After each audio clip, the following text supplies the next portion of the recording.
Yesterday, Pogačar played it perfectly as he powered to the peak of Duez. Tadej takes total control with a record result. Queen stage quality today. A very warm welcome to stage 20.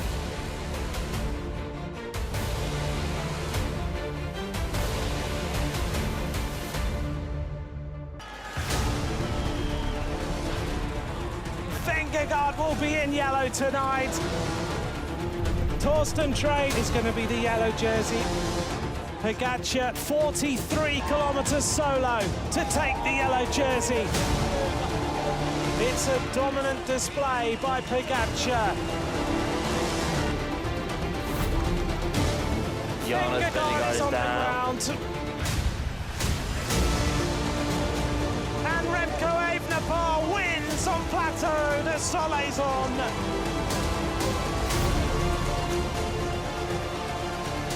Stage 16, the individual time trial is underway.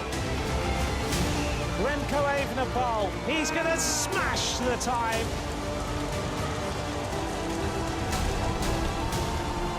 Philipsen wins an incredible stage. Carapaz crowns an amazing day. He wins stage 18. A wall of noise. Here's the attack of the yellow jersey. Pogačar now is almost on the wheel of Carapaz. Tadej Pogačar has struck on the Alpe d'Huez. Pogačar wins.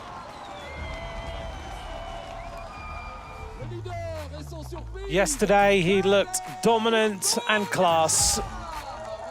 Tadej Pogačar leads this Tour de France, 7 minutes and 11 seconds ahead of Remco Evenepoel with his teammate Isaac Del Toro in third place. Paul Sexas is just behind in the white jersey competition. This is Mads Pedersen. He's in the green jersey.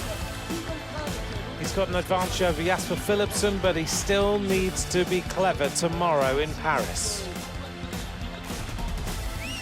Here's Richard Carapaz. He's finally in the polka dots. Can he hold on to this jersey today?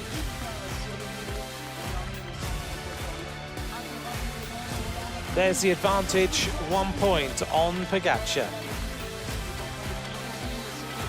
And Isaac Del Toro remains in the white jersey as the best young rider. But he's got a problem on his hands in Paul Sexas, 24 seconds behind.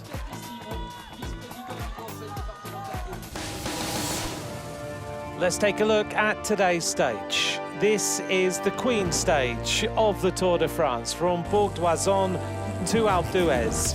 It takes a loop over some of the most famous climbs in the Tour and takes us back to Alpe d'Huez via the Col de Suresnes. There's how it looks. There's no flat roads on today's stage. It's up and down all day.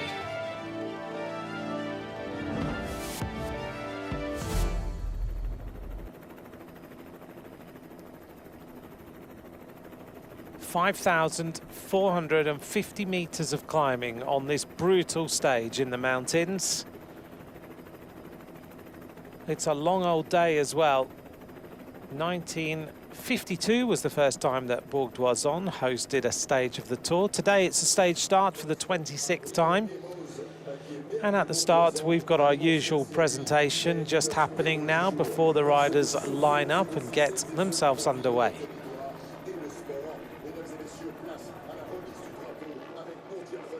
The fans are out in force. Bourg d'Oisans in 1952. We headed to Sestriere and Fausto Coppi triumphed in Italy that day. The last start from Bourg d'Oisans was in 2022 and it smiled on Denmark. Mads Pedersen took his maiden Tour stage win in Saint-Étienne, whilst Jonas Vingegaard wore the maillot jaune on the way to his first ever win in the Tour de France. Filippo Ganna's birthday, 30 today.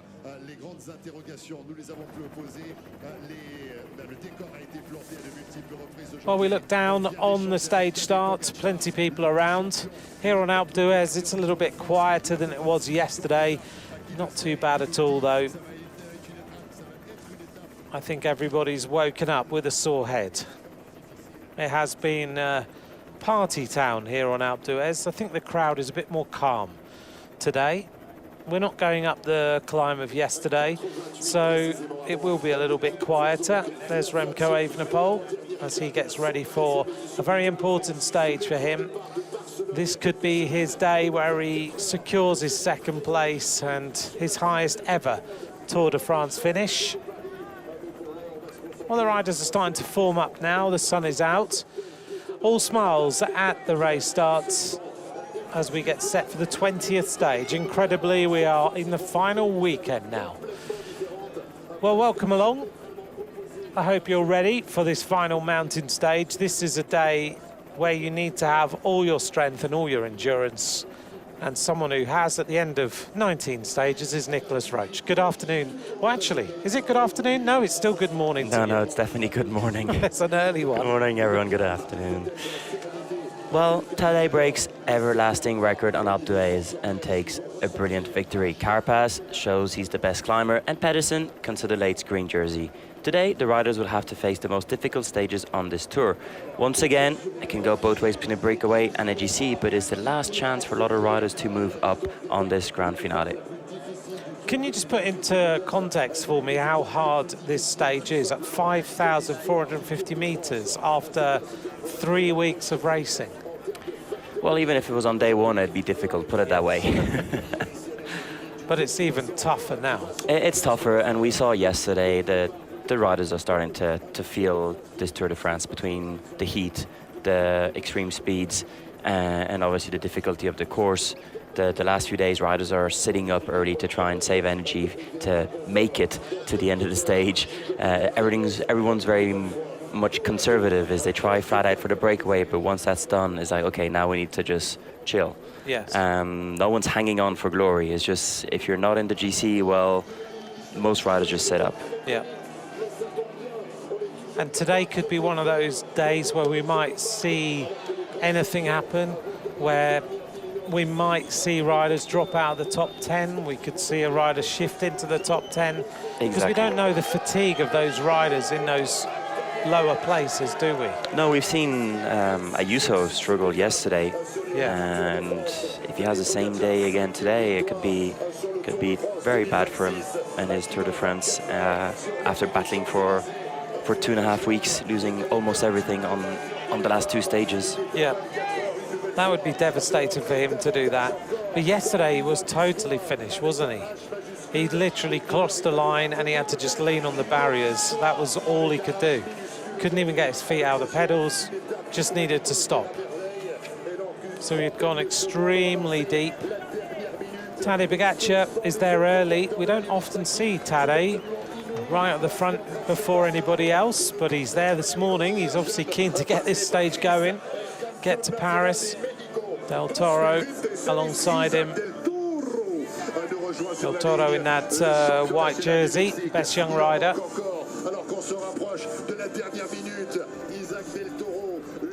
We're still waiting for the green jersey. Here he comes, Mads Pedersen. Says hello to Iza Del Toro and Tadej Pogačar. Think there's any way that he can get points today? There's always a way. I've been saying yesterday was going to be complicated, and he managed yesterday. But today is more complicated. Yeah, sprint comes at 104.5 kilometers from the finish, so it's nearly 60-odd K into the stage after you've been over the Col de Croix de Fer. Yeah, I think that's the big question mark. Yesterday the climb was difficult, but it was still only a 6% climb or 7% climb, and for 5 kilometers. Today it's 24 kilometers long. It's a monstrous climb to get over. Well, we're already at the countdown. We're going to get going. The polka dot jersey isn't there. Richard Carapaz hasn't made it to the front of the peloton. We get going already. 11:20 in the morning, and this stage has started. Now we need to see if we can see Richard Carapaz.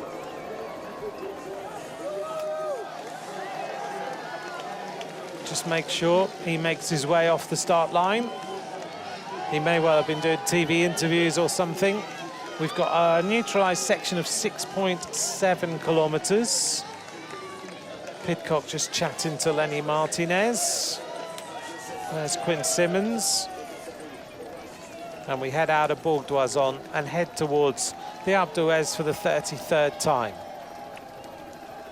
Tadej Pogačar became the 25th rider to win on the Alpe d'Huez yesterday.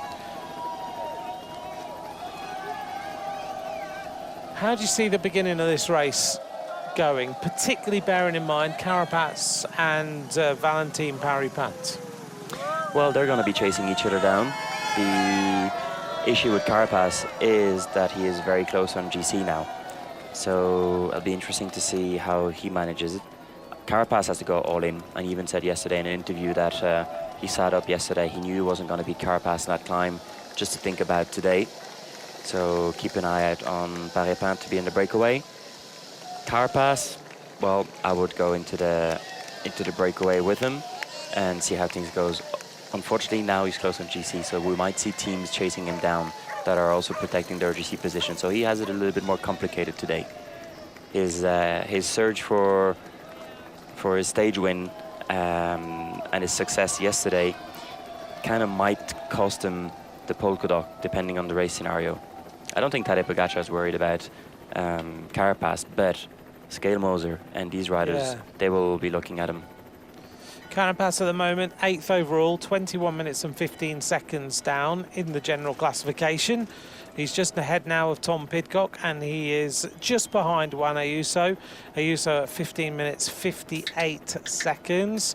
Pidcock at 21.30, Carapaz at 21.15, Jordan Jegat down now in 10th. Voizard is in 11th place.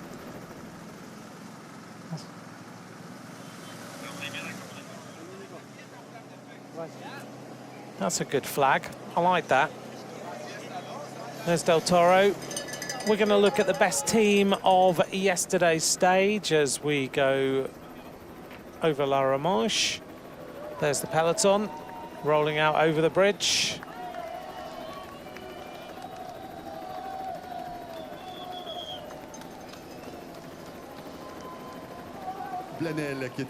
Here's the best team of yesterday. It was UAE Team Emirates XRG who took the best team. Still the best team is Lidl Trek. But there they are, UAE Team Emirates XRG, despite all their illness and injuries, still won the best team, even with all that going on. 5.5 kilometres to go to the end of the neutralised section. Quick reminder about the fantasy game. You still have 5 kilometers to do it. That's a good point. I don't think I've got a chance of winning now, do you? I still don't know how it works. I got yesterday's stage winner and I had 3 of my riders in the breakaway and I lost position still. How? It's not possible. Is it? Well, according to the game it is. I reckon we need, if we have to do this next year, which I'm sure we will, I think we need someone to give us a bit of a lesson in the preceding weeks, because sure there has to be a secret to this game. Do you not think? I think there's something wrong. I'm going to file a complaint. I found 7 wins, or 8 wins, I think, almost in total. Have you? And I'm 100,000. And where am I? I haven't even looked. See, I'm on 90,000. Still beating you. No, you're way higher. So you're on 75,000. Ah, so I did go. And I'm on 90,000. And there's 7,000 points between the two of us. So you're just winning. So I have a chance today of coming back just in time for Paris. So you just better watch out. Yeah, but I'd really like to know how we score extra points. That's my big question. Because if you've picked 8 winners, surely you should be high up. Must be more than that. Yes. Here we are, the peloton rolling out. We should just mention Aina Rubio yesterday, who is now out of the Tour. Unfortunately for him, he hit the back of the UAE team car yesterday, which was devastating. He's damaged his face with that crash. He spent a long time last night in the X-ray, mobile X-ray. Was a really difficult crash for everybody involved. 4.3 kilometers to go to the end of the neutralized. Machin Fernandez, who was driving the car, posted on his social media. Did you see that? Yeah, he said it was the anti-collision who went on automatically as the car in front of him almost hit a spectator who got in front of the car. I think yesterday we're starting to see the Alpe d'Huez effect have a bit of a backlash. There was a lot of complaints from riders saying we just can't have this anymore. It's just gone the other side of the limit now. Mark Reef from Lise Melissa bike says, for the public it's fantastic on television, probably look fantastic as well, but for the sport it's no longer possible to be like this. They'll probably have to look at how they barrier it further down, or the key parts of the climb they barrier. And you collect the fans maybe in the corners or something like that. I don't know, it's difficult, isn't it? Yeah, barriering 600,000 people is not going to be easy, unfortunately. No, exactly. But Ackerman was almost taken down by a spectator. He says, I enjoyed the crowds, but please just remember we still need to go up the climb. Yeah. Yesterday, if you put it into context, 600,000 people is more than Roland Garros get in 2 weeks as attendance. It's a lot of people. It's a lot of people. There's a lot of traffic jam for us come tomorrow or tonight. Yeah, very true. Trying to get out of Alpe d'Huez.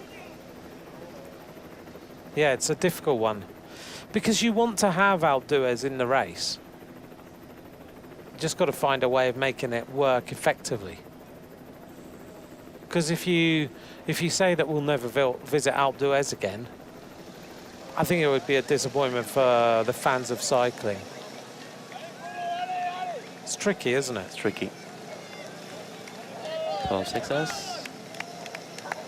Sexas looking for the team car.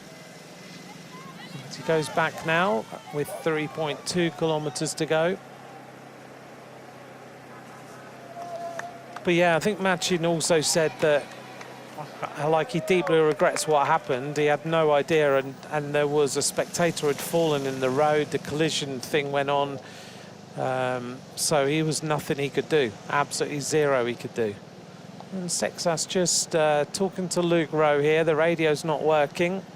Oh no, it's not Luke Rowe. Just trying to fix it. Yes, it is Luke Rowe. Just trying to fix that race radio before the stage gets going.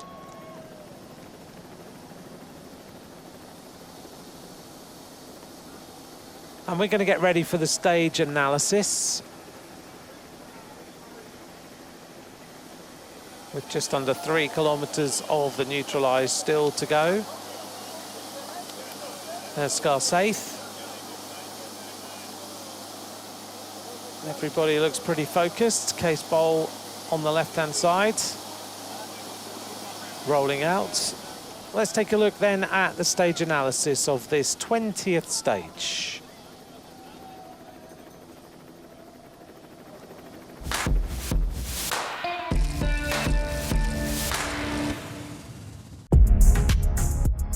Stage 20 of the Tour de France, from Bourg-d'Oisans to Alpe d'Huez, 171 kilometers. There's no flat terrain except maybe from the neutral start to kilometer 0. After that, it's one legendary climb after another. Every climb has made Tour de France history. It's a huge stage with nearly 6,000 meters of elevation gain. It's a real beast. Right from the start, they'll tackle the Gladon and Croix de Fer. Next up, the Télégraphe and Galibière. The total climb is massive. Then comes the final ascent to Alpe d'Huez via the Col de Sarenne. Yet at En the haut du top col de of Col de Sarenne, c'est Sarenne, pas fini, it's puisque not une fois yet qu'on est dans done. la station They'll de descend l'Alpe from the d'Huez, on va Alpe redescendre d'Huez resort to the avant same de finish rejoindre line une as they arrivée, did the day before. identique à la veille.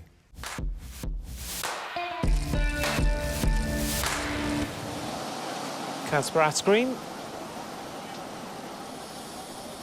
Anything to add on the stage analysis of what the race direction team have said? You know these climbs very well. I do. Well, normally they give a bit of an opinion on how the race is going to unfold. Yeah, they He do. didn't today. No, not at all. Normally say we build the stage like this for this. All this. Today I was like, no, yeah, well. But yes, obviously we're tackling some of the most historical climbs of the world of cycling. And yes, yesterday I reckoned, well, the 60 kilometers from the. I didn't go all the way up to the Galibier. I stopped at Delotare. So all the descending valley back into Bourdoisan, which we don't go into Bourdoisan, back towards Bourdoisan before we shoot to the right at the reservoir and make our way till the Col de Sarenne. And as he mentioned in the video, once you get to the top of Sarenne, well, it's not over. You'll have a quick little descent, a 2-kilometer climb, another quick descent, and then a 3-kilometer climb, the last 3 kilometers of the normal Alpe d'Huez. So the last 3 kilometers of today's stage are the same as yesterday. So we should just make sure that everyone realizes that today we are not going up the same climb as yesterday. No, it's the same finish, the last 3 kilometers, but it's a very different climb, the Col de Sarenne. And what do you think of Col de Sarenne compared to Alpe d'Huez? If you look at the vital statistics, it's a little bit more easier. I think is more difficult when you ride it, only because you have steeper ramps and the flatter parts on the climb just makes it more difficult when the race is flat out.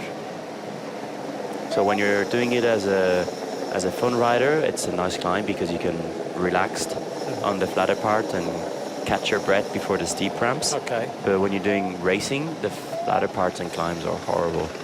Because you're travelling so fast, The you go speed even goes up. more flat out. Yeah, so for someone like me, I'd get to that point and go, oh, that's good. Yeah? Yeah. Whereas you as racers would go, right, that was the time to push.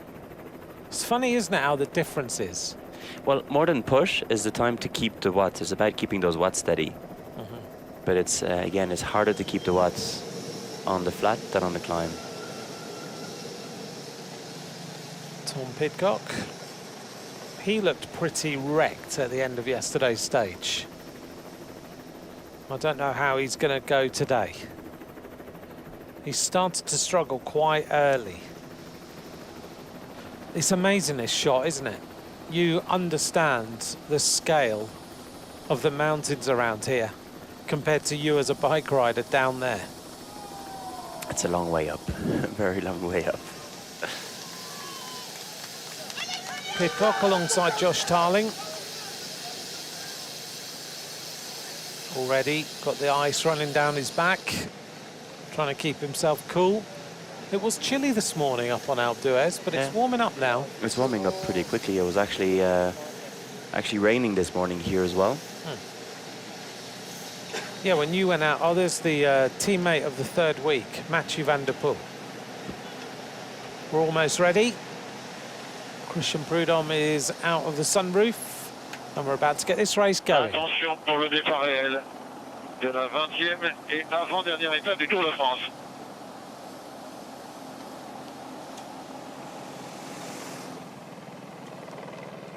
Attention pour le départ réel. Top, le départ réel donné.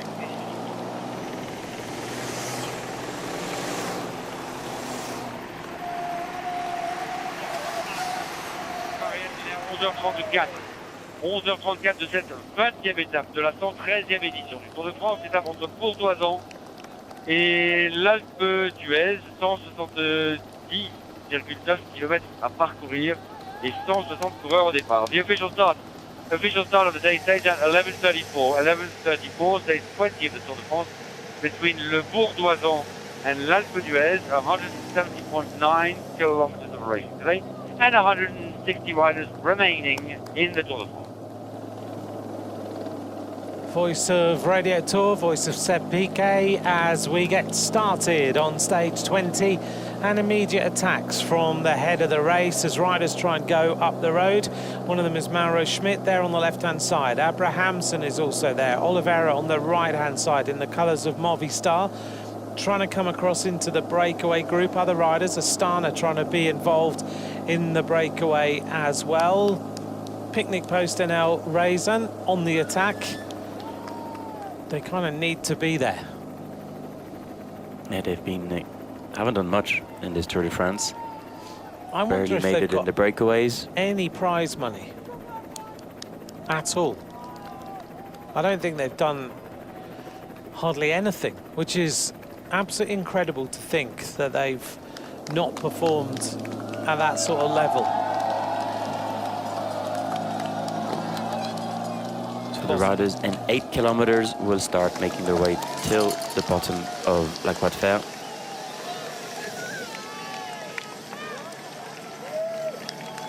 It goes up in steps, this climb.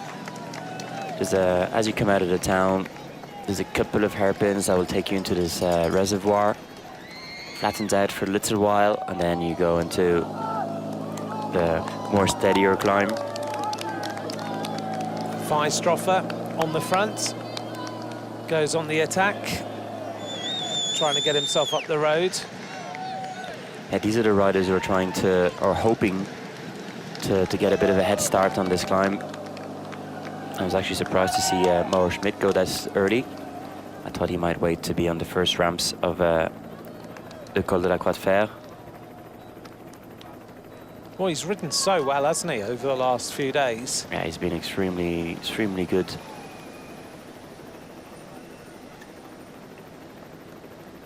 Photographer getting a nice shot and running away. Abrahamsen on the head of the race then as he goes clear. We're starting to see the same faces quite often in the third week. Asbaron on the back. Weistroffer looking a bit better today. Barguil. Yeah, Barguil just slotting in on the back now. And it doesn't seem to have any reaction in the peloton so far. This climb at 24 kilometers, it's so long, isn't it? It's incredible. Yeah, it takes literally forever. Does it feel like forever when you're racing it? It does. It's a beautiful climb. It's one of the pretty climbs here in this region. Both sides, actually, the ones we're going down, which is by the Glandon side. Very pretty as well. Do you know how long it takes to climb it in the Tour? I could quickly double check it. We're going to have a look at the 3D profile of the climb today, so you get an idea of what these riders will face. Weistroffer continuing to set the tempo as he tries to pull this breakaway off the front.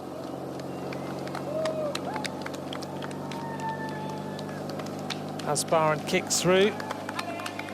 Nico, let's take a look. Explain this climb for us. Where does the town of Le Vernet? Climbs up quite steady at the beginning. Juraticol flattens out here. Long, quick little descent, get on the other side of the valley. Then it goes pretty steep. We're going to get closer to the reservoir.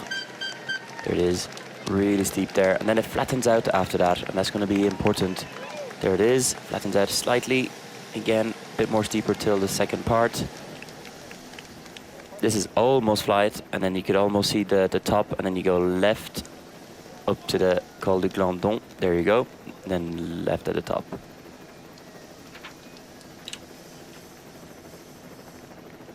Here's a stunning climb. There we are, there's the profile.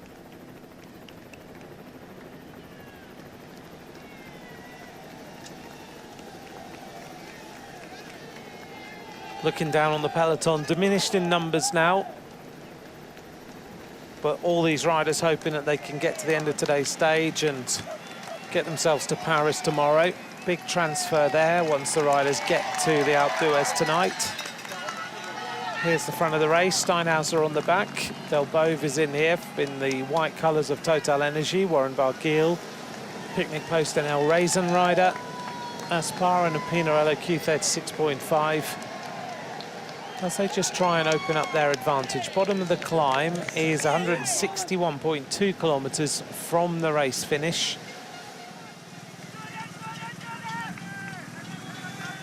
And there's the breakaway. I would imagine if quite a lot of people from Alpe d'Huez yesterday would have gone to other climbs today, just to see something a bit different. I think so. Also because the climb, the final climb is closed. But a lot of people might just cycle up to the finish here in the town of Alpe d'Huez. So the Suresnes climb's not really going to have any fans on it? No. The final part, yes, the last 5 kilometers of the stage. Yeah. But not, yeah, there's a lot of people here. There's most likely a lot from people from the Alpe d'Huez. There's never that many people on the bottom of, No. of this climb. Over the barrage at Verny. We're near Allemande, a population of 1,000 people. This lake is an artificial reservoir dammed by the Verny Dam, fed by the Odol, a 28.9 kilometre long torrent flowing through the departments of Savoie and Isère. Yeah, it's a lot of people at the bottom of this climb.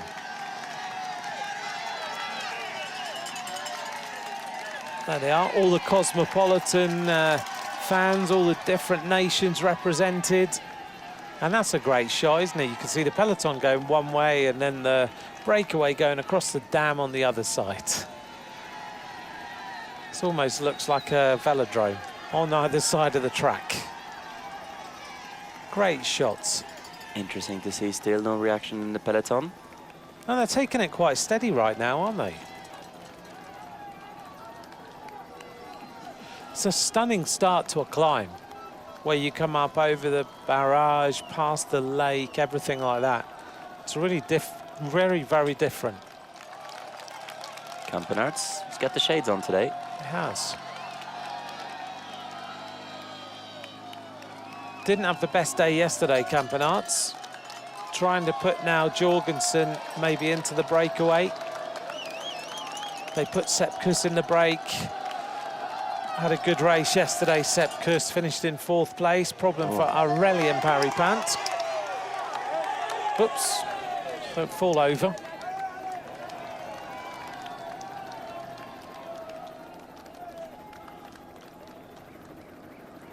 Well, the peloton now making its way up the barrage. All the cars behind.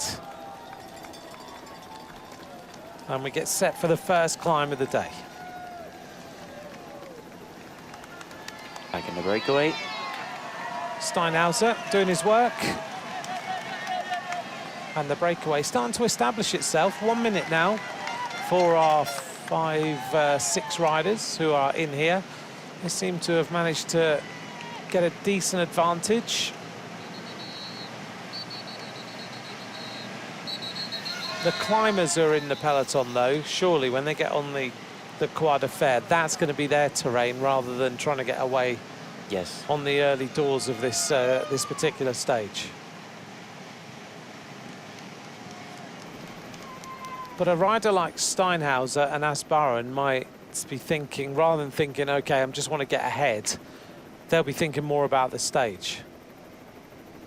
Yeah, but also ahead of the attacks that are coming. Pace is quite long though. It looks pretty, when you see the front of the peloton all gathered up, but it's a long line in the back, so it just means that they're kind of getting ready in position.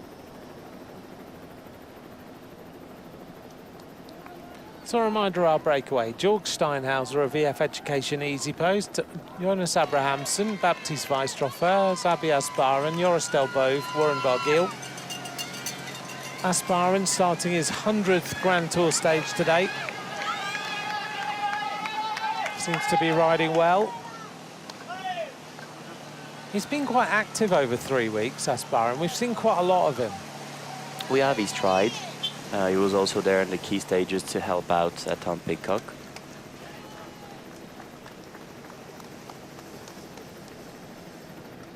Almost at the bottom of the climb now. We are about 1 kilometre away before we get onto that climb itself. 1:10 is the advantage. Bearing in mind today then, 20 points on the first climb for the King of the Mountains, 10 on the second, then 20 on the third and 20 on the fourth. If they want to win the King of the Mountains jersey today, Parry-Pant and Carapaz need to move. Can't afford to miss out on 20 points at the top of this rise. Here's the team radio.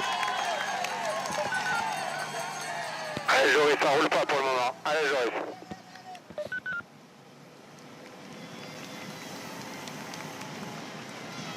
Joris Delbove has got himself into the car, into the break, and here we're back at the car with number 56, and that's Aurélien Parry-Pant as he makes his way back in after his mechanical problems. Delbove in the breakaway, winner of the Tour of Langkawi, a 26-year-old rider, a stage winner in Langkawi as well, and a stage winner in the Tour of Rwanda. Started with Total Energy last year. There he is on the back of the group, comes from Troyes. Had his birthday during the race on the 15th of July. So just 10 days ago, he enjoyed his birthday. On to the climb. So it'll be roughly an hour. It's a long climb, isn't it?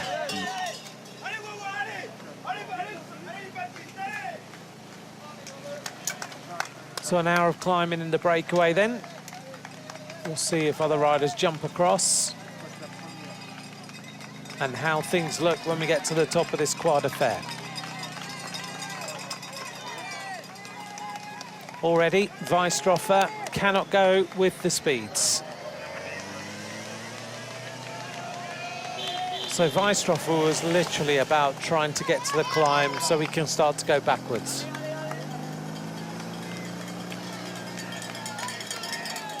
I think he's also just trying, and he's now realizing that the Tour de France is, we said it yesterday, it's just hard. Yes. Do you think there's any danger for the Gruppetto today? There always is. I'm not going to say no. But it's also an extremely long stage. And with the speed the riders have been going, I expect they're going to have, again, another 20% of the time.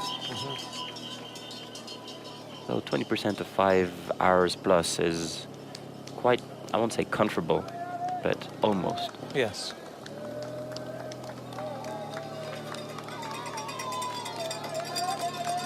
So they could be in a little bit of danger. They're going to have to ride pretty hard today to get inside that time cut. Yeah, they'll have to ride, and you know the Gruppetto is known for riding extremely fast in the valleys and then pacing themselves on the climbs. There's no valleys to be pacing themselves on, or to be going flat out. Yeah. So they're gonna have to go maybe a little bit deeper than their normal on those climbs. Maybe not Le Croix de Fer, but later on when they'll have to go up the Télégraphe and the Galibier, they probably will have to press on. They won't be able to take it easy as the first rider's been distanced now. Lewis Askey going out the back. Had a good day a couple of days ago with his 4th place on the stage. But he's now distanced, goes out the back of the group. 4th place on stage 17 for Lewis Askey. Abrahamsen, always strong, sitting on the back of the group. Delbove just going up while Barguil looks to be strong today. Abrahamsen just having to really put the pressure on there to stay in the wheels.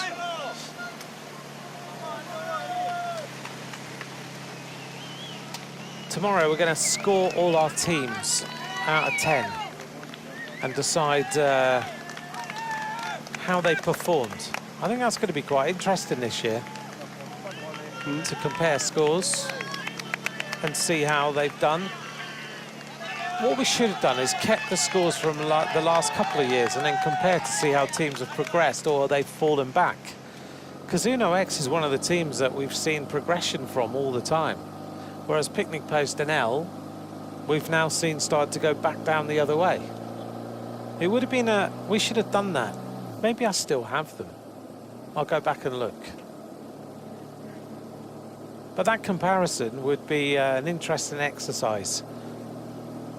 Because last year, for example, we'd have said that EF had an amazing tour, whereas this year they've had a good tour. Yeah, they've had a good plus tour. I'd give it a little in between good and amazing. Yeah. I think because they had such an amazing tour last year, it was hard to beat last year. But I think they had a good tour. Here's team radio. Alright, so Visma is just controlling. Of course, we expect a big war here, okay? Big fight. The first 5.5k of the climb is 8.6%. Everybody getting ready for what they think is going to be a massive battle today. On the roads back to Alpe d'Huez. Now we start to see some moves, and Jorgensen has already started to shift. So Matteo Jorgensen looking to get into the breakaway as quickly as he possibly can, and now we start to see the riders at the front, including the King of the Mountains, who's gone full polka dots. Castrillo moves as well. As you mentioned, a lot of the riders today are going to be the same one as yesterday. Is that Ayuso? It is Ayuso. Ayuso, Bernal, Castrillo, Healy, Prudhomme straight away, or Riccitello straight away on the radio, giving the information that it is Ayuso. Is trying to be a little bit more aggressive after yesterday's loss of time. Yeah, yesterday Ayuso dropped to 7th, 15 minutes and 58 seconds down. That's a good way of trying to make it back into that top 5. Because the gaps are actually quite big between the GC riders. It's good to see him come out fighting nice and early, rather than think, okay, yesterday was a bit of a disaster, I don't feel great. But he's not that sort of rider. He likes to get involved in the mix as Ben Healy starts to accelerate now. And there are riders already going out the back. Robbie Dont had a couple of good days. Now he's starting to really suffer.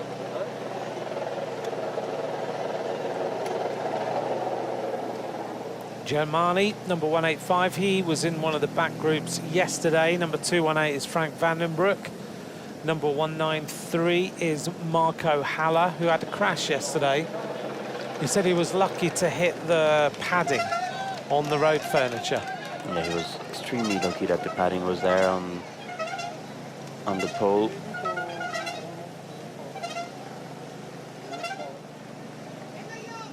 Has said he injured his knee yesterday. There's Alaphilippe. He can't stay with the pacemaking, neither can Benjamin Thomas. Riders are not really helping the car to pass. Thank you. The red car trying to come past safely, sounding the horn.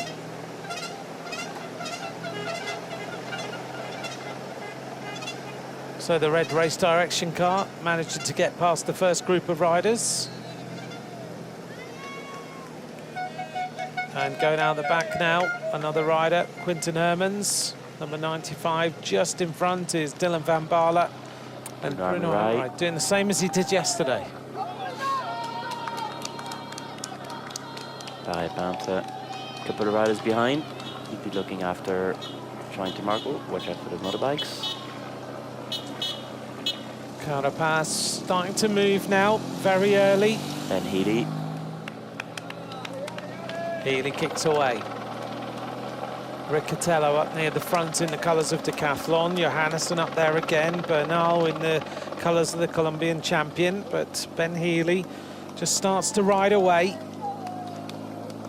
Good performance from Healy as Amirail tries to go across to him. And Johannesson jumping across too. Thymen Arensman starting to shift as well on this climb. So Ben Healy, Amirail, Johannesson coming across. Behind them, Arensman and Riccitello. Amirail has been immense over the last 24 hours. He's done some amazing work.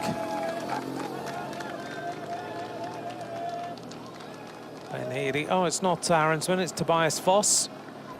So Foss is there for Net Company Ineos.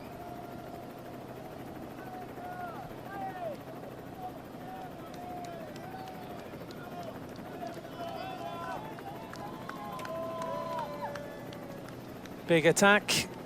Another rider trying to get across to the front group. Jaco Alula with Mauro Schmidt on the front. Moving up, Visma Lease bike. Pogacar staying quite nice and close to the front now, with Del Toro just alongside him in the white jersey. And Pogacar said yesterday, didn't he, that he wants to try and give Del Toro this white jersey. He wants to finish on the podium with the 2 jerseys after 3 weeks. Johanna? What a way to spend your 30th birthday. Bit of pain.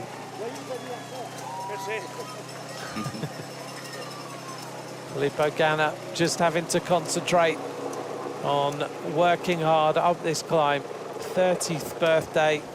Growing the haircut. Sorry? The hair in the back, isn't he? You think he needs a haircut?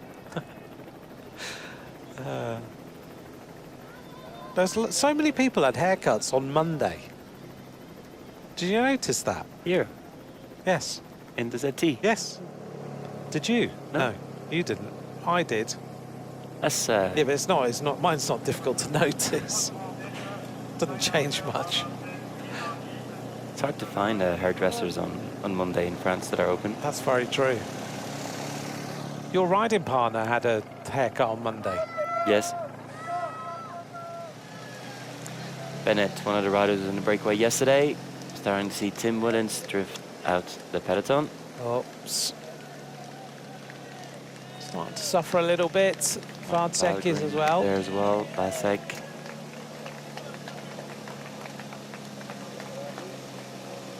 Wellens, he'll be happy if he sees the Eiffel Tower. Made it inside the time limit by 2 minutes. As Barguil starts to up the ante a little bit more with Steinhauser. Barguil settling in. Steinhauser, a very strong rider, goes to the head of the race with Barguil, who's going to join him. It's good to see Warren Barguil on the attack. Yeah, he's been pretty quiet in this tour. Yeah. Hasn't done much at all. Steinhauser, another rider we like to see on the attack in various races as he just settles into this little section. Top of the Croix de Fer, 137.2 kilometres from the finish line. 20k to go. Incredible though, we're looking and saying 20k to go to the top of a climb. Whilst we've got a second, let's just say a few hellos. You got your hellos in yesterday. I did. Megan Darrow, hello to you. Lisa Foote and parents Rachel and Roger, who got you into watching the Tour de France, and now you can't stop watching it. Also Josh and Shannon, who are getting married today, and they're going to spend all day watching the Tour. That's my thought, not theirs. Also Connor Matthews and Richard Matthews, Remco de Knecht, Sevak Manjir Khan, thank you very much for your message. And Gary, who said, Nico, what happens if 40 riders, say, for example, missed a time cut? It hasn't happened in very recent years. It has happened in the past, in the Cavendish years. And that year, and it was actually here in Alpe d'Huez, that year Cavendish was, and the Cavendish group was taken back into the race. But I think it was even more than 40 riders. I would be very interested to see how the UCI or the Tour would deal with this in this more modern cycling. Really nice, Warren. Really nice, mate. Warren Barguil, a little bit of encouragement from the team as he goes up the road. How do you think they would deal with it? I would be strict, and the rule is the rule, and especially when this rule has been amplified to try and avoid dealing with 40 riders being out of time limit. I also think that back in the days, if I can say, riders spoke to each other and they're like, oh, let's hang in together because the Tour is never going to send us home if there's 50 of us. Where if you look at how the gruppettos are formed, Power 1 or 2 stages, they haven't really arrived all together. It's more multiple groups of a couple of riders. And I do think that with the, I want to say, mentality of the riders today, you wouldn't have 40 riders taking the risk. Probably that gruppetto riders would ride on to make sure that they're in the time limit to be able to send the others home. That's almost the feeling that I was saying, like a bit more vicious rather than sticking together, where before, 15 years ago, they would have stick together and said, oh, they will never send it home. Okay. Whereas now they think, well, let's just get rid of a few riders. Yeah, I get that. It has changed totally, hasn't it? So why would you look after everybody?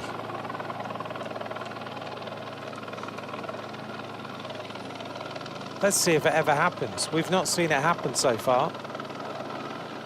19.2 kilometers to go to the top of the climb. Wiesma up in the pressure. Here's Warren Barguil, Steinhauser. Asparen and Abrahamsen are coming back to Barguil and Steinhauser, so they've done a good ride. Only 28 seconds now from the front of the race to the peloton.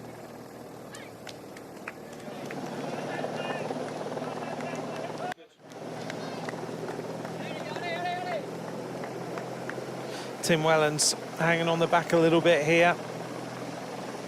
There's Pedersen. So Nico Pedersen is not going to be in that green jersey fight today. No, it was always going to be difficult over a HC climb. He's got the power to handle those 10, 12 minutes, but not an hour.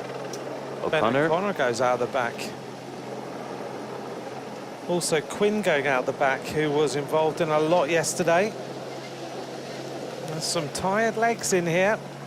Is that Mauro Schmidt there, 118? Yep, oh. Mauro Schmidt, also. You're right. Also going out the back, Dan Hula. And now Jorgensen starting to jump around a little bit with Riccatello and Ben Healy.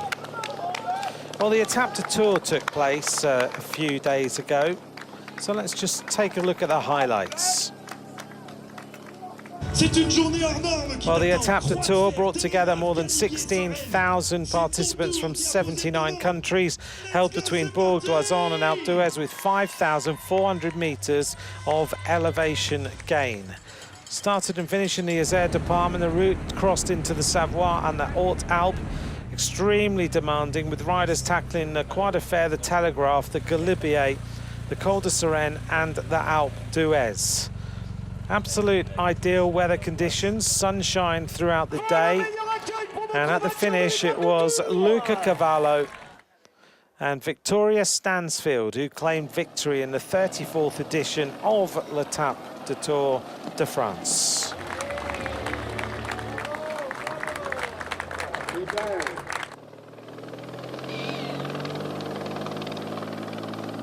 Look at that, in terms of the Étape du Tour, Luca Cavallo covered the 170k in 5 hours, 20 minutes.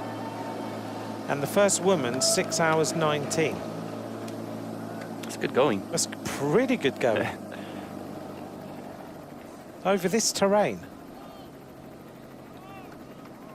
That was pretty impressive. Yeah, the level of these cycle sportifs is pretty high. Am I right in saying Abrahamsen won the Étape du Tour? Yes, when he was 10 kilos lighter. Yes. And then decided that he didn't want to be a twinchy climber, but a more powerful flat rider, and put on muscle. I had the conversation, so Cavendish event was in 2011, and there was 88 riders, not 40. 88 riders were out the back. They couldn't have got rid of 88. Probably not. No. Not the day before Powers. No. More attacks coming from... It was also a super short stage. We went up Telegraph, Galibier, down, and up Alpe d'Huez. That's super short. So it's actually the same as today, par, but they've added the Croix de Fer to today. but it's the last was it the last 90k are the same. It was one of those super short stage, Yeah. just over 100k in total. Those stages are hard, aren't they? Well, the thing is, they're hard, but for the gruppetto, because the time is so short, because at the end of the day, the gruppetto will lose, I don't know, 10 minutes over a climb. But if the stage is 100 kilometers or 50 kilometers, they will still lose 10 minutes. Yes. So Yeah. the longer Doesn't matter. it doesn't matter. So that's why it makes it very difficult for the gruppetto on the shorter stage, because they're still losing the same amount of time per climb. Yes. But the total amount of time that you're allowed to be out of the time limit is shorter. It's shorter. Doesn't make sense.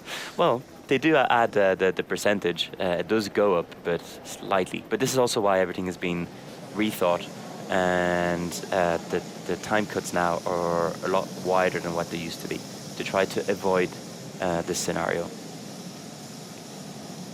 Famously, there's a rider who was our ex-colleague, sadly passed away a few years ago, Paul Sherwin, who famously rode on his own in front of the broom wagon for an entire stage after crashing with his injuries, and then they let him back into the race. So it has happened now and then.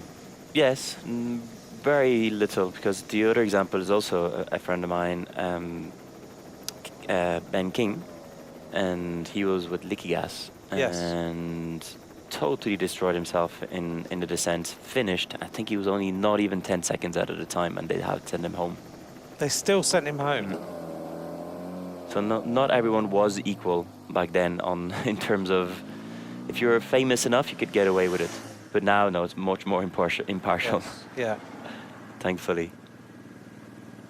I was talking to Phil Liggett this morning, and he was telling me that yesterday they did a little feature on Paul Sherwin, and related to the charity work that Paul did in Uganda.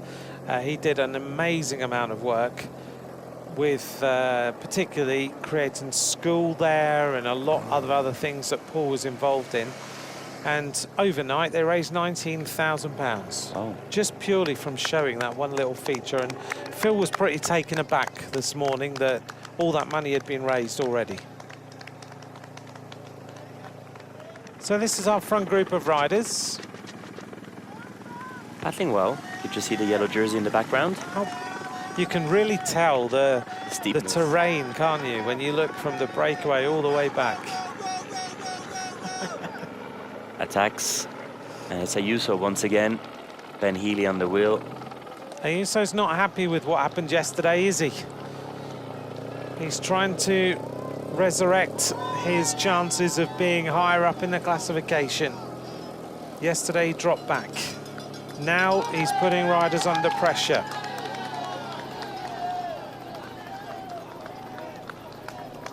Ayuso, 7th overall. He is 15 minutes and 58 seconds down. The next place is his teammate, which is 2 minutes and 49 seconds. Then Lenny Martinez, another 9 seconds. Then it would be a long, long gap to Paul Sexas. I do like the fact that Ayuso's being prepared here to go in and try and sort this out. But most people would be at the point now where they'd be happy in the top 10. And he's like, no, I don't want to do that. I can tell by the look on your face, you're thinking this might backfire later. No, I'm thinking it's courageous. There's two ways of dealing with it when you have a bad day is, or you ride really conservative and you're thinking, okay, that Col de Seren is really difficult. I don't want to lose another 5 minutes. Or you try and do it differently and you say, okay, well, 7th, 8th or 9th, it's all the same. If this works, I can move back in the top 5. And if it doesn't, well, I'll be top 10 and 8th and 9th is exactly the same for me. This is also the privilege of being a rider who's already won a lot of races. Yeah. Where some other riders, well, 7 or 8 does make a difference, the extra positioning. But for Ayuso, he was expected to be top 5. So once he's out of that, 1 place more, 1 place less is not going to change anything. No. Well, he's checking over his shoulder to see what the situation is. And he can see that there are little splits starting to happen.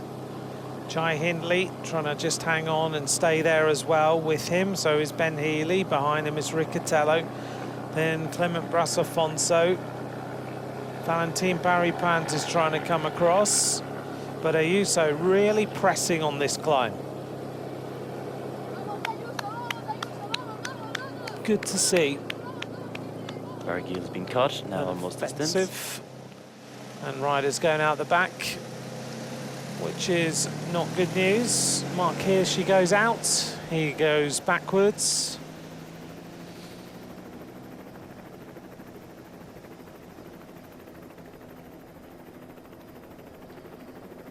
So just a reminder to you then of what is happening, who is in the front group of riders. Things are a little bit fluid, I think you could say. This is the move started to take place with Ayuso attacking Ben Healy, Jai Hindley, Riccatello, Brasafonso. We can see Carapaz has made his way into that little group of riders as well. The green jersey is already back in the gruppetto. Net Company Ineos trying to get some riders up here as well. And here's the peloton at 15, the green jersey already at 46 seconds. And Ayuso is going all out right now to see whether he can split this race.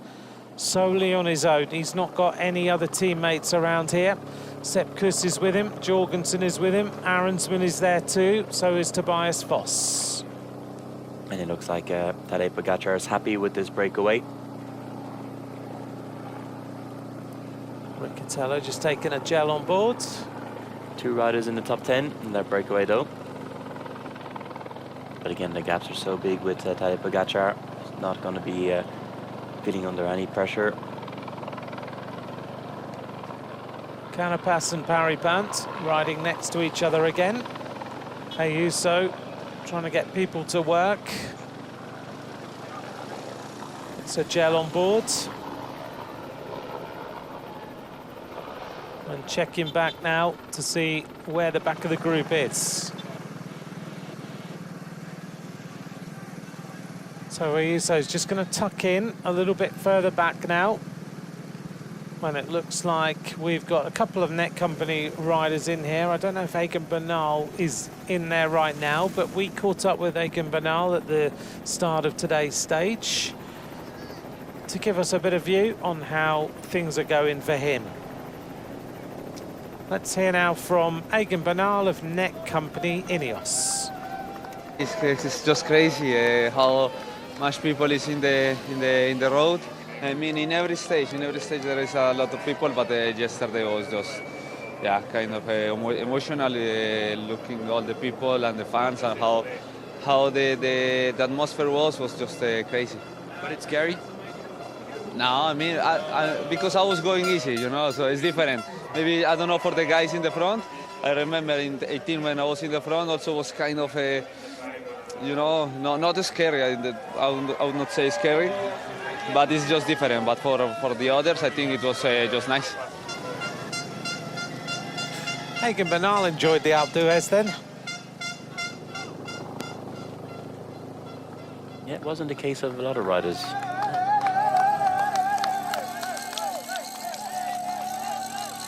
Ismail Isabike, well, same tactic as yesterday. Go to the front and try and make sure Sepp Kuss can have a chance. Yeah. Bruno Emirai, drill it for as long as you can, and then let's see who's left. I have to say, Riccatello has come round, hasn't he? In 3 weeks. Yeah, these mountains are also better built for him. He doesn't have to suffer all the high speed from the flat directly into the hills. And it's Yates in the front of that peloton. That peloton is tiny already. This is Abrahamsen. He was originally in the front group. We've reached the first area where people can get some food or get some drink on board.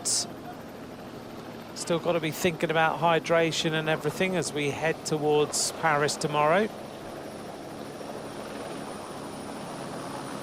And there's Pogačar with Adam Yates. He's got Del Toro, Remco Evenepoel with Maxime Van Gils. Skelmoser's there. And also Felix Großschattner. This is the green jersey group with Pedersen, Dan Hula, and a few other riders in this group. Damien Howson is there as well. Raul Garcia Peña.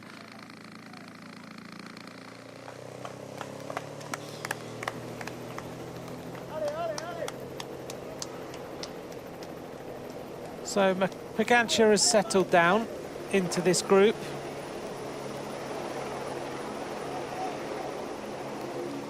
Towards the back, not many riders in that peloton now. Maybe, what, 25, 30 riders left already on the climb of the Croix de Fer.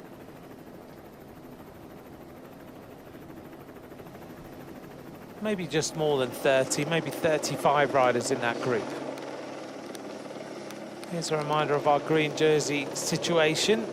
And the green jersey sprint comes up at 104.4, so it's well after the Croix de Fer, and as we head towards the Col de Telegraph.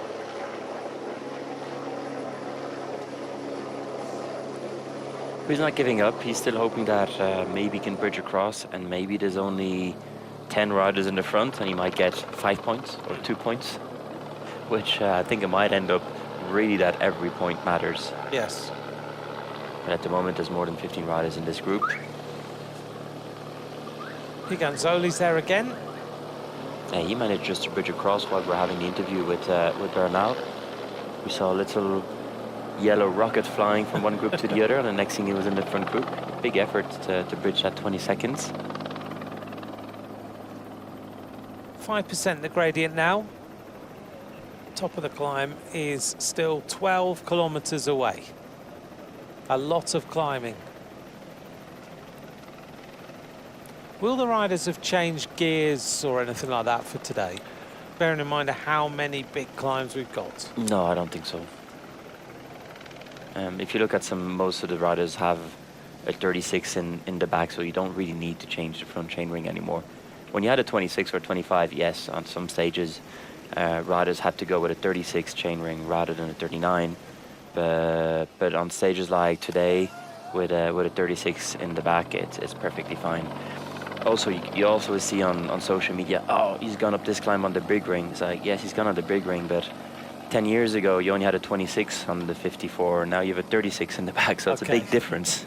So you can just sit there. I can go up on the big ring on the 36. Right. It's the speed they're going, they're still capable of going, but having a photo of riders on the big ring is not a miracle with the amount of gears that they have now. Do the riders prefer to sit in the big ring, if they can? It really depends. It's, for example, look at how tense the chain is there on Yates's bike. Just everyone, like we talked about a couple of days ago, everyone has their own style. We were talking about pedaling styles. Yeah, and the pedaling stroke is different. Some riders really feel the difference when you're climbing between the big ring and the small ring. Some others on the opposite, they will prefer to be on the small ring. I see it, for example, when at Sunday rider level with Luis when we go in the morning. Luis, for example, he has a much higher cadence, and the first minute we hit a climb, he puts the small ring on and just plays around with the gears in the back, where I'm the opposite. I'll happily cross the chain to stay on the big ring. Right. And I'll be just at 70 cadence when I'll be doing 90. Oh, really? So just how you feel. Some riders don't mind that high cadence, do they? Some people feel terrible doing it. Remco tends to ride quite a high cadence, whereas Adam Yates doesn't. Adam Yates likes to be in a big gear, rolling it over. Well, this group of riders is settling down now. Yates, Steinhauser, behind them Pogačar in that yellow jersey. Maxime van Gils in the colours of Red Bull Bora Hansgrohe. Steinhauser over there on the left-hand side in the pink, starting to struggle. There's some riders coming back now. In particular, looks a little bit like Stora or Hirschi's coming across now. Skelmoser quite happy just sitting there with Quinn Simmons. He's also got Verona in the group with him. And he's also got Derek G. West. He's the highest placed rider in the team of Lidl Trek. after yesterday's stage. Tom Pidcock still there, comfortably riding. Behind him is Lenny Martinez. Paul Sextus just checked over his shoulder there, just to see what the situation is, see whether there's any groups of riders breaking away. Remco Evenepoel's just done exactly the same. Pedersen is not too far behind. He's in a group with Egan Bernal, he's not even 12, 15 seconds away from the yellow jersey group. Pedersen might be about to do what we were just talking about. Yeah, this is why he's not giving up. He's hoping that that he can still stay. There's Egan Bernal. That he can stay with that group, and maybe the front group's only, well, less than 15 riders, and he might get 1 or 2 points. It's not going to be easy, though. He's doing well, though. He's holding this gap, 16 seconds between the yellow jersey group and Pedersen, which is nothing over the top of the climb, is it? No, definitely not. So here's our group, led by Amirai. Valentin Paripant back in his blue jersey, and we take a look at the team radio. So it's Carapaz, Healy, and all the EF there, so they have to go for the KOM, so they will pull for sure in the front. Also Paripentry there. So just little bits of race information on the team radio for the riders in the various groups.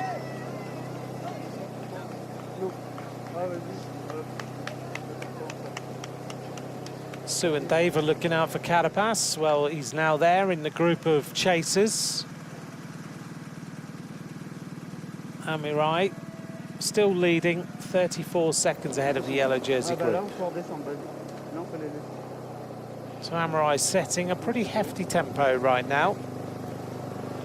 Whilst we make our way up this very, very big climb, today we are going to go over the Souvenir Henri de Grange, which is the Col de Galibier, created in 1947 to honour the race founder who passed away in 1940. The 1947 edition was the first one without him.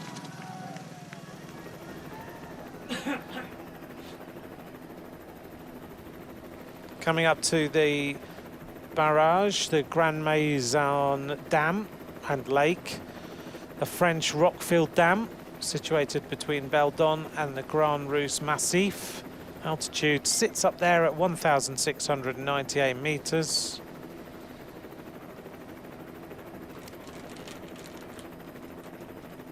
Reservoir can hold 140 million meters cubed of water. We're going into the Savoie now, an area of 6,000 kilometers squared. Nearby, Albertville and Saint-Jean-de-Maurienne. And this department will be hosting the World Road Race Championships next year.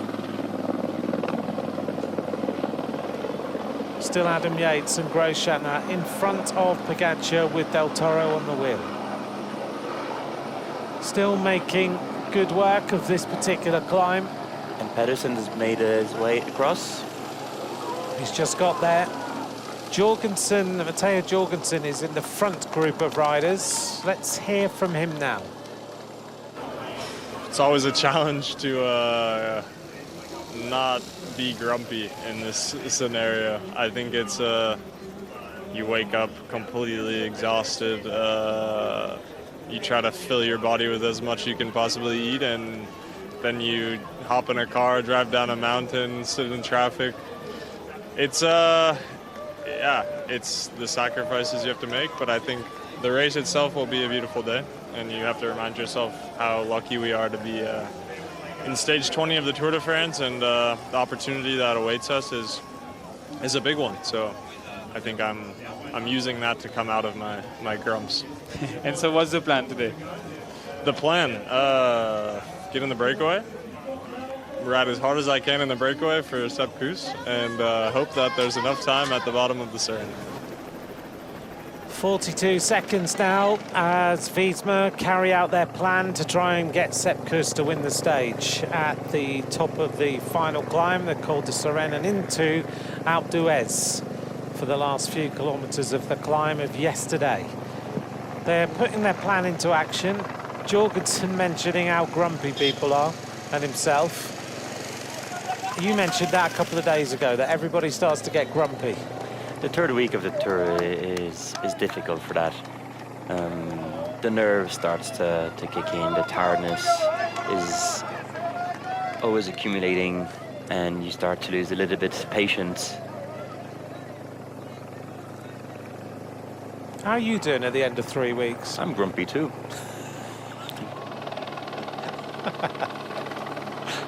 Is that just But I'm today, grumpy even or when I'm in good shape. are you? Is that just today or the whole week? Just today. I think you've been all right, actually. I don't think you've been grumpy at all. No, I'm just frustrating. I was up early and didn't get my ride in. I can tell that. Yes. And you, since you came back, you've not been yourself. Yes, actually, and I did also. My nerves let out, and I had 2 pain au chocolat, which is way too much for the little sport that I did. Oh, come on. You're at the end of 3 weeks of the Tour de France. A little pain chocolat. Not 2. It's fine. Pain chocolat, 1 is good, 2 makes you smile. You know how many hours of cycling you need to burn those? I think you would think much too much about it. Just sit, eat the pain chocolat, and enjoy the day. Do you know how many croissants I've had this week? 7? Quite a few. And yeah, there's moments where I think I should not have had that, but No, I want to try and lose weight now after the Tour. The Look, World Championships in Australia this year in gravel are quite difficult, and I want to try and.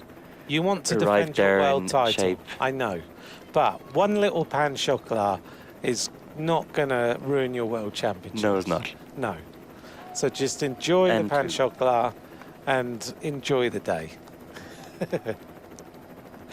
It's not, but listen, it's not possible. You know, last night last night we ended up, because there was going to be this big evacuation from the top of Alpe d'Huez, and it was going to be a nightmare.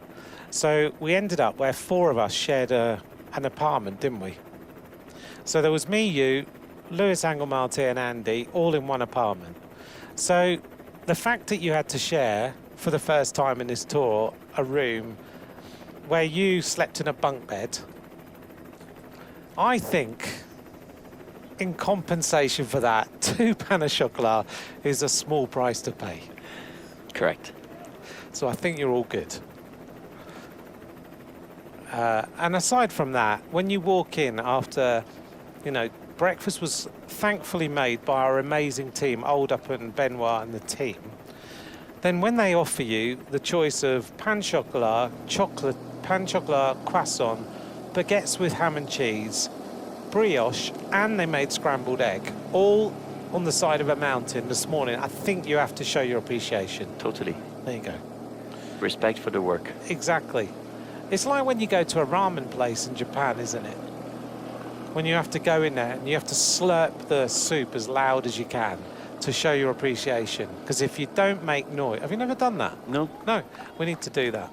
So... I'd be told off if I made noise at home. Yeah, exactly. But the first time I ever did it, when we were at the Saitama Criterium, I went into this ramen place and I sat down and 2 women next to me slurped their soup so loud, I couldn't believe it. And the chef must have, or the waiter thought I must have been a bit shocked. So he looks at me and he says, oh, no, you need to make as much noise as possible, because if you don't slurp the soup loud, then the chef thinks you don't like it. So my French Alpe d'Huez equivalent of ramen slurping soup is you having 2 pain chocolat. So I think you're good. Okay. 28 seconds. When you win the Worlds in Australia, I'll remind you of this moment. 7.5K. I have every faith in you. Now that you're a world champion, you can be a world champion twice.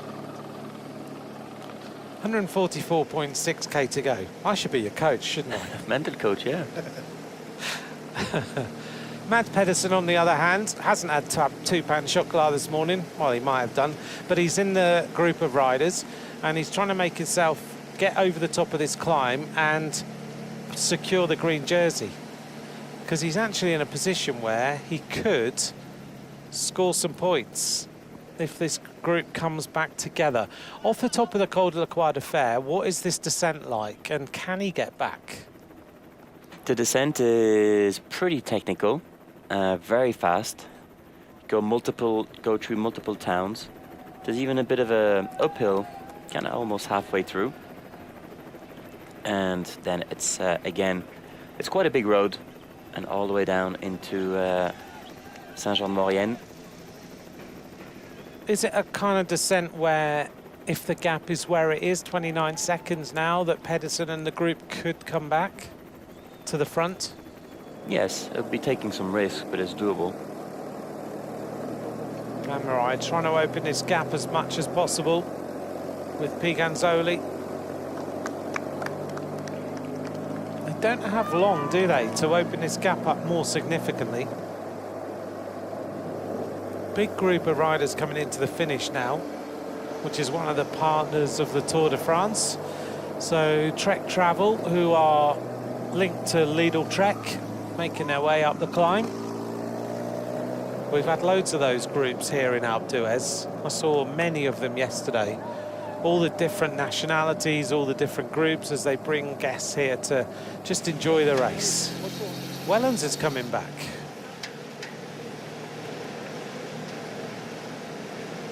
So Tim Wellens. O'Connor has made it back as well. They're all going to be on the back of the yellow jersey group. Vlad van Mechelen on the back, 78 for the Bahrain victorious team.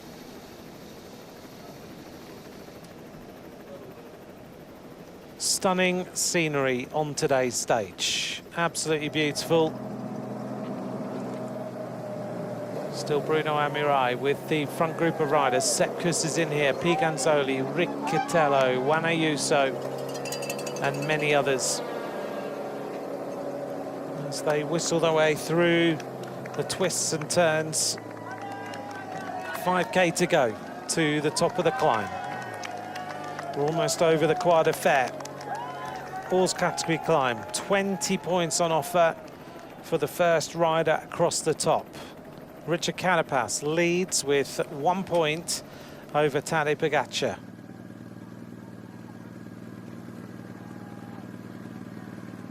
Still Bruno Amirai doing the work. He's taken on the full responsibility in that leaders group. Very impressive, isn't he? He's done such a brilliant job for this team over the last 48 hours. He really has. Considering also he had that injury from the crash earlier on in the race. He nursed himself through it, got himself back.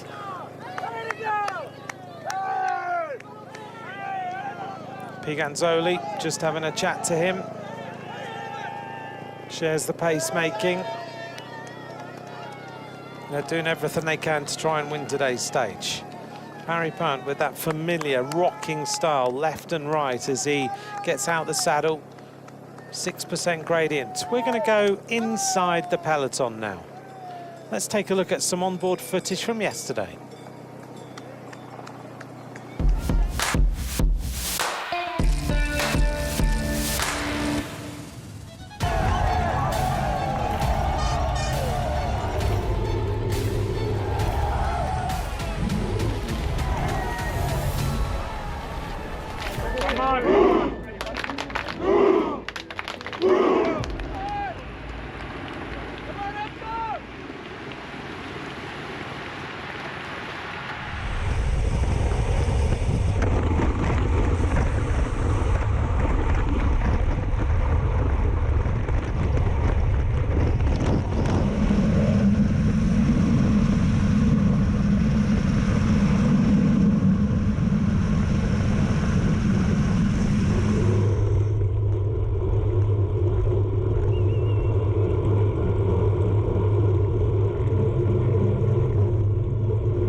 finaliste de bike se classe 4e de l'étape.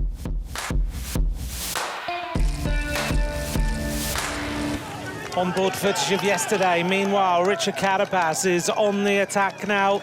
He's decided to go very early on this climb. He's 3 kilometers from the top, and the polka dot jersey is trying to ensure that Valentin Parry-Pant cannot come across to him.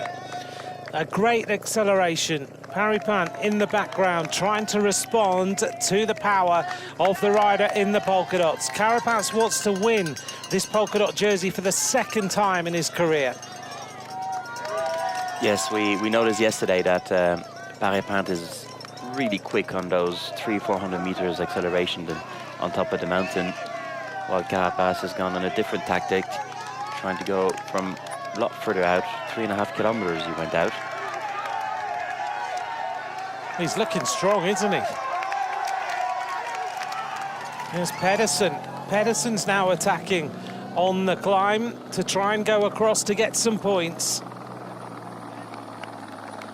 Well, it's not often you see the green jersey attack on an Oars category climb, but we might as well. Trying to bridge across, make sure he gets into that group. If he bridges across, which it looks like he might do, then he's going to be able to stay in that group until the intermediate sprint. There's no other climb.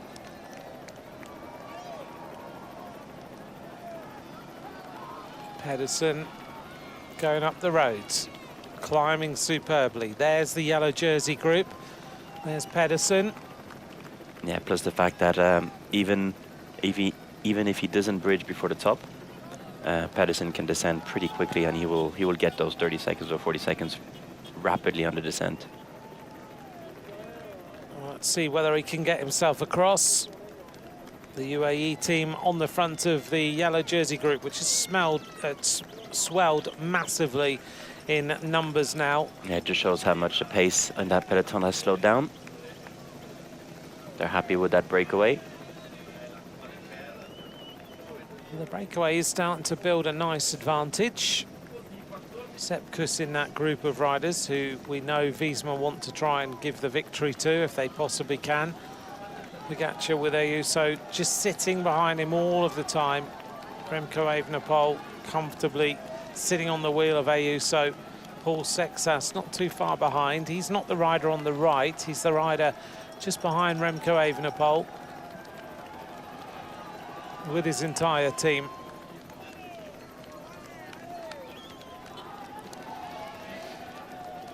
That's the junction to the Col de Glandon.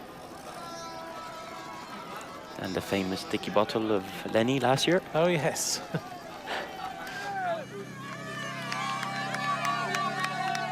.41 on his back. The gold numbers as the most combative rider of yesterday's stage. Carapaz is putting on a show yet again. He's opened up a nice, comfortable gap now, 20 seconds with Parry-Pant. Parry-Pant cannot respond to this right now. Here's Pedersen. We're on the Croix de Fer, climb for the 22nd time, the first time since 2022, where Giulia Ciccone claimed the King of the Mountains. We have just gone up over the Col de Glandon. It's been a King of the Mountains, the Col de Glandon, 15 times in the Tour de France.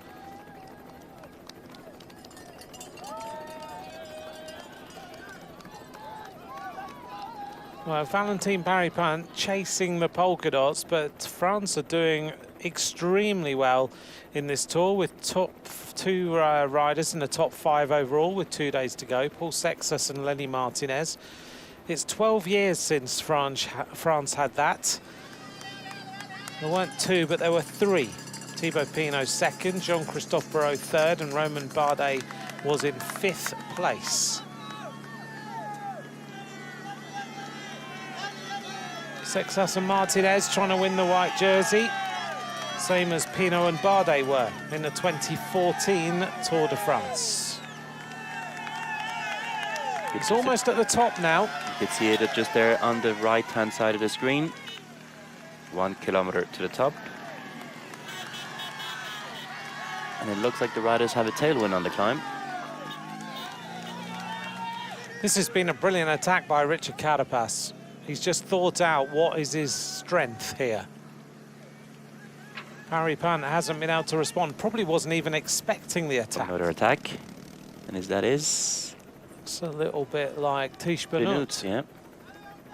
So Benoot goes clear. What are Decathlon cooking up?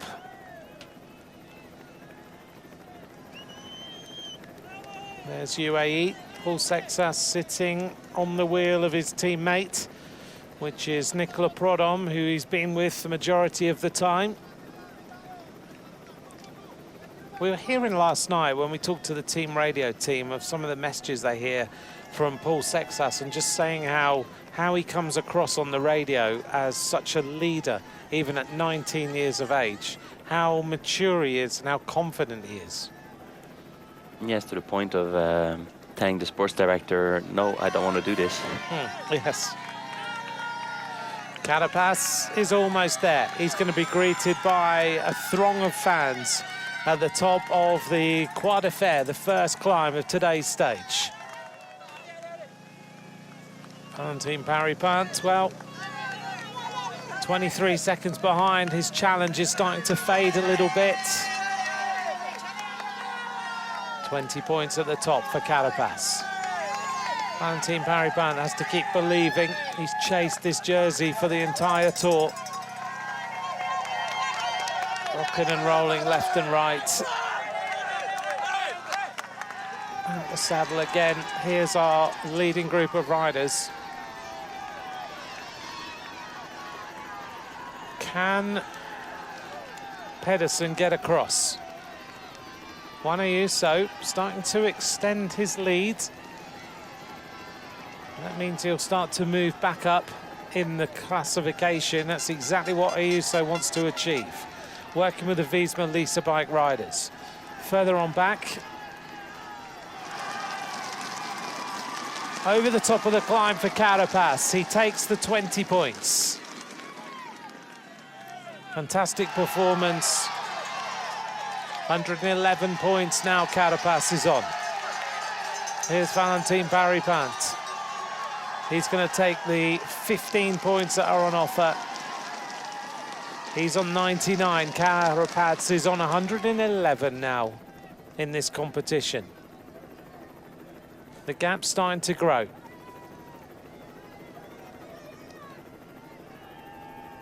$12 points between them. Let's see now what Carapaz does in the descent. Does he press on? The next category climb is obviously the Col du Télégraphe. It's quite a long way away, isn't it? Yeah, that's at kilometer 83 to go.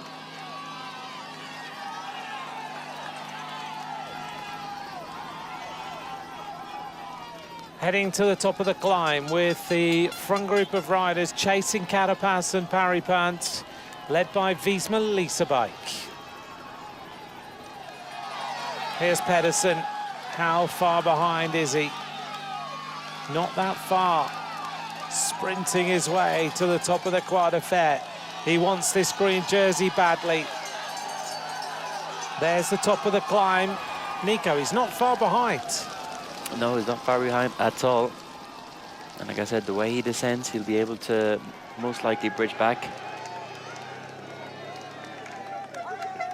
UAE Team Emirates XRG with Wellens able now to contribute. Adam Yates on his wheel, then Großschadner, then Tadej Pogačar. Over the top for Tish Benoot. What are they planning?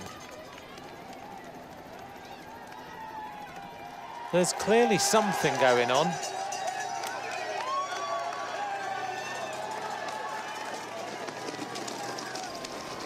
Over the top for the yellow jersey group at 2 minutes and 10 seconds.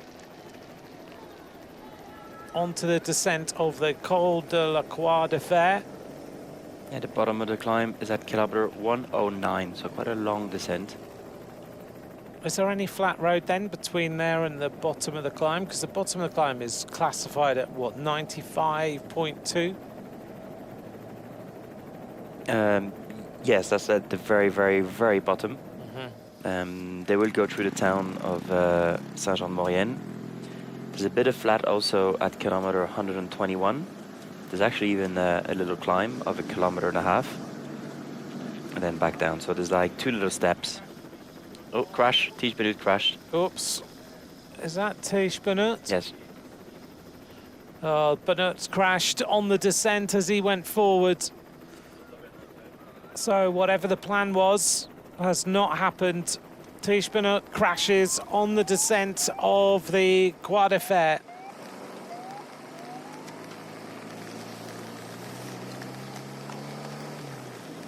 Well, we never got to find out what the plan was, but he had attacked over the top to go clear from the group.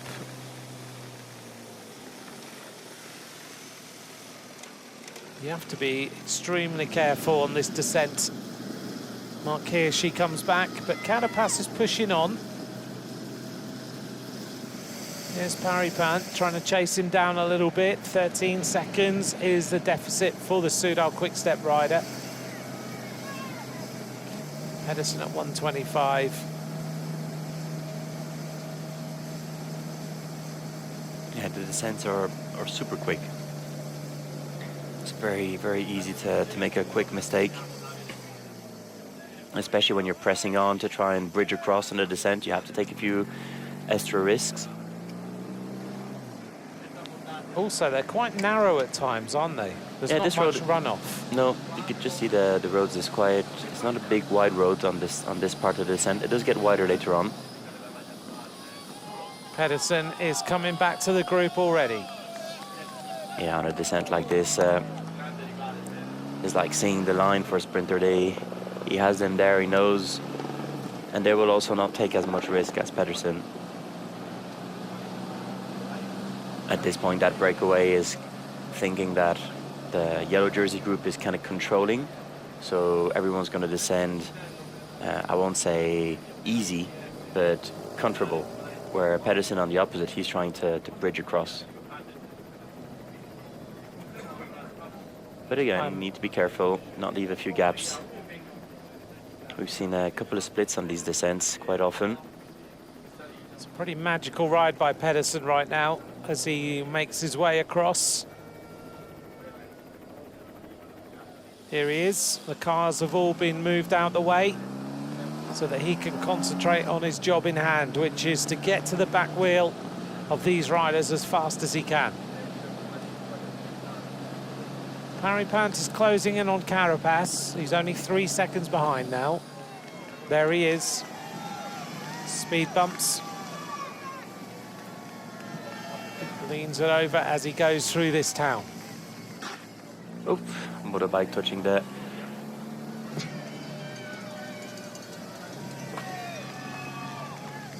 We're into Saint-Saulin d'Arve, a little population of 360.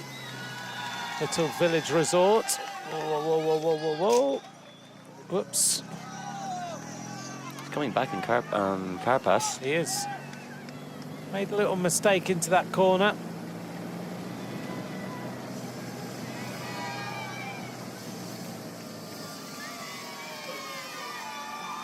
Fashion designer Pierre Balmain came from this town. Upon his death in 1982, the fashion designer's ashes were scattered at the foot of the Saint-Saulin Glacier.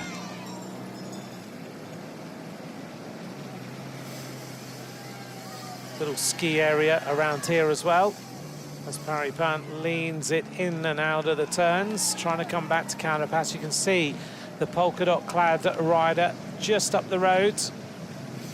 Paripant doing everything he can to close the gap. 75 kilometers an hour. 5 seconds.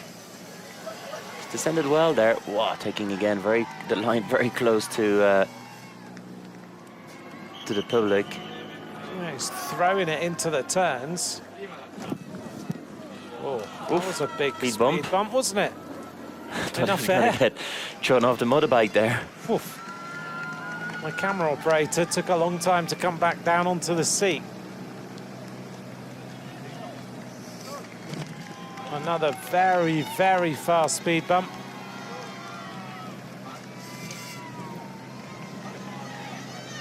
Radio Tour's just told everybody we have 3 big speed bumps. It's a bit late for the camera operator. Paripan almost onto the back wheel of Richard Carapaz. We're going to hear now from Valentin Paripan.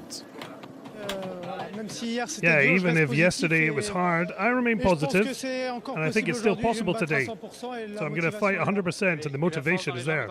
And the strength in the legs? Well, we'll see, but I think everyone is tired. Carapaz too has given it his all the last 2 days, so I hope he's a little tired, even if I'm not so sure. But in any case, I'm going to fight. I'm motivated. I'm going to give everything today, and we'll see what happens.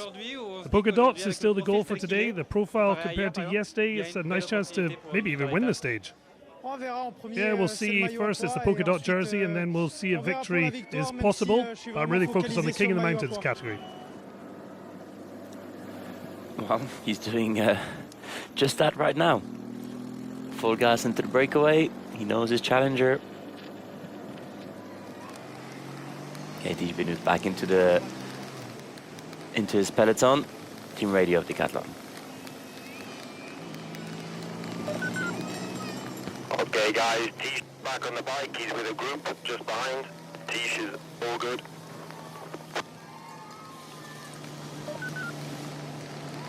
And again, so letting the rest of the team know what the situation is, so they know they've got Tish back in the peloton. They will be able to count on him later on. And now these 2 riders, are they going to work together now? This is one of the parts that it's a little bit... Yeah, there you go. The tap on the shoulder. And let's try and continue. They can do a pretty good ride if they continue, these 2 riders, and they work together. It's a long way to go once again to the Telegraph. But it's over a minute.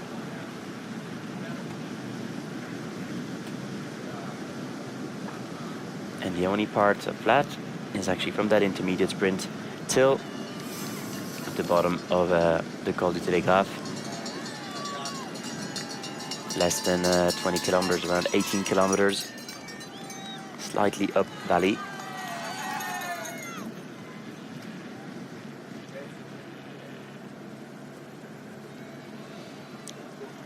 These 2 riders are working well.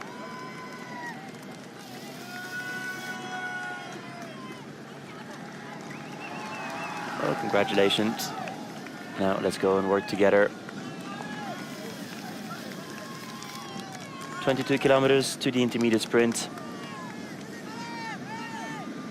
The bottom at the descent. Still in about 10 kilometers.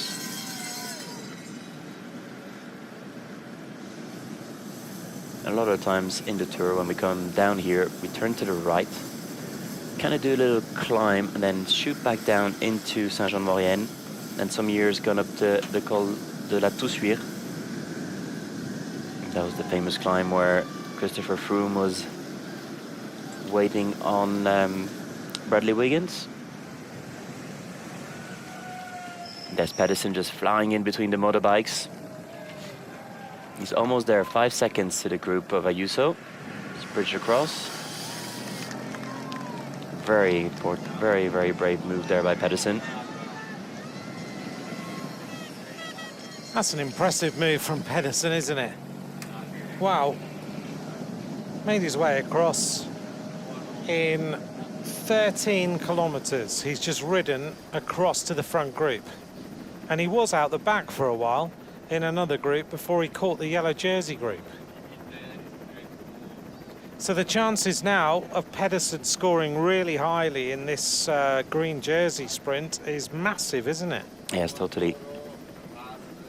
We've got 21 kilometers to go till the intermediate sprint at Saint-Julien-Mont-Denis. That's where we will go through to that intermediate sprint. There'll be 25 points on offer.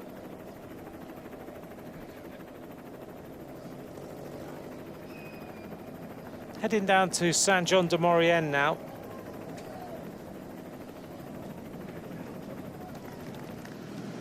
Tour didn't really visit Saint-Jean-de-Maurienne until 2006, but now we visited it 2010, 12, 2015 and 19.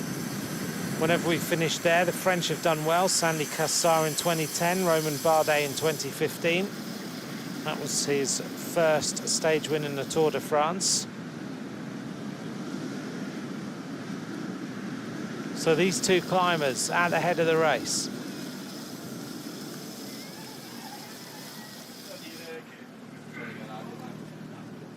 And see if they work together now. The gap's gone down almost 40 seconds. They're descending well, the Pedersen group.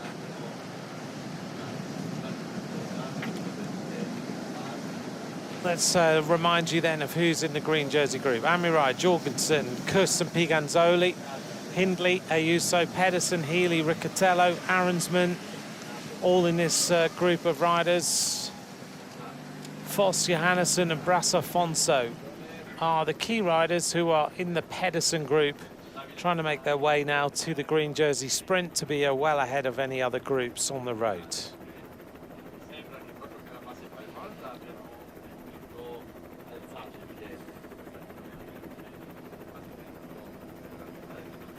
We're covering distance pretty rapidly on these descents.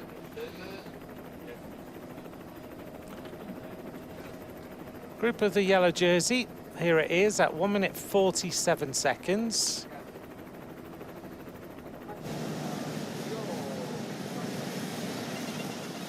And this is Tish Benoit, who had gone forward and then crashed on the descent.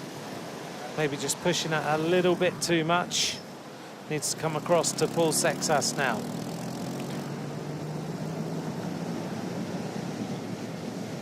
Tish Benoit about to make the junction again.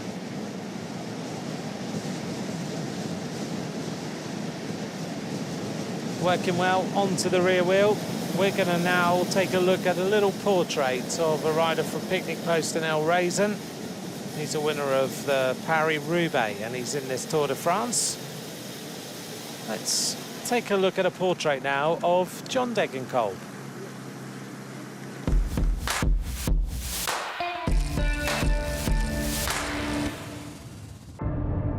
Is it your last Tour de France this year? Yeah, probably this will be my last Tour de France. Silver medalist from last year's Under-23 World Championships. He takes the win today. I'm so happy. My first World Tour race win, and yeah, I'm absolutely happy. One night in the city gave me back my sanity. One night in the city, take me to... A lot of great memories, and I made great experiences here. And over all these years, my first tour was in 2013, and it's a big dream to still be here. For me, it's the biggest privilege in professional sport to be able to compete in the Tour de France. Is Degenkolb going one better than a year ago? From second to first in a great move. He wins it. Degenkolb gets the victory. Over all these years, collected some great success. A stage win in 2018 was obviously the peak of the success in the Tour. And for me personally, everyone who knows me knows that I love the cobbles. I love Paris-Roubaix. It's my favorite race, and that was then the cobble stage in the Tour in front of the Velodrome of Roubaix. It's Degenkolb who leads out. He explodes. It's Van Avermaet trying to challenge. Degenkolb, power into the line. Degenkolb, he wins. Pure happiness. Really, I was chasing this victory so long. I think it was very emotional, probably the most emotional victory of my career. I came from a long period without any victory and with an injury, so I had to fight my way back. My main goal is that we can win a stage with a team. That is still our focus, and we'll give our best to win the stage. I just try to enjoy every moment, even if it's very hard moments and difficult moments, but even these moments I will try to enjoy as much as I can.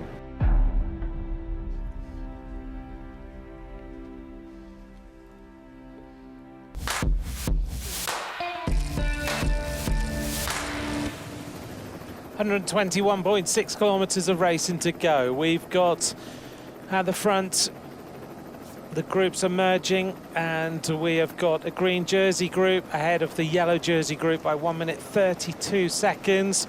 Pedersen is making a move now to take the sprint at 17 kilometres down the road. Nico, John Degenkolb, a teammate of yours in your career? Oh no, he came back to the team after you. Took my place. Oh, better not say any more then. But you've ridden with him in the peloton. Yes, I have, yes. And he's coming to the end of his career. He's achieved a lot. He's a very successful career. So he'll be... Do you think he'll carry on in the sport, or do you think he's the sort of rider who might just go and do something completely different? I don't know him enough to be able to have an opinion on what he's going to do afterwards. You definitely see that he loves the sport. Yes. I think he's also done financially well in his career where he can afford doing something else than staying in the sport. I'd be curious to see what he goes on to. A lot of these riders usually take 3 to 6 months and start thinking about what they do. I'm not sure if he's got a business on the go, or he already has one built. But it's one of those moments, isn't it? You come to the end of what has been a long career, and then you just have to work out what is next. And it takes some people a lot longer than others. Some people find it easy. I remember when you were first here, you just finished your career and you were working out what you were going to do. And now you've kind of no, but now I think you've settled into retirement. But it's not. It's kind of a semi-retirement in some ways. Yeah, it's a hybrid. Change. I don't like the word retirement. I feel I've worked harder now than I've ever did in my life. Yes. But you've kind of settled into like a combination of lots of different things. So you're still very involved in the sport, and I see that with quite a lot of the ex-pro riders now. Yes, I still think that I'd find it very difficult to step away from this world. Whatever the position is, if it's maybe later on in my career to be back into driving a car, sports director, obviously maybe doing more TV work, or like I'm doing now, working with events. Oh, Bonden.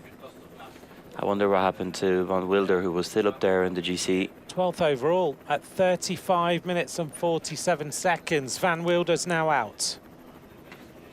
Yes, sorry, coming back to you. Nothing. I was just saying that I'd find it very difficult to step away from the world of cycling. I think once you're in it, it's under your skin, isn't it? And I've been in it since as long as I can remember, since a kid, basically coming to the races with my dad, and then a long enough career. Now another 5 years post-career working in the world of cycling, working with brands as an ambassador as well. And I enjoy it.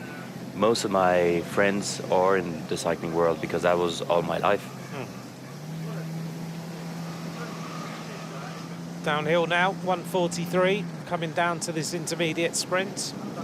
But when you look around this television compound and you see the different riders that are here and you bump into them, you know, Caleb Ewan's next door, Simon Gerrans is next door. We've had Pozzovivo has been commentating next to us, and he's come back as a pro, age 43, which is incredible. Then you've got Fabian Wegmann here, you've got Laurent Jalabert, you've got so many ex-riders, yeah.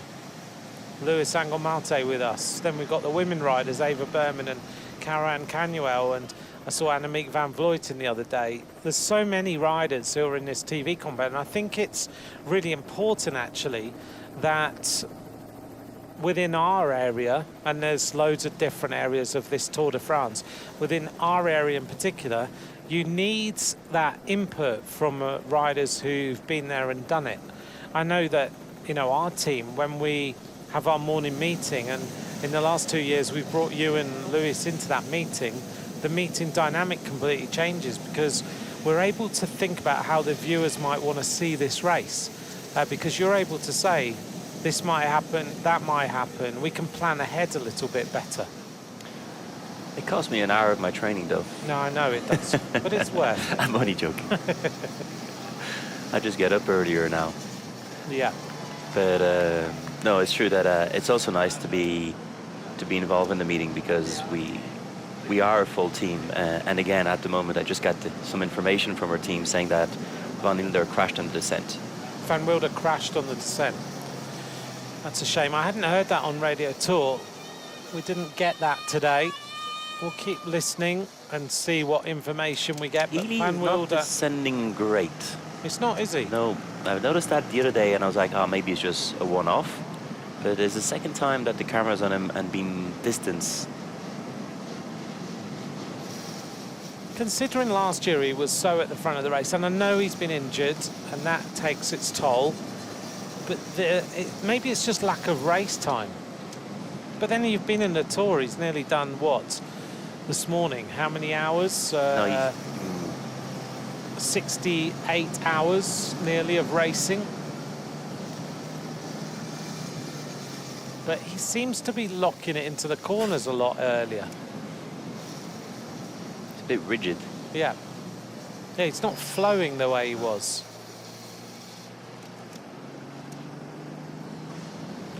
So this is Ben Healy. For those of you just joining us, thank you for your company. This is the Tour de France. As we watch now, the situation starting to evolve. He's not taking good lines, is he? No, he's taking terrible lines. And yes, he's descending with this technique of angulation, but he's battling the bike. Yeah, it's not flowing in any way. Front of the race, Bruno Amirai, Matteo Jorgensen, Sepkus, Piganzoli, Hindley, Ayuso, Pedersen, Carapaz, Ben Healy, who's dropped off the back of that group, Riccatello, Arensman, Foss, Valentin Paribas, Tobias Johannesson, Clement Brasse, Fonzo. Yeah, and every time we get to a descent, he loses the group. We saw him do it the last couple of days. I wonder why. I don't remember if he was descending well or not last year, actually, now that I'm thinking about it. He was definitely climbing well, but yeah, I don't remember if having it in my mind if he was a good descender or a bad descender, but he's definitely not descending well at all, in particularly this descent. Bruno Amirai, on the other hand, is descending pretty fast. He is. Stretching out this peloton, this little group. Split there as well with Riccitello. I think Ben Healy last year was climbing so well that actually, when he got into the descent, it didn't really matter. True.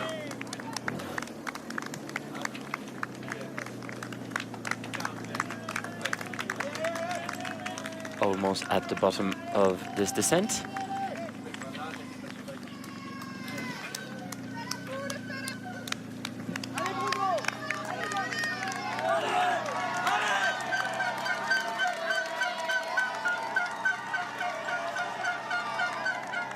And almost into the town of Saint-Jean-de-Maurienne. Quite a famous town for cycling, Saint-Jean-de-Maurienne. Close to the Madeleine, close to the Glandon, close to the Croix de Fer, close to the Télégraphe de Galibier. Climbs to the Toussuire as well.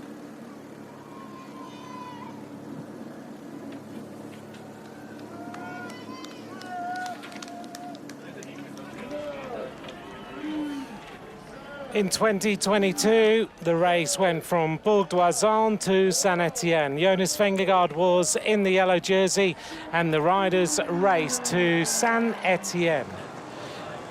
At this point, Jonas Vingegaard was heading to take his victory in the Tour de France, his first overall victory, but as we raced into Saint-Etienne, it was Mads Pedersen in the colours of Trek Segafredo who won the stage.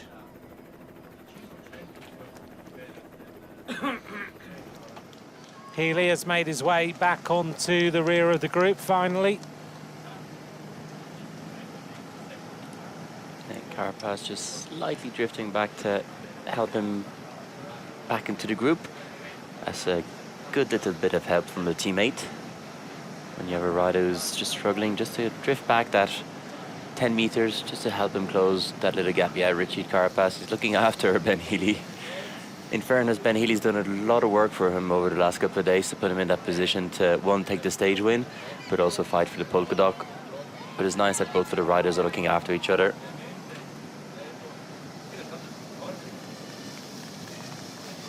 Carapaz on the back of the group in the polka dot jersey, just in front of Ben Healy. 8 kilometres now to go for Mads Pedersen. Now, the situation in the green jersey is that there is a gap of 57 points between Pedersen and Philipsen. If he takes the 25 points now, he moves on to 82. Now, tomorrow, Nico, there's still 95 points on offer. Yes. Tomorrow it will be important that he still gets a certain amount of points, most likely in the intermediate sprint and also in the finish, but important points, not just 5 or 6. But if he took points in the intermediate sprint tomorrow, he can pretty much be safe, yes. Take it out of sight. Egan Bernal. That peloton quite has grown since our last time. About 20 riders have come back into that group. Swelling in numbers all the time. A nice little sticky bottle there. Oops. Well, Bernal not really happy. He's like, take it easy. They want to go up to the breakaway, but yeah, Bernal's not happy with the way. I'm not surprised the way that car's driving right now. Bit aggressive. Everyone's getting a little bit tired, which is not good news. Yeah, it's the chance they have to go to the breakaway, of course, but actually, let me see if he's still trying to overtake this car. Yes, he is. He's trying to overtake the bunch, so he's trying to go to Pedersen or to Ayuso. He's got 7.3 kilometers to get there. Pogacar in the yellow jersey.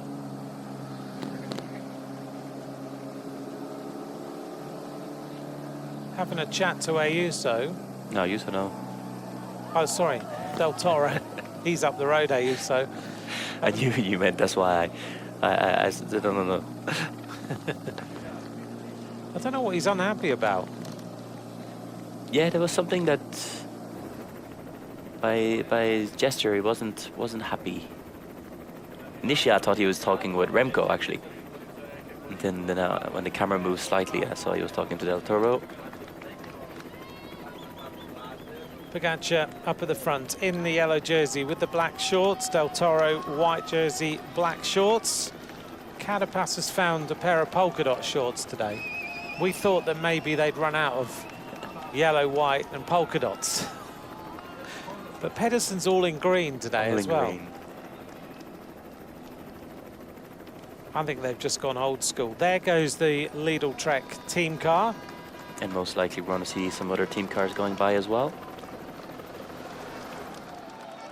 So everybody moves across the road. Here come the motorbikes. Yeah, there they are. The cars are making their way to the breakaway. Groupama go past.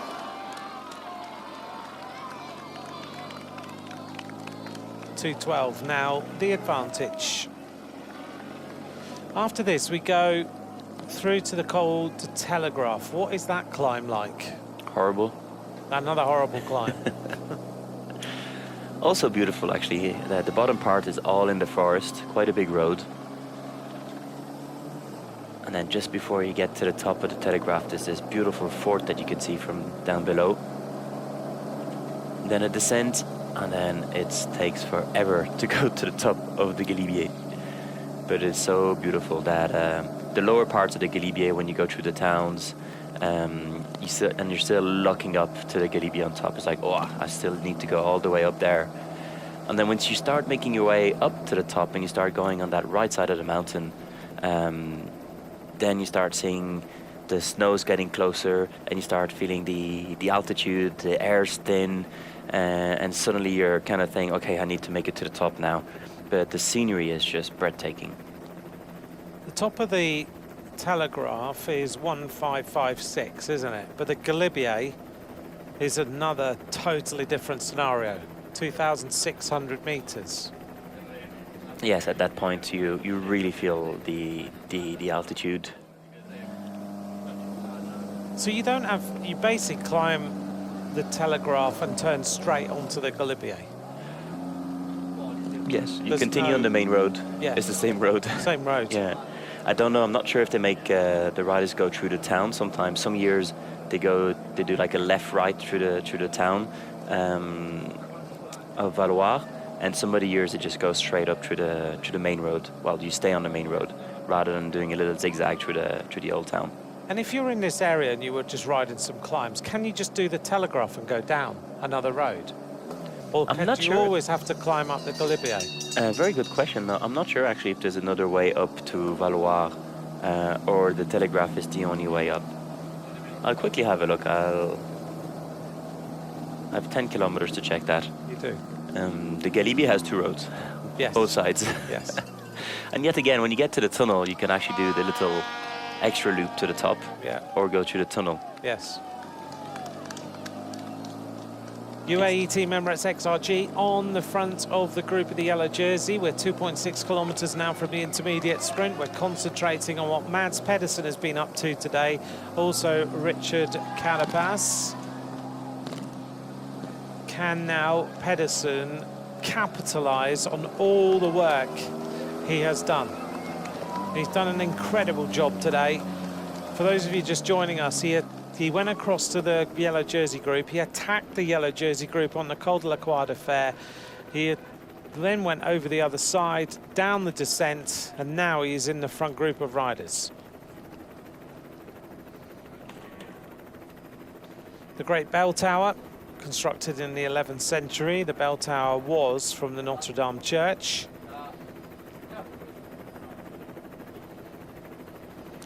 Yeah, so there's only just one road that will take you to the Col du Télégraphe from Saint-Jean-de-Maurienne, and that's the D902, so that's the road of today. Saint-Jean-de-Maurienne is very well known, of course, for its knives. Did you know that? Yes.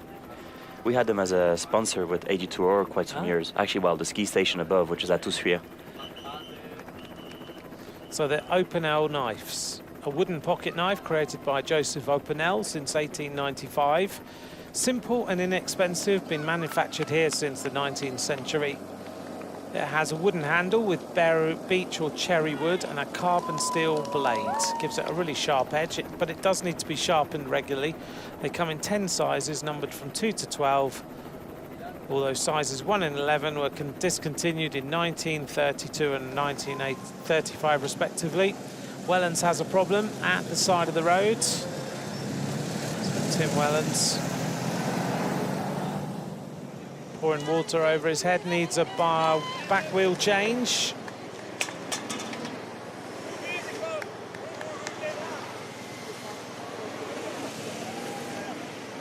We're almost at the intermediate sprint. Here we go now with Pedersen locked into position.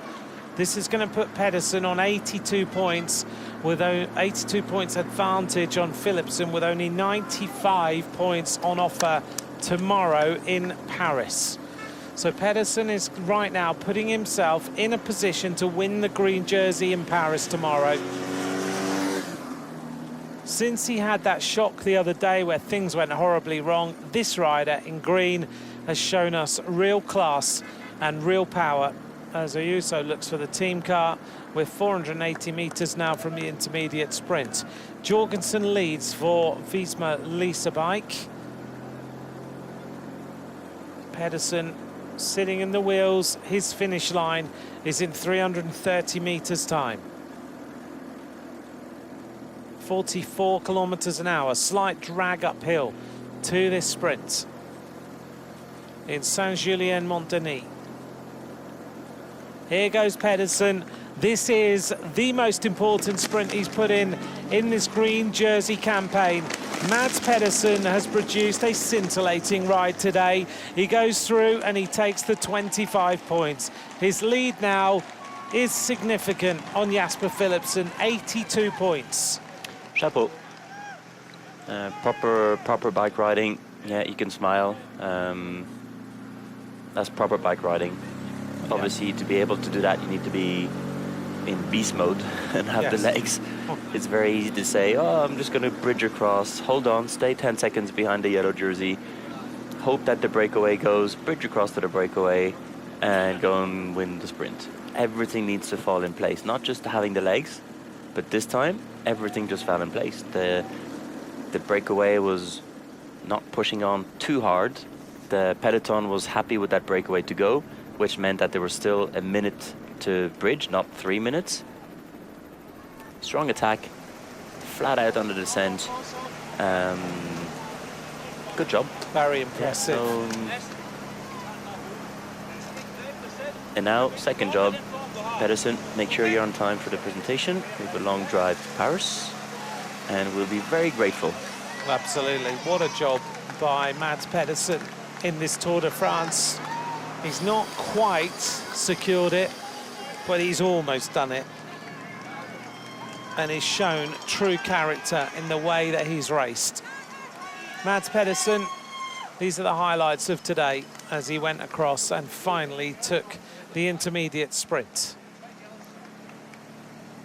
Checking over his shoulder, Academic rides across, and now tomorrow there's only 95 points on offer and he's already got a lead of 82. Now his job to just look after Juan Ayuso for as long as possible. No, he's dropping back. Ah, he's going back straight away. I think this is why they're filling him with bottles. He's going to give this first to Ayuso, is he? Looks after Juan Ayuso. Gives a little bottle to another Scandinavian. Looks after him. So he is going to stay in the group. Probably drift back later on. But I guess if he can hold on the wheel, and he was able to bridge across earlier on, might as well just go further into the stage. Much better going your own pace than suffering from the gruppetto. Yeah, there's the situation with Pedersen in that green jersey. Here come the peloton, not too far away now from the intermediate sprint. They're coming up to that with Niels Pollitt on the front with Adam Yates and Tadej Pogačar. Still very under control, 2 minutes 46. It'd be interesting to see if any other teams do come and help out. I think Remco still wants to attack. He was a bit frustrated from his attack yesterday. Yes. He still managed to get time on the rest of the field, par Tadej Pogačar, but... Next on the horizon for the riders, the Col de Telegraph. 11.9 kilometers uphill. 7.1% its gradient. 10 points on offer at the top. In terms of the King of the Mountains competition, we know now that Carapaz has got a lead of 12 points on Valentin Paripin, so it's not over yet in the King of the Mountains. There's still much to play for. Today there's still another 50 points on offer before the end of the stage.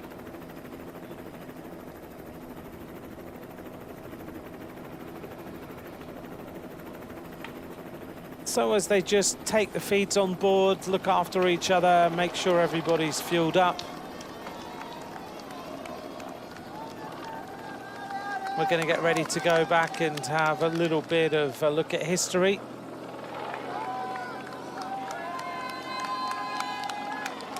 .259 to the yellow jersey group.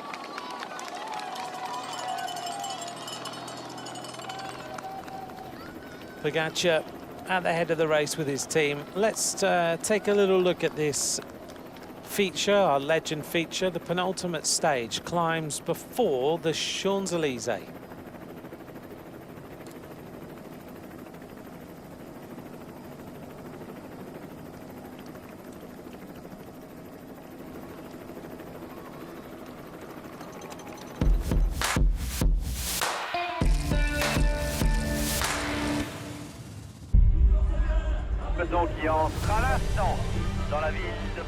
The Tour de France generally has its final flourish in Paris, but the approach to the capital is littered with climbs. With one or two exceptions, the penultimate stage of the Tour has always taken place in the mountains. In 2009, Mont Ventoux was on the menu the day before heading to the Champs-Élysées. Juan Manuel Garate claimed one of the biggest wins of his career, while race leader Alberto Contador had no trouble defending yellow. In 2015, Thibaut Pinot put on a show on the Alpe d'Huez as Nairo Quintana tried to steal yellow from Chris Froome. On the most revered mountain in the Alps as far as the Tour de France is concerned, Great moments for Thibaut Pinot. Froome losing a minute 26, but staying in yellow. Back with Pinot in 2023, he was given an incredible send-off in his final tour and was looking to go out with a bang, leading the way up the Petit Ballon. However, he was caught by the GC favourites, with Tadej Pogačar attacking Jonas Vingegaard one last time. Vingegaard kicks on the right-hand side. It's the yellow jersey and the white jersey. 1-2.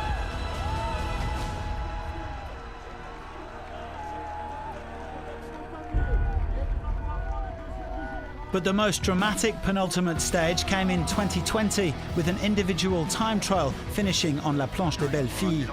Slovenia's Primož Roglic had a 57-second lead over his young compatriot Pogačar, and yet he was losing time at every intermediate checkpoint. The final climb would shatter his dreams of winning the Tour.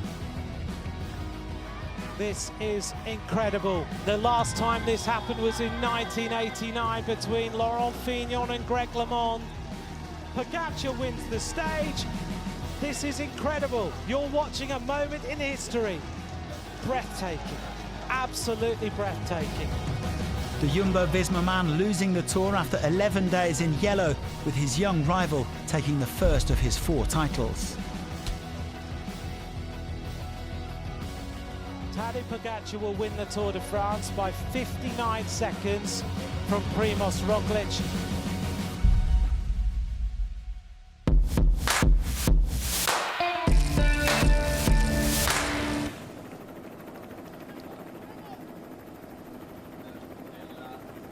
A little look back at previous stages before Paris.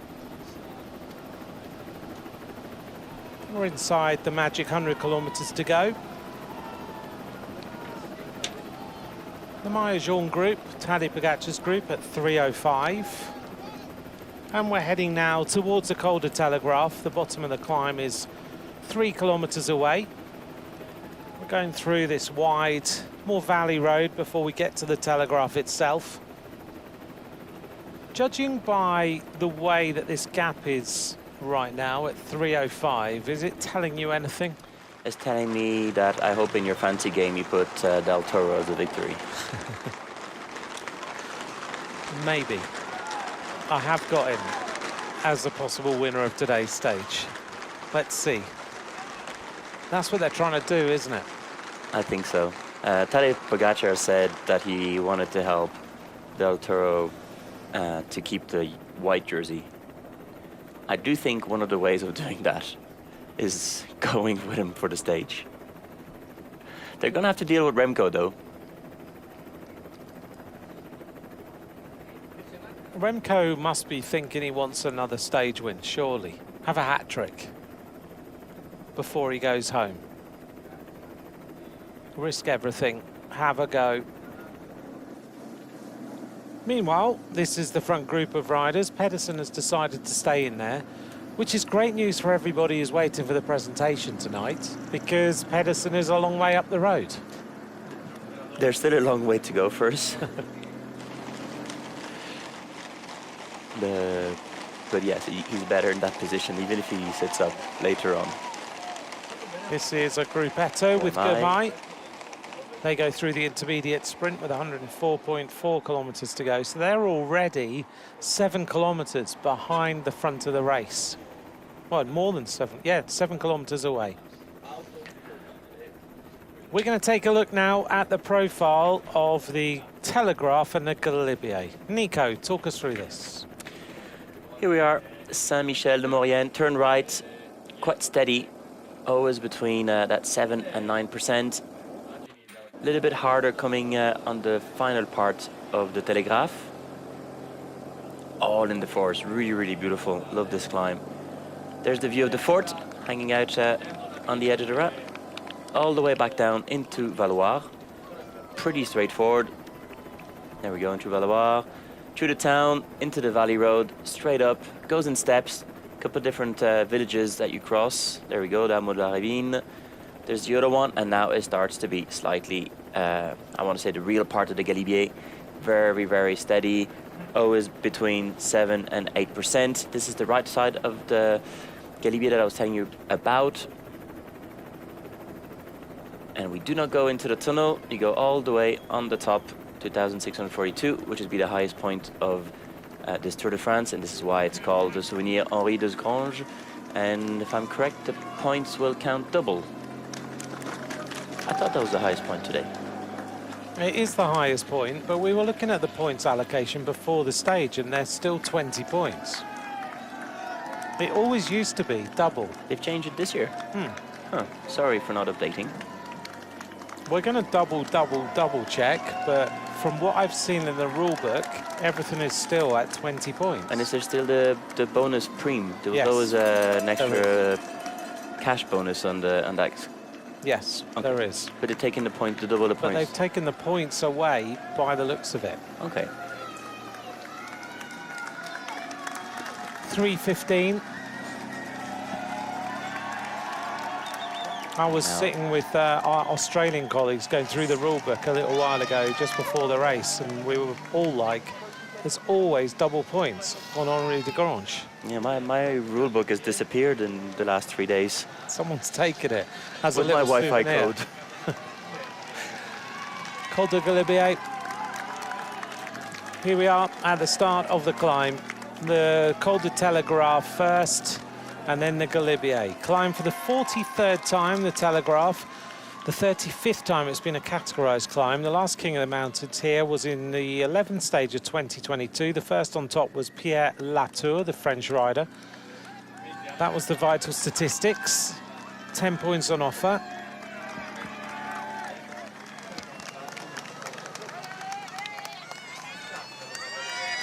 There's a surprise. Jorgensen's gone out the back. A bit like yesterday, though. He's not having, he's not got the best legs, Jorgensen, right now. Going out the back early.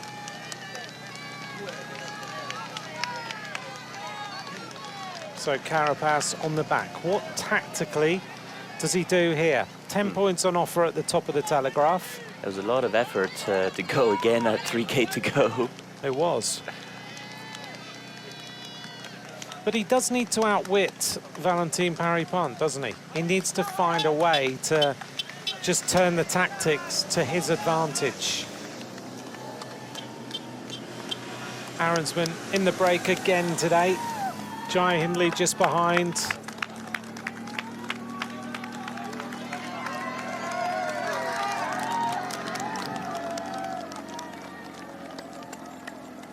.318 to the yellow jersey group.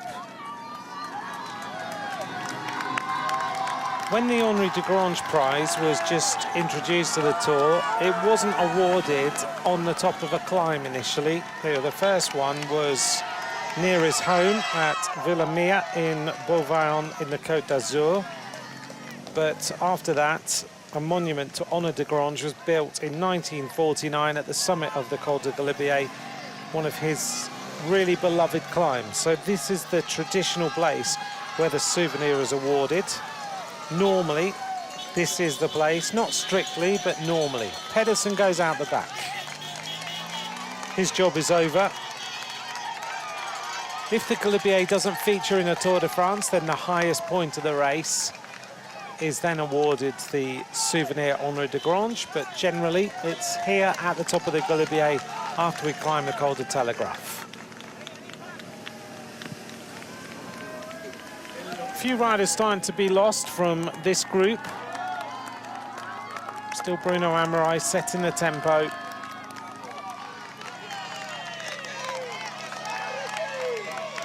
Riccatello still on the back of the group, looking after the interest probably of Paul Sexas. Healy's back in the group as well on the climb. I also think it's double use again. We always think automatically now that they're in the front to be there in case for their team leader, but they're also there with trying to be ready to win a stage if it does happen. But there's always this idea of having a rider in the front is kind of a modern idea now, that we always think that when a big team puts a rider in the front, it's only because something is going to happen from behind. But the essence of cycling is also still to go and win stages. So Riccatello is there for two purposes. It's always easier to have a rider to fall back than bring a rider back from the gruppetto. And in the case that the tactics can change, well, there's also the option of fighting for the stage if he's not used by Sexas. So there's always two good reasons to be in that breakaway. And he is a rider who could win this stage. Yes, definitely. On a good day, he can climb as well as Sepp Kuss or Arnsman. Or Carapaz and Paris-Pinte. We're in the third week of the tour. It's a pretty high level of climbers in this group. I think Bras Alfonso is starting to struggle there. Yes, he is. Paris-Pinte also. This is good news for Richard Carapaz. Paris-Pinte is having a bad moment on this climb. You have to admire how much work he's put in to try and take the polka dots, but right now things are starting to unravel a little bit. You can see how much he's having to work. These explosive attacks at top of climbs for 3 weeks. I have to say, last year I wasn't quite impressed. Par's win in the Ventoux. Oh, Armirai almost goes into the fans on the side of the road. Comes to a standstill. Big effort. Good ride there by Bruno Armirai to set up his teammates.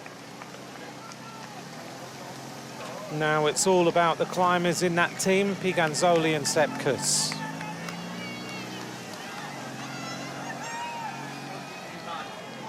On the back of the group, looks like potentially Arensman looking for the team car. Paris-Pinte just drops in behind it. Yes, Alfonso is back in that group. It's a dangerous place to be though, Paris-Pinte. Paris-Pinte just trying to hang on here, having a bad moment. Can he just calm himself down, get himself back into the race?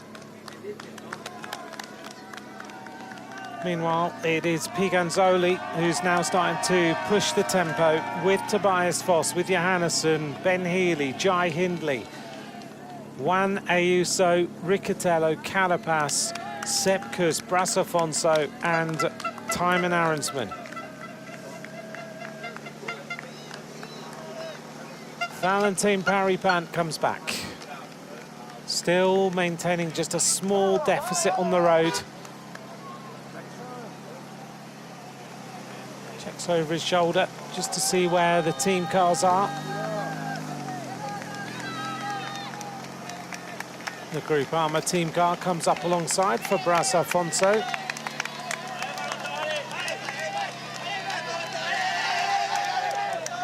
The 20th stage of the Tour has recorded the final maillot jaune change in the Tour's history on 5 occasions: 1962, 78, 90, 2011 and 2020.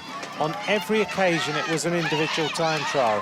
When we think back to 2020, Tadej Pogačar managed to overturn a 57-second gap to Primož Roglič at the Planche de Belfi. After the stage, he had a 59-second advantage over Primož Roglič. Remember last year, we had a 20th stage, which was a rolling stage, and Caden Groves claimed his first Tour de France stage win in Pontarlier, which was an amazing day out, actually, when we saw Caden Groves, a sprinter, going on a solo breakaway to win the stage into Pontarlier. For me, one of the most memorable stages of last year's race.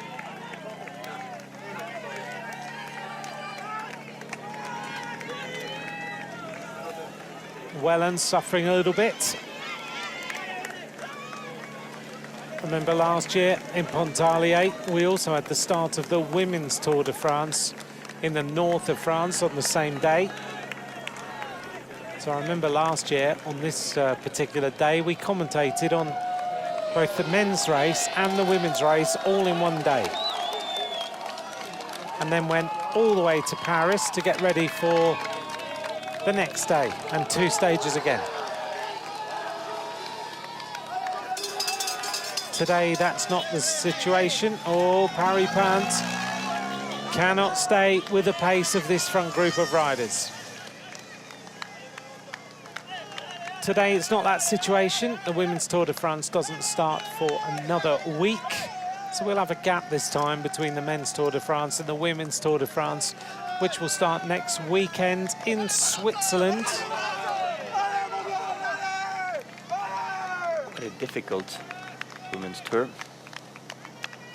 Grand finale in Nice with 4 times the Col d'Ez. Yeah, that final day looks extremely difficult. Yes. Oof.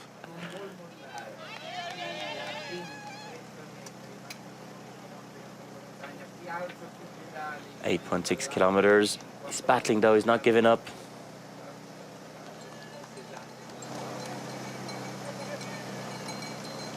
Team radio.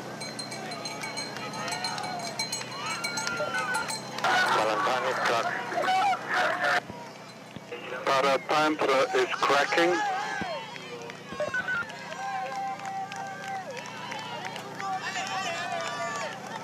He definitely is. He's going backwards.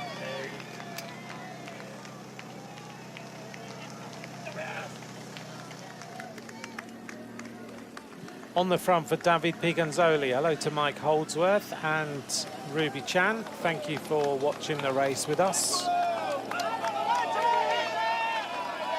Tim Wellens has found his way back, yet again. How many lives has Tim Wellens got in the last 48 hours? And he gives a bit of food. Hills Pollitt just checks and thinks, oh, hang on a minute, he's back. We're going to hear now from Richard Carapaz.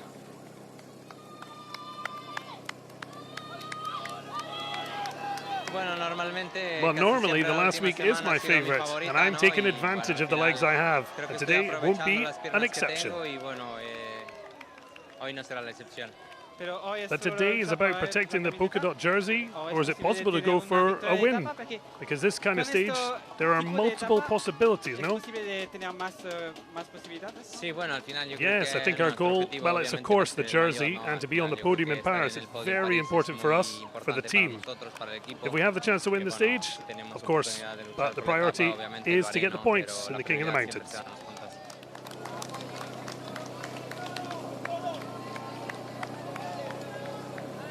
Well, he has shown once again that the third week is his favorite week.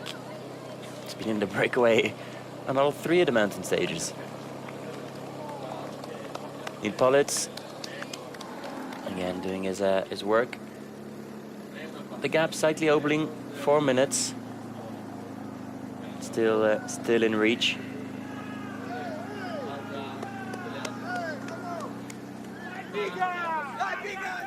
Lisa Bike and now also Tobias Foss seems to be giving a bit of a hand.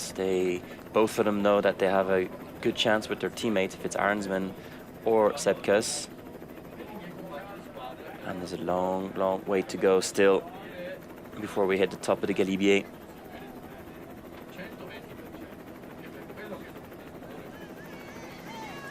This is La Croix de Tête, and that was 2,491 meters. One of the highest limestone cliffs in France. Ayuso, well, if things go well for him, he's also one of the favorites for today's stage. This morning, he probably had in his mind to go up the front, see how things go for, well, 2 things. Once again, if things go right, he can move up into position, but more than anything, trying to go for the stage win.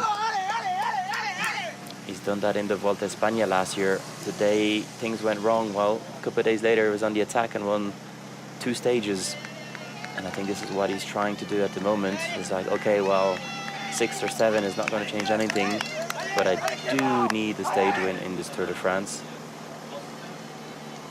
The way he's riding right now is impressive to come back from lying on the barriers just by our commentary position yesterday to being in the front group today. It shows the powers of recovery of these riders and the way that Ayuso is able to just change his mindset.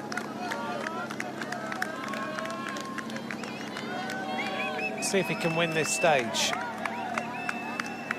There's a few climbers in that front group though who want this stage win. Yes, but on paper he's the strongest. He's the one up there in GC. Well, with Carapaz now has made his massive comeback. Yeah. Oop. They're not all happy. Riccatello looking behind. Closing the gap. Johansson swings out of the line. Ben Healy, still in the group. Piganzoli on the left-hand side. He must be tired now. He's done the Giro and the Tour, and he didn't expect to do the Tour. And he's still at the front at the end of the third week. Yeah, he's going to have a little break on Monday. I'm sure he will have one on Monday. Surely they're going to say, have another week off.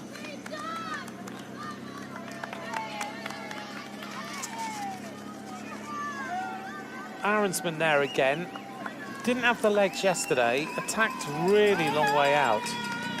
Almost at the bottom of the final climb. Said he just was missing a 1 or 2%. But a chance again for Arensman. Yes, totally. And he's talking 1 or 2% of his top shape, the one that he had in the Giro, he mentioned. But once again, his 1 or 2% less can still be enough to win from a breakaway. It's just, he just hasn't had the top shape he had, for example, last year when he won in his stage in the Tour de France from the leaders group. Team radio.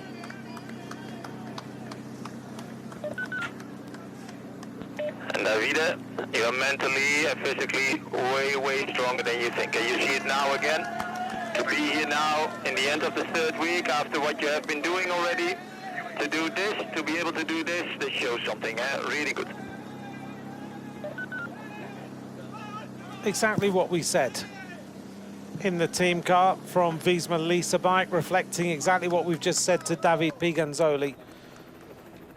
It is impressive, very impressive. This is the Fort de Telegraph up there on the top, known as before Fort Berwick, on the road to the Col de Galibier.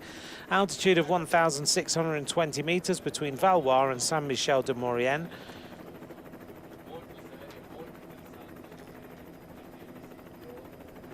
They used to have articulated arms, optical telegraphy up here. We're going up to 1,566 meters. The Tour has been up the Telegraph 30 times.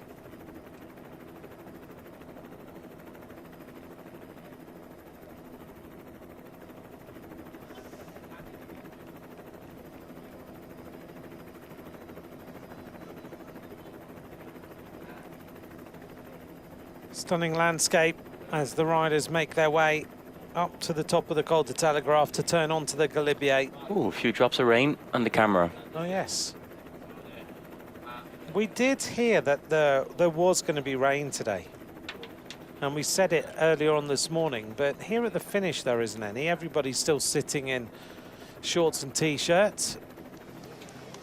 It rained early this morning. It was raining around 7:30 when we went out on the bike.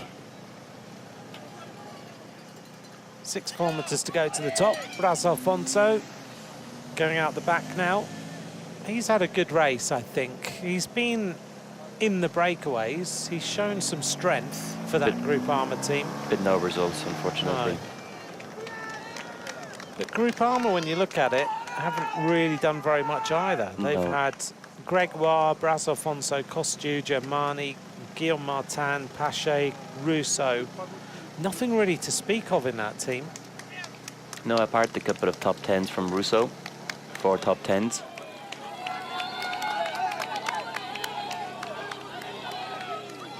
Niels Pollitt starting to turn the pressure on.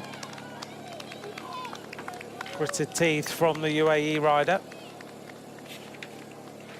Just looking through this group of riders at where the top 10 riders are placed in the string. Well, Remco is second overall, very near the front. But there are some riders hanging around towards the back. Pidcock is sitting a long way back. Now that makes me smile, because I complain about Soigneurs not giving other team riders a drink. The Tudor Soigneur handing out a drink to Warren Barguil, which I think is nice sportsmanship. Yes, but you also have to accept when he doesn't make him a bad person. It's also, no, because it's teams, it's tactics, is where do you place some sports director sat down in the morning organizing his staff saying we're going to have someone here, someone here, someone here, and someone here. It's a budget, it's an expense from the team to send extra staff to a point. You're trying to put an advantage.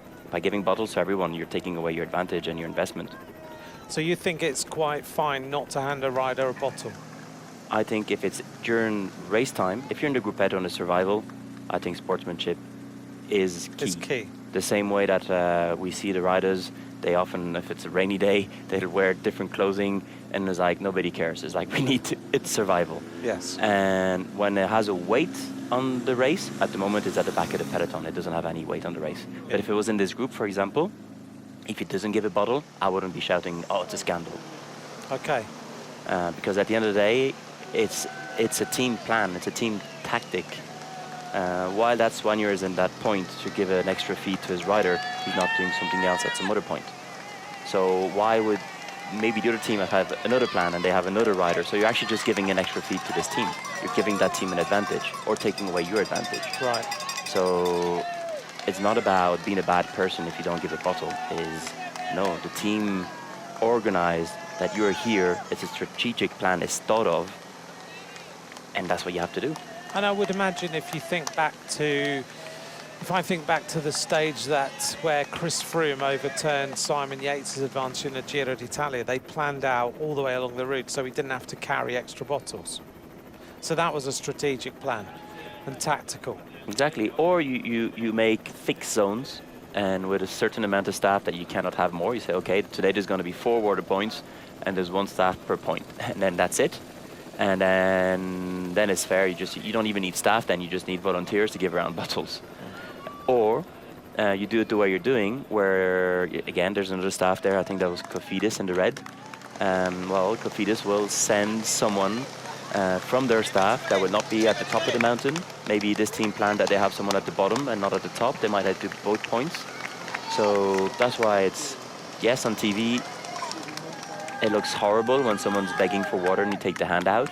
It looks absolutely terrible, but there's actually a lot more behind that. Okay. Thank you for explaining. I think it's important we all understand why that might happen. But then in the gruppetto, yes. I mean, like I said, it's survival mode. It's everybody helps each other. And yes. It's a different scenario.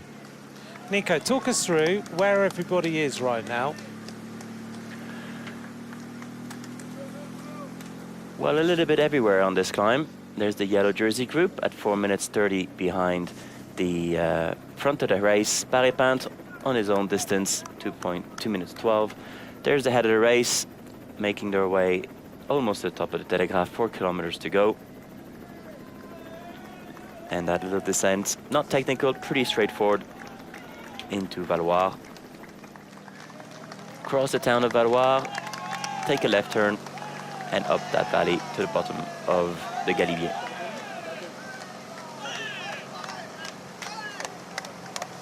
Thanks for joining us. This is where we are. 87.4k to go, 4 kilometers to the top.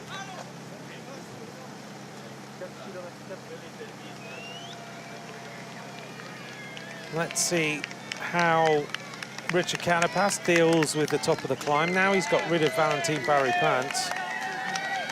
He's in a much better situation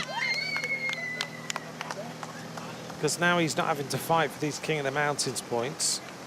The only situation he does have to deal with is Pogačar later on in the race. If Pogačar comes across and tries to take the stage win, which is right in the balance at the moment, 4 minutes and 40 seconds is the gap.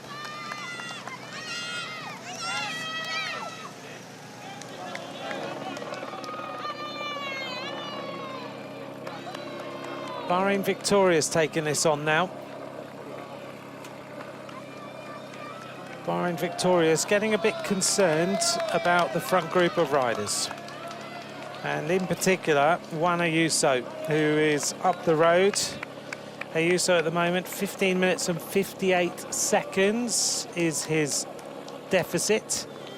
But right now, he is leaping ahead of Lenny Martinez. So Ayuso is moving up into 5th place in the Tour de France.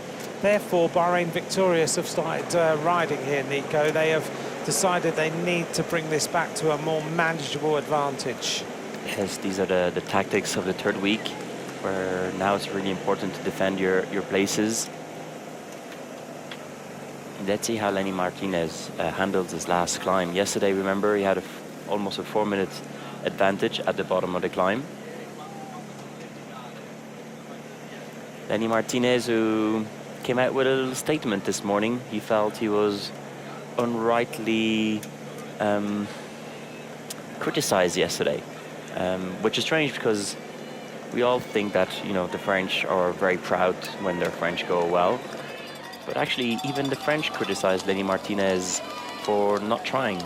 The French media, which, again, like I said, normally are pretty, would have said, oh, amazing performance, which it was. But they weren't happy with the way he rode, the way he sat on Carapaz on the climb. They weren't happy that he didn't try. They said he was just sitting on and it was a passive ride. They were pretty hard on him because, again, to be honest, I did not like the way he rode yesterday. I'm not going to say that the French media is wrong. But anyway, he came back in his statement saying that he was just on his limit, that he produced one of the best rides of his life.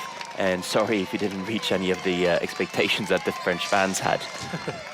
I think there's a mix in both where he was definitely in one of his best performances, but also just, I think on TV it was clear that he probably had a little bit more that he could give to Carapaz. He was the talk of this area last night, wasn't he? Everyone had an opinion on Lenny Martinez last night as to whether he rode well or didn't ride well, whether he was sitting on, whether he was sticking to Richard Carapaz like a piece of chewing gum. I heard the description. Like, there was so many thoughts on Lenny Martinez last night. If he did nothing, he raised his profile massively because everybody was talking about him last night and trying to decide, did they like his ride, did they not? You were a bit frustrated with him. I was like, come on, just ride for the time, because the time will mean that you stay away from Pogačar. So I can understand why he might find it frustrating. On television, it just didn't look great. No. And the Carapaz was angry, not so much because of the sitting on, but because he chopped him on the last corner. He said he put him in the barrier when he overtook him to make sure that he was going to be able to win that sprint. Robin says goodbye, gives a bit of wave to the camera. Jorgensen's now gone through the Maillot Jaune group and out the back. Tom Scoynes on the left-hand side. He's going out to the back of the yellow jersey group now. And yeah, we're going to start seeing a lot of riders being distanced, with Caruso once again retiring at the end of this year. Going to be a sports director next year with Bahrain Victorious. Caruso, always strong. When you need him, he's there to do what you need him to do. Tiberi just behind him. Well, he helped Tiberi in the Giro, and now he's helping Lenny Martinez in the Tour de France. Yeah, very experienced rider. I enjoyed my time with him at BMC. We had some good times racing together. He's strong, isn't he? He's strong, and in the group he's quite good. He's vocal, he sees clear, he's a good tactician as well. When we talk in the sports directors meeting, he's always good with his opinion. And yes, when it comes to climbing, he's really strong. Won stages in the Giro, rode GC multiple times in the Giro. Podium of the Giro. 2021? Off the top of my head, I think so, yes. Impressive when he did that. I still remember the shot when he passed his teammate, when his teammates finished his jobs, and he gives him a tap on the shoulder and went off. The Pelayo, I think it was. Yeah, but he seems to me like he's that sort of teammate where he'll just keep everybody going. He keeps good morale. I can imagine as a sports director, he's going to be very, very good. Because he's not a rider who's been an out-and-out star and just super talented and done everything. He seems to me like he's had to work and understand, tactically be good. So I'm looking forward to seeing how he is as a sports director. Now he's starting to really ramp it up with Tiberi. Yeah. Yates is like, I'm not taking this acceleration. Pogacar is, though. I stretched that bunch pretty much. Even Lenny could... It might be a little bit hard for Lenny Martinez here. Let's just take a look. Yep, he's hunched down as always. Watching his team mate just put the pressure on. 3K to go to the top. The leading group of riders is only 1,400 metres from the top of the Telegraph. Then it's onto the Galibier, another 17.7 kilometres of climbing to the top of the Galibier. Pogacar moving now in the yellow jersey. Ben Healy on the front. Carapaz sitting behind, getting set for another important moment with the points.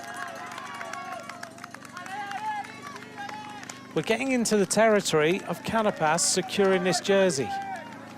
It's going to be another very important 10 points. Asking for a spare bottle. I'm just trying to remind myself how many points there are in Paris tomorrow in the King of the Mountains.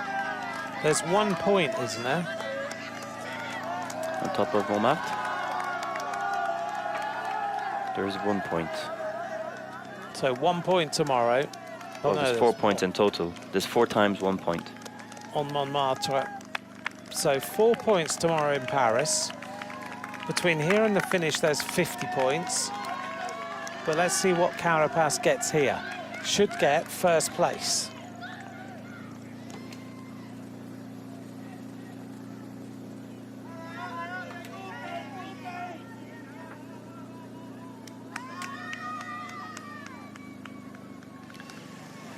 Arslan talking in the radio.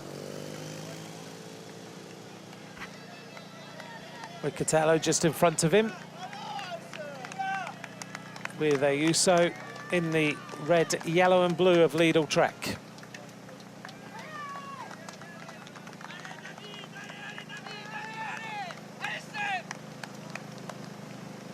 Johansson's doing a great final week as well. Hasn't missed a breakaway. All in the front. Not having the tour of last year, but I'll still give him a good bit of kudos for what he's done.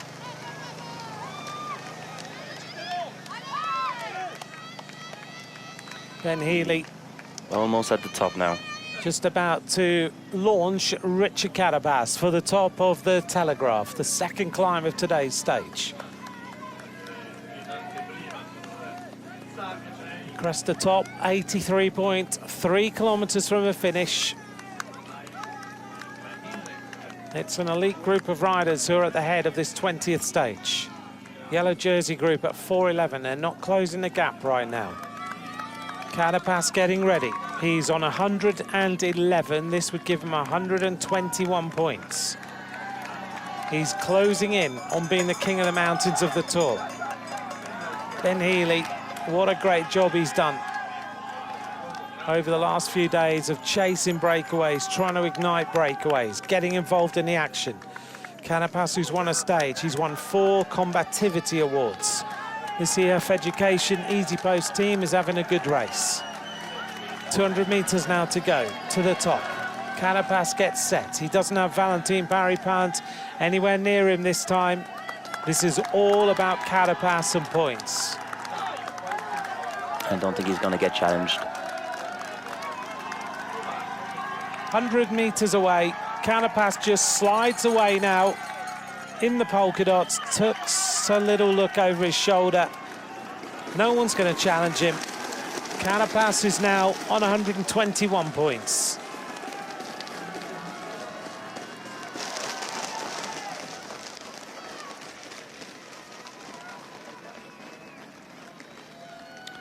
Four kilometers of descending, and then we go through the town of Valois, and that will be the bottom of the Col du Galibier. 17.7 kilometers at almost 7%. The first part, first 4 kilometers, quite okay. goes by ramps. Again, you have a little ramp, you go through the village, another ramp, another village. And then the last 12 kilometers then, or a lot more at the same gradient, more between 7 and 9%. And then the hardest part is actually the last 2.5 kilometers. Once you get off that normal climb to go, well, to avoid the tunnel, team radio. Behind, Bahrain now started pulling. Bahrain started pulling behind because of the GC, because Ayuso is jumping over Martinez at the moment. Some information to the Visma riders. Well, they are riding. The gap isn't coming down significantly, though. 4:08, 4:09 now. They have to measure their effort to bring this back steadily. Caruso just taking another drink on board. There's Maxime Van Gils just zipping up the jersey. One of the only riders who unzips his jersey completely in the peloton and then zips it up at the top. Old school. It used to be that you'd go over the top of the climb and you put newspaper up your shirt. There's none of that anymore, is there? There's no more newspapers. No, that's true. Try finding L'Equipe now on top of that climb. Or La Dépêche or whatever. I wonder what would happen if we stood at the top of one of these climbs with a load of newspaper. I guess someone like Anna Philippe might grab one. Yes.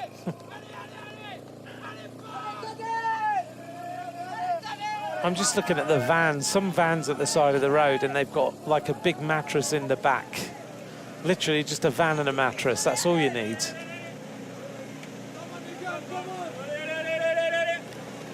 Bernal at the back of this group, O'Connor, Barguil, Tish Benoot, Hirschi, Boissard again just there at the back as well with Storer. The race situation evolving yet again, 80.8 kilometers to go.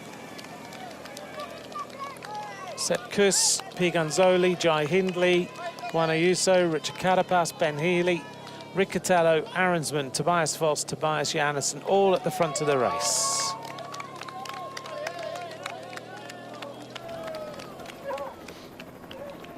And there's Pedersen.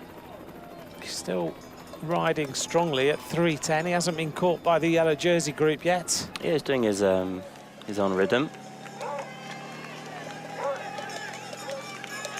Well, as the leaders reach 80 kilometers to go, we're on the penultimate stage of this Tour de France. Tomorrow we're in Paris. And we've seen a rider on the attack now and then from Total Energy, Matteo Versche. He's one of the riders who is one of the unsung heroes of the Tour de France. Let's just take a look at a portrait of Matteo Versche now.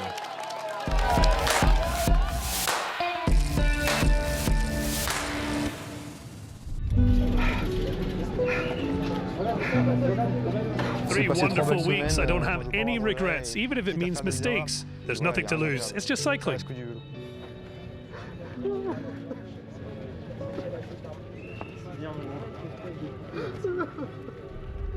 I was so fired up for my first Tour de France, my first breakaway, full of fire. And as I reached the foot of the climb, I suddenly overheated badly, really badly. I blew up on the climb and out the breakaway. You see the first rider now getting slightly dropped from that breakaway, struggling. And I finished that day badly. I was sick all night. I lost 3 kilos. And I told myself, well, that's the end of this adventure. Honestly, looking back, I was a bit ashamed of myself that day. This young rider's got a chance. We all decided to go in the breakaway, and somehow I found myself on the categorized climb. Campanat's attacking from behind, so I followed him without really thinking it through, and the gap opened up behind us. And Matteo Versche, whose sports director said earlier on the race radio, today we make some history. I told myself, I'll not let this go. Let's win. Whatever happens, happens. I'll pedal to the end, but... 1 kilometer to go, but be careful. I do think Versche might try and anticipate. Then it's like, we're really going all the way. Okay, we're going for the win. Count me in. Versche Verchet through the middle. Kwiatkowski, Campenaerts, Victor Campenaerts. Is he going to win his first ever stage of the Tour? The winner is Victor Campenaerts.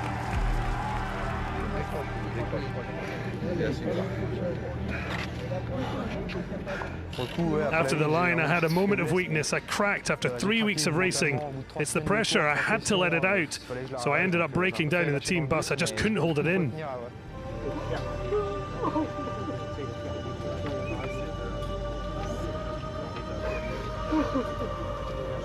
It's still one of my best pro results. It proves anything's possible. At the start, I nearly abandoned, but in the end, 3 weeks later, I found myself fighting for a win.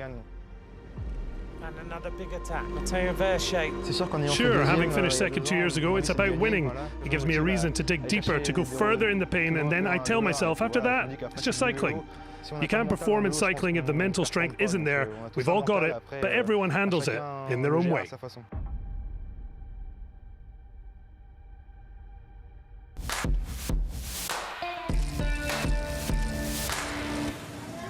Nice to see that feature about Matteo Verchet, a rider we see on the attack last year in particular.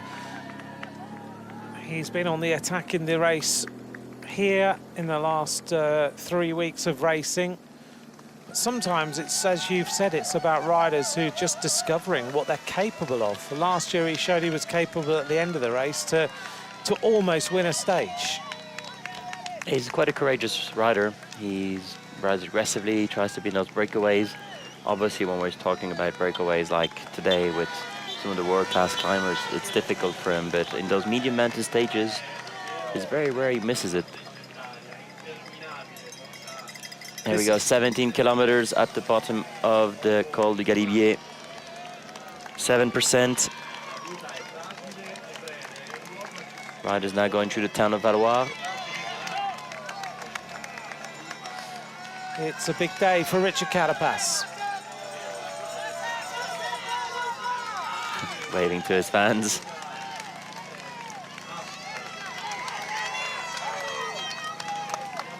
Richard Carapaz wins this climb. He is the king of the mountains. The first jersey is decided. So he's just got to concentrate. If there's any attacks, try and be there, because there might be some moves. There might be some moves, but on the other hand, I do think the valley of the Lautaret, well, it's actually a descent, but it's not a real technical descent. It's one of those where you have to pedal along the way, so I can't see many riders attacking on the Galibier, although the Galibier is really difficult. We know, the air is thin, the altitude makes it even more difficult. The last 2 kilometers are over 9% average. But after that, you have that very fast descent from the Galibier that will take you onto the Lautaret. And then at the Lautaret, you turn right, and suddenly you're going from 8 or 9% descent to only about 4 or 5. And I rode it yesterday and trying to get a bit of the feel. And to be able to carry the speed, you do need to put in an effort. It's not one of those descent where technically you, like for example, the descent that we saw earlier on of La Croix de Fer, where a rider could go and get 40 seconds literally by not breaking into 2 corners. The descent of the Lautaret, you have to pedal. You're always on the pedals. Obviously, with the bigger gears that they have now, you can pedal for a long time. But it's one of those where it's not about freewheeling and being technical. It's about putting the power onto the descent, which means also that when you're in the front, you're not really recovering as much. It's nice to put on the wheel. They would probably be able to freewheel though. There's the vital statistics of the Galibier, the Souvenir Henri de Grange. 17.7 kilometers, average gradient 6.9%. The yellow jersey comes onto the climb. 3 minutes 52 seconds down on a group containing Juan Ayuso, the highest placed rider in the race at 15 minutes 58. Carapaz at 21 minutes and 15 seconds. There's Paré-Peintre, just in front of the peloton, hasn't been caught yet. It's taken him a long time to go back to that group of riders. I think that's probably Armirai just in front, 2 riders.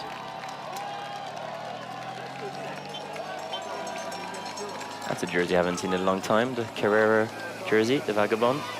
That's one I had at home for a long time, actually. Oops. Oh. Barguil, problem for him. Yeah, right in the middle of the road. Yes, it's the regulator who pushes him.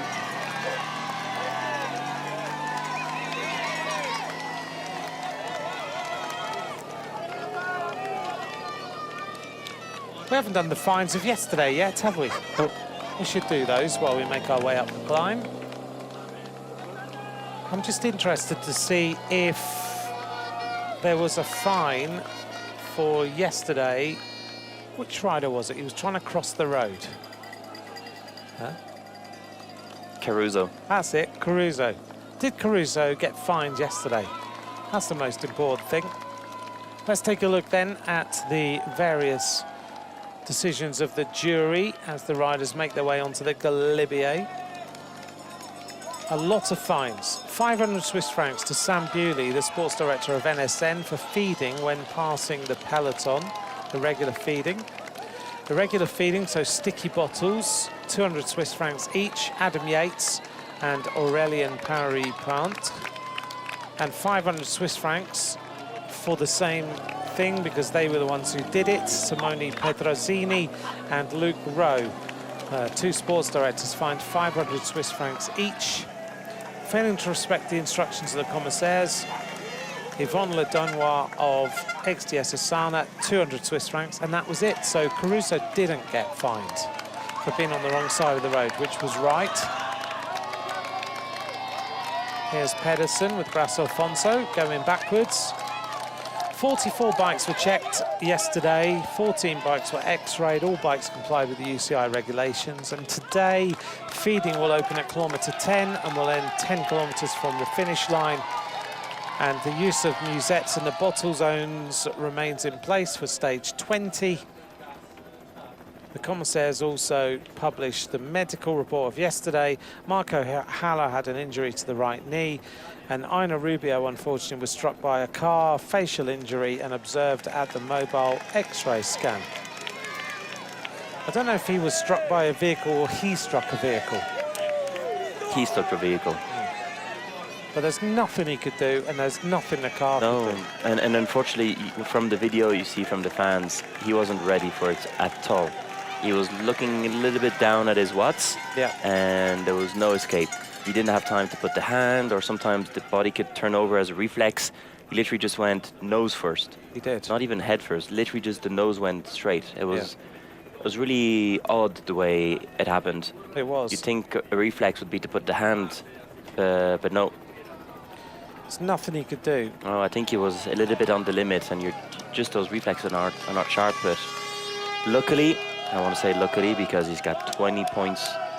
Stitches on the face. 20 stitches. 20 stitches, so I want to say luckily it's only 20 stitches, because it could have been, again, a lot worse.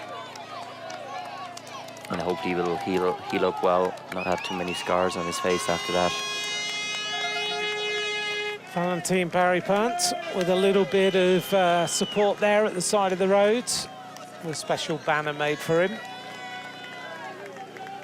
We're heading up then to the Souvenir Henri Desgrange. 70 riders have claimed this prize so far. The record belongs to Richard Virenque and Nairo Quintana with 3, followed by Andre Darrigard, Andy Schleck, Julio Jimenez and Lucien Van Impe. Riders from 17 countries have claimed the prize. France leads with 16, followed by Spain at 14, Italy and Colombia at 10.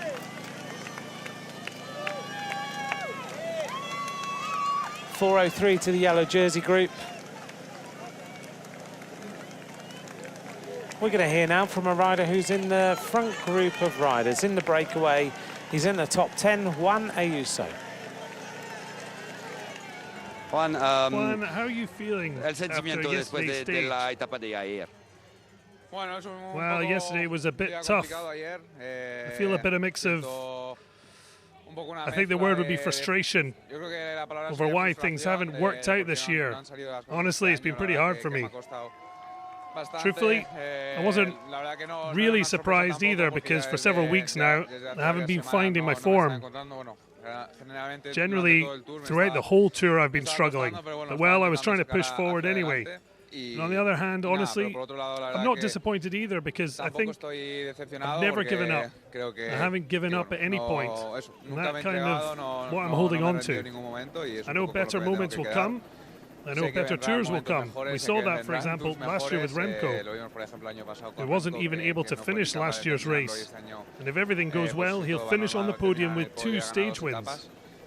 So it's a bit of, well, not a role model exactly, but an example that with calm and patience, anything can be achieved. So a feeling of frustration over why, even though the year started well, there were misfortunes, so many problems, whether bad luck or physical. But that's how it is. You've got to keep going. And there's still today. I'll try to dig out whatever strength I've got left to try and get the best possible result.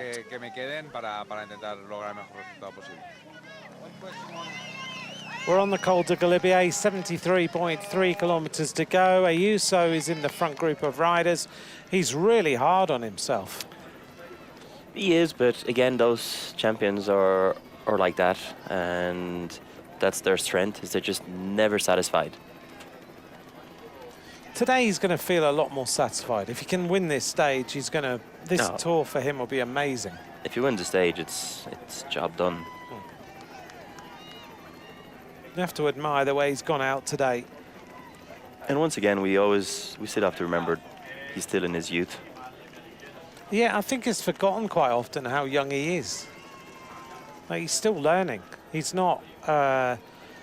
He's kind of been thrust into that position where he is so talented. Then he had the moments with UAE.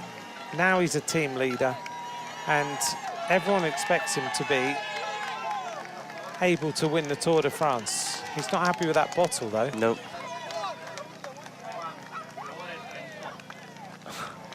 He wants something else. No. No, that's not it either. Are they not listening to him?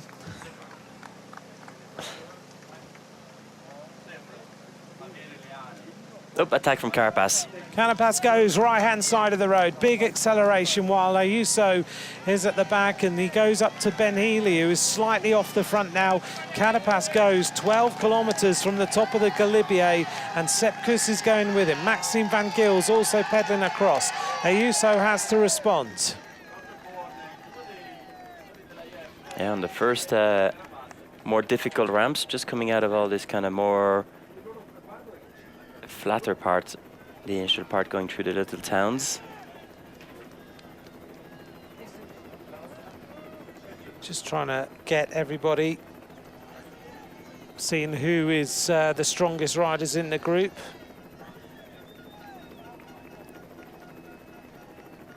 We're climbing the Galibier now for the 64th time. The first time since 2024. It was placed on the 4th stage. The finish was in Valois. The first at the top was Tadej Pogačar. First ever time we crossed it was in 1911. Out the back then for Tobias Foss and P. Ganzoli. Ben Healy. They're slowly but surely getting rid of anyone who is not got the legs today. Jai Hindley rides his way across again. Hindley's on a good day by the looks of things. Riccatello coming back. Pogačar just searching for a bottle, working out which one he wants where. Another drink for Pogačar, with a gap at 4 minutes and 24 seconds. Still very stable, hasn't really been brought down. They're just keeping that gap. They know on the last climb when the leaders accelerate, it's going to go down pretty quickly. So at the moment, their goal is making sure that that gap doesn't grow too much. And the lead all back together. Just over 11 kilometers on this climb. And Healy pressing on for Carapaz. A lot of talks in the radio there by Carapaz. Aggressive day from Healy and Carapaz, taking this race on. We just saw Tadej Pogačar. He's the 25th winner at Alpe d'Huez, his 26th stage win at the Tour, and his 126th professional victory. He's now overdone Bernard Hinault for wins in the Maillot Jaune, 11-10. Only Eddie Merckx has more wins in the Maillot Jaune with 25. Today he's in the Maillot Jaune for the 69th time. He's just 10 away from the second all-time spot of Bernard Hinault. So let's see how he does today. This will be his 70th Maillot Jaune if he safely defends it to the end of today's stage.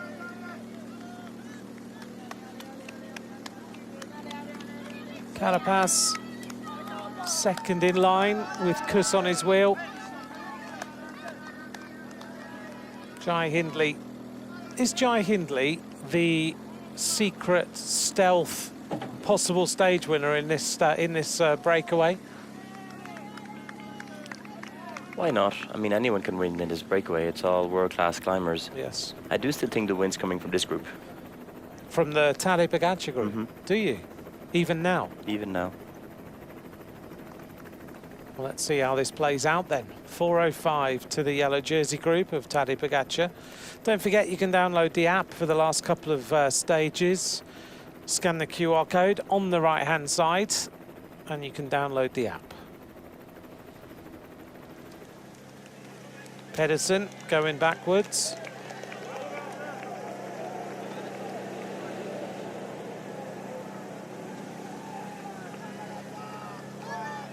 He's had a good day out.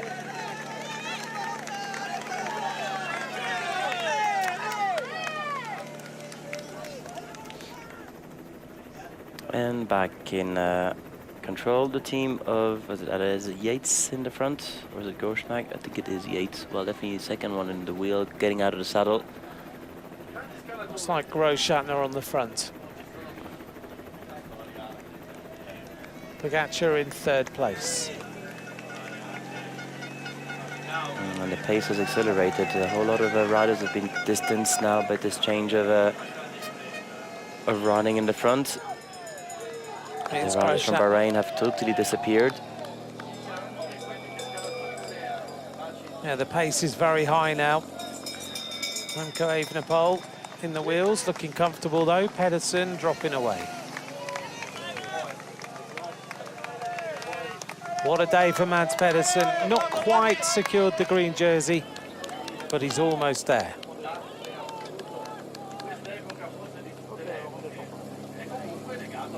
Grossschartner starting to up the pace now. 4 minutes the advantage.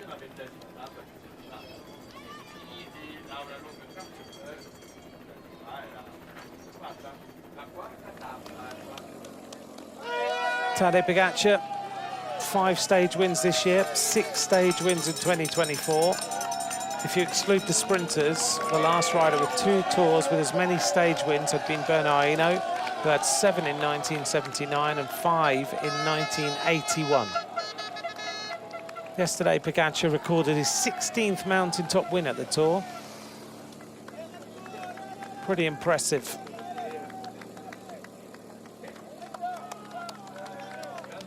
Whilst we talked about Lenny Martinez earlier, it's his maiden stage podium at the Tour. But the best result for France in this edition. Previously, Paul Sextus was third in Le Oran and Le Marc Stein. Top 3 finish for France at Alpe d'Huez had been missing since Romain Bardet was third in 2018. Inside the 10 kilometers to go to the top of the climb.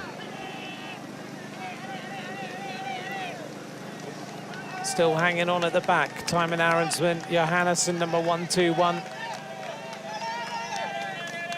9.8k to go to the top. There's Ben Healy on the front of the group. Oh, and looks like, yes, he's been distanced. Arensman's been distanced. Is he coming back? He's battling, but he's struggling. Now, isn't he? He really is. Struggling to hold the wheel. Johannesson also starting to struggle. Yeah, now we're also in the parts of this climb where it's a lot harder than the bottom, always around that 8–9%.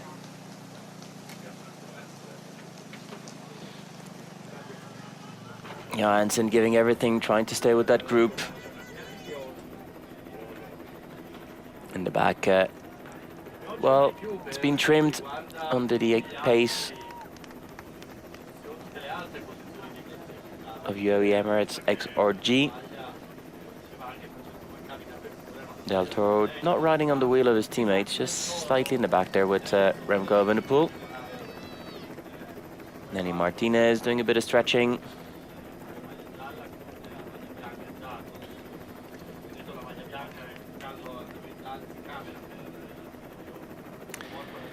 Coming up, little interview of a rider who's just been distanced in the lead group.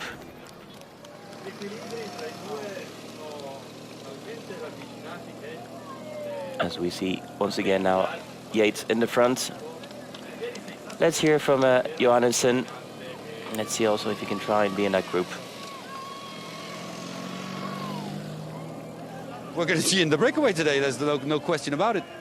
We're going to try for sure. I think another exciting day, really hard one. Maybe Pogačar got what he wanted yesterday and we can fight it out in the front, but I think there's a couple of tired guys in the peloton today, including me. But you're living a dream. I mean, I suppose it's a dream for every rider, professional rider, to compete on a stage like today's. Yeah, for sure. And I think, yesterday was just completely crazy. I think everyone enjoyed it and gives a bit of extra motivation today because we're finishing in the same place, so it's going to be cool. And it's the last one for us climbers, so we're going to go all out. Go all out. Well, that's what he had to do. And now he needs to hang in there when that yellow jersey group comes, and then he can pace himself on that last climb. But it'd be important for him to try and stick with this group of favorites. He's doing a big pull now. Both of the riders taking turns, trying to share the load at the front of this peloton. Seems to be a bit of conversation. Johan Giels with jersey again, wide open. Cataneo there looking good as well. Was in the breakaway yesterday. Important man for Remco Evenepoel, especially that Inley is now in the front. Del Toro, well, let's see how he goes today. Tadej Pogačar said he wanted to help him to keep the white jersey. How is he going to do that? Are they going to ride together, attack together? Is it going to happen on the Galibier or later on in the Col de Sarenne?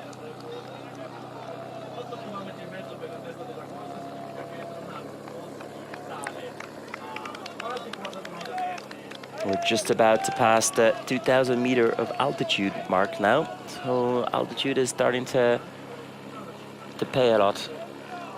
You can really start feeling around 1,600, 2,000 meters, another step. The top altitude 2,600 meters. Barry Pant, the other one, checking out on his team leader. Remco looking good on the wheel of Tadej Pogačar. What are their tactics today? Is it just to follow, knowing that at some point Tadej is going to do something with Del Toro, and just to follow and consolidate? Yesterday again, he took a few seconds on everyone, not much. We saw the riders come back, well, Del Toro come back pretty quickly in that final kilometer of Alpe d'Huez. And again, Quinn Simmons still in this group doing a brilliant ride. Derek G. West also in there for Scale Moser, who's doing a brilliant tour. Scale Moser, really impressive. Yesterday again, at some point you think he's distance, and comes into the shot of the camera, crossing the line just a few seconds after his main opponents. And this is the right part of the mountain I was talking to you earlier on. This is when it gets really hard, once you start turning right onto that flank. When you're doing it as a cyclist tourist, the views are absolutely amazing. Such a spectacular view from this side of the mountain. And now Yates seems to be going back. Is he waiting for the car, or is it just too much? Well, the hand's not up, so he's not looking for service. Still in a good shift though yesterday as well. Or maybe he is looking for the car.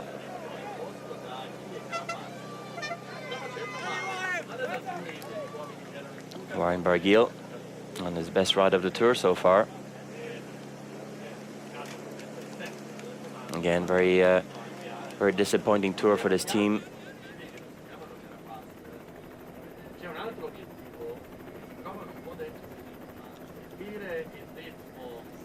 About 40 riders in this peloton, back with the front of the race. Healy, once again, doing an amazing work for Carapaz. 7.5 kilometers to go to the top. Johansson back in the group. Arnsman as well, trying to recover after being distanced earlier on. He's got the earpiece out.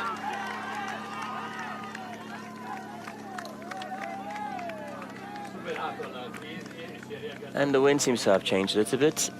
Riders had a pretty strong tailwind on the Col de la Croix de Fer earlier on. Or this time around, seems to be a bit more of a headwind on this part of the climb.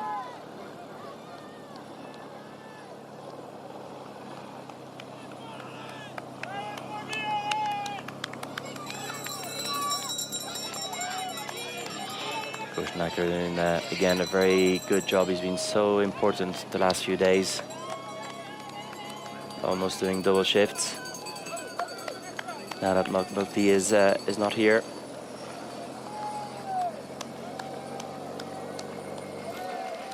Bernal also battling his way at the back of this group with the Colombian champion jersey. And Yates still in the car. I think he's just been distanced now. Yes, I thought maybe he was going for a bit of feed. The car was beside him, but it just looks like he's been distanced.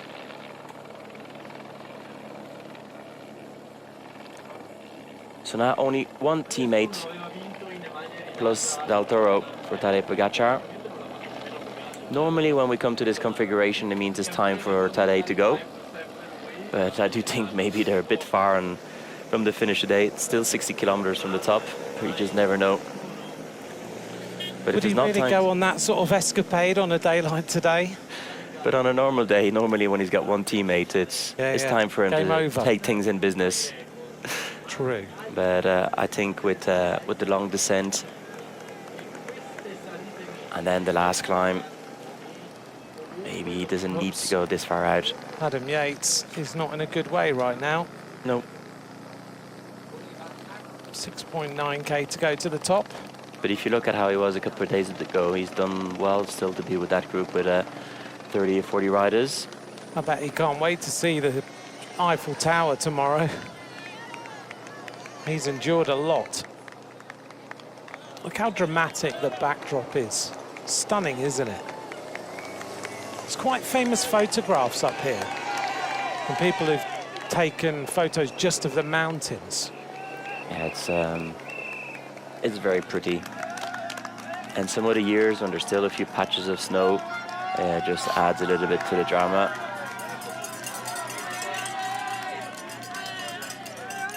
Ben Healy continues with the tempo on the front for Richard Carapaz. Carapaz has got a date with destiny at the top of this climb, 6.7k to go. If he takes the points at the top, no one can catch him in the King of the Mountains. It's a big moment now for Richard Carapaz. And Healy goes. Healy's done enough. He can't respond anymore to any more work. He's done a brilliant day. Carapaz was the King of the Mountains in the Tour de France 2 years ago, 2024. He told us in Barcelona, didn't he? I would like to have the King of the Mountains jersey. So right now he's going to fulfill that dream that he had 3 weeks ago. That's you can just see there the entrance of the tunnel normally. Just on the far right-hand side of the screen. Fans dotted all the way up the hillsides. Seeing Van Gils, still the jersey unzipped.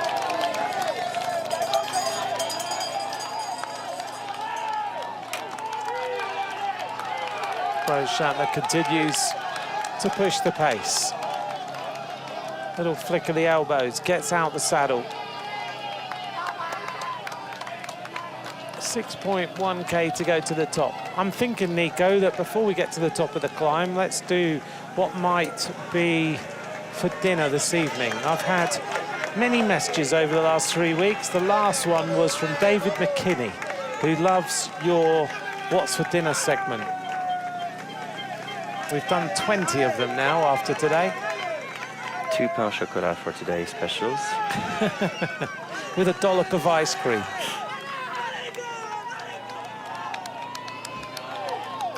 Ooh, lost my notes. Grosjean on the front, Pogacar in second wheel. Skelmos has just pulled out of the string of riders here.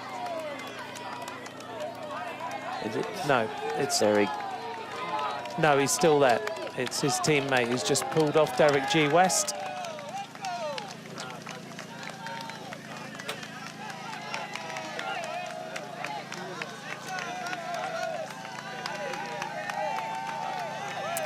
So we're looking good.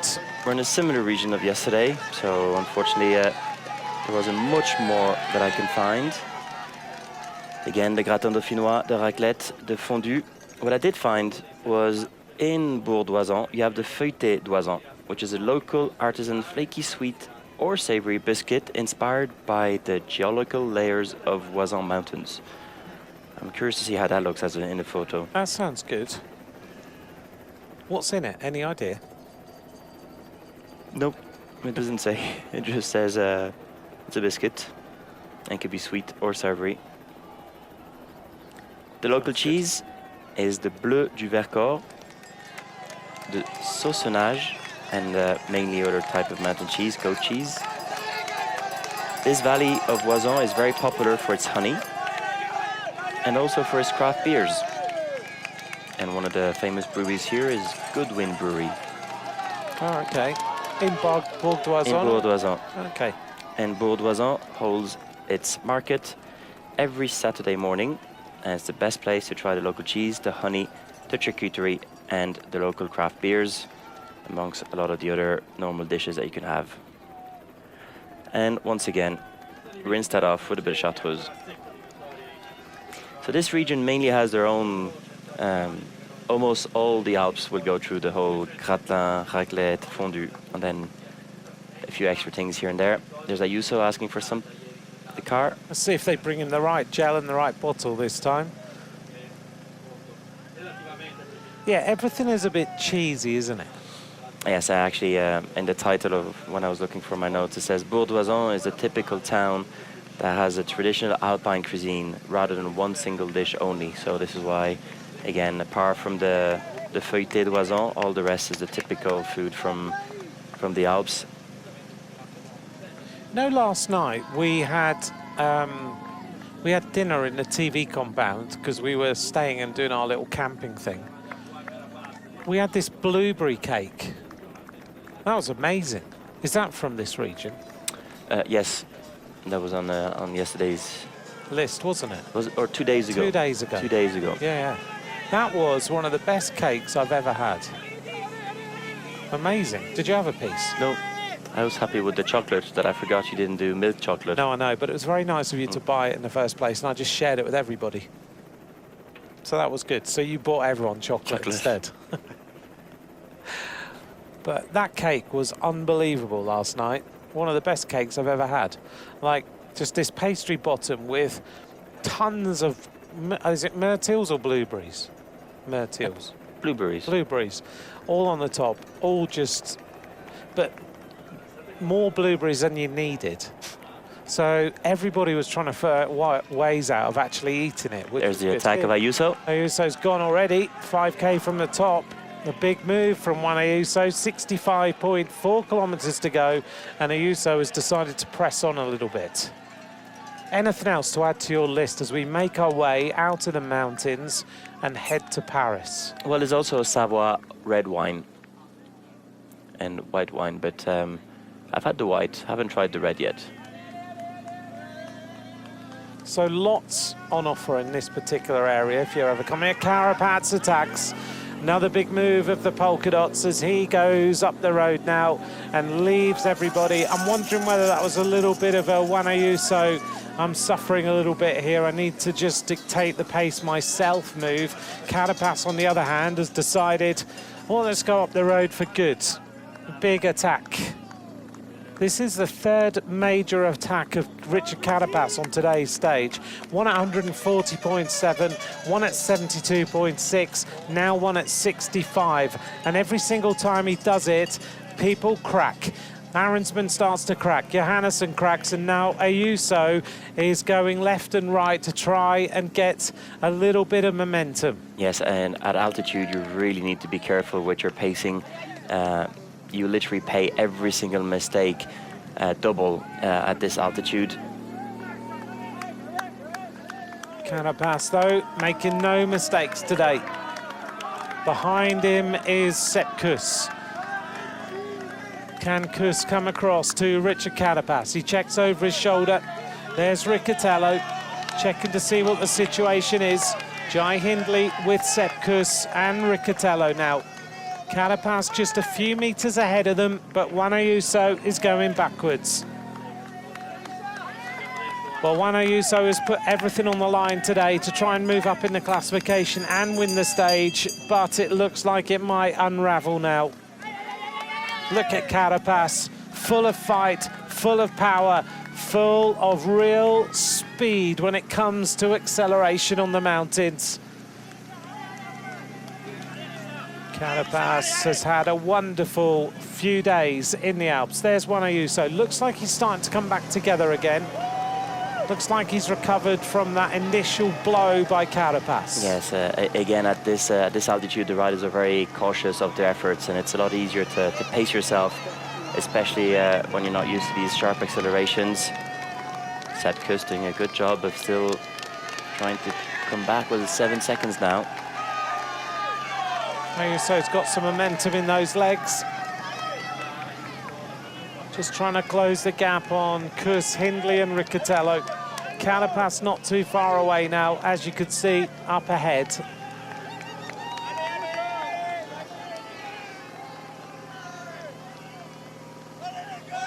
Juan Ayuso. Carapaz just has that amazing pedaling style. It's just urgent. You can see, almost see the speed that that bike is traveling at. So that's all of our mountain dinners done. Tomorrow we're in Paris. I'm looking forward to Paris because you're from there. Mm-hmm. So we should be able to have a really decent dinner. And we'll be on at dinner time. Definitely. Yes. Oops, Ayuso's got backache. And there's less cheese in Paris. Is there? There's cheese in Paris? Less cheese. Less cheese, okay. I feel I've been just talking about cheese for the last few weeks.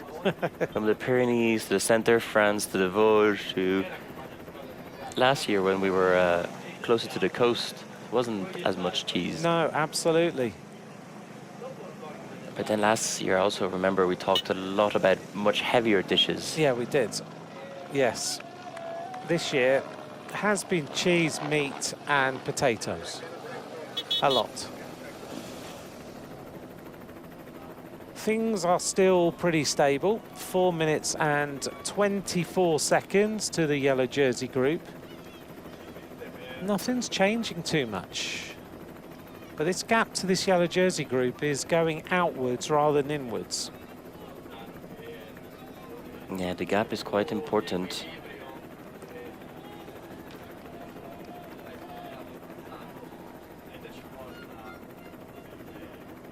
Richard Carapaz took the lead in the King of the Mountains yesterday from Tadej Pogačar, like he did it in 2024, and he won the classification in the end in 2024. In 2020, he also took it from Pogačar, but on stage 18, Pogačar claimed it back on the penultimate stage, stage 20, to conquer the final win. And Jagat has been distanced from the leaders group. That's not looking good for his top 10.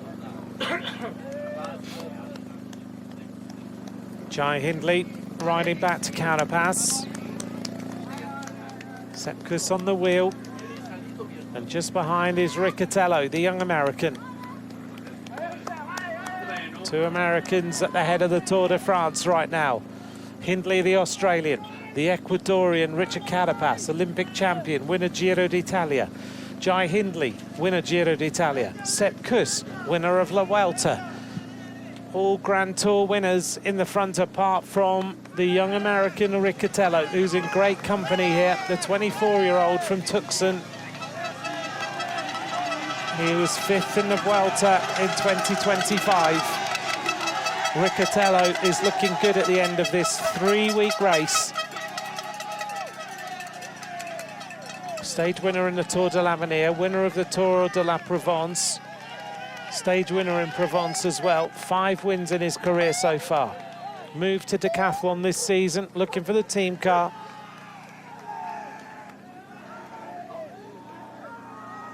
Riccatello takes a bottle. It's some elite group of riders up here. And they're working together. 3 Grand Tour winners, not just stage winners in this front group. Hindley starting to push on a little bit. Yellow jersey in the Tour de France, stage winner in the Tour de France. Kuss, stage winner in the Tour de France. Carapaz, stage winner in the Tour de France. Or Riccatello, no Grand Tour stage wins yet. But most likely someday. Yeah, he's superb in the climbs, isn't he? Looks very, very good. Sepp Kuss goes to the front.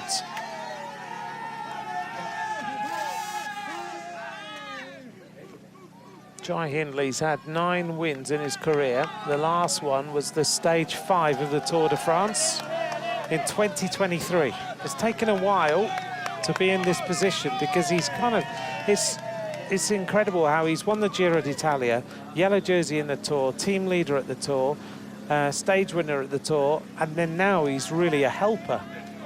Just shows how things change.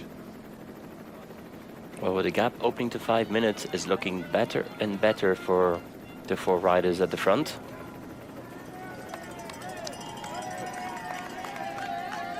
There's not many riders in the yellow jersey group.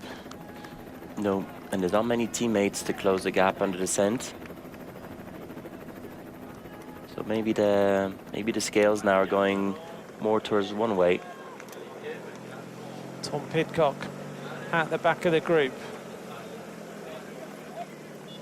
Well, there's a photograph of him at the finish line yesterday, just completely empty, just sat staring into space, helmet still on, glasses perched on top of the helmet, just jersey unzipped. It's a brilliant photograph. Looks completely and utterly vacant.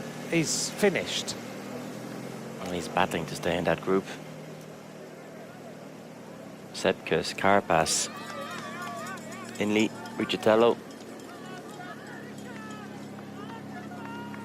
Let's take a little look at the 3D rider position, Nico. We're going to take a look at where everybody is on the road to the top of the Col de Galibier. We're 1,900 meters from the top.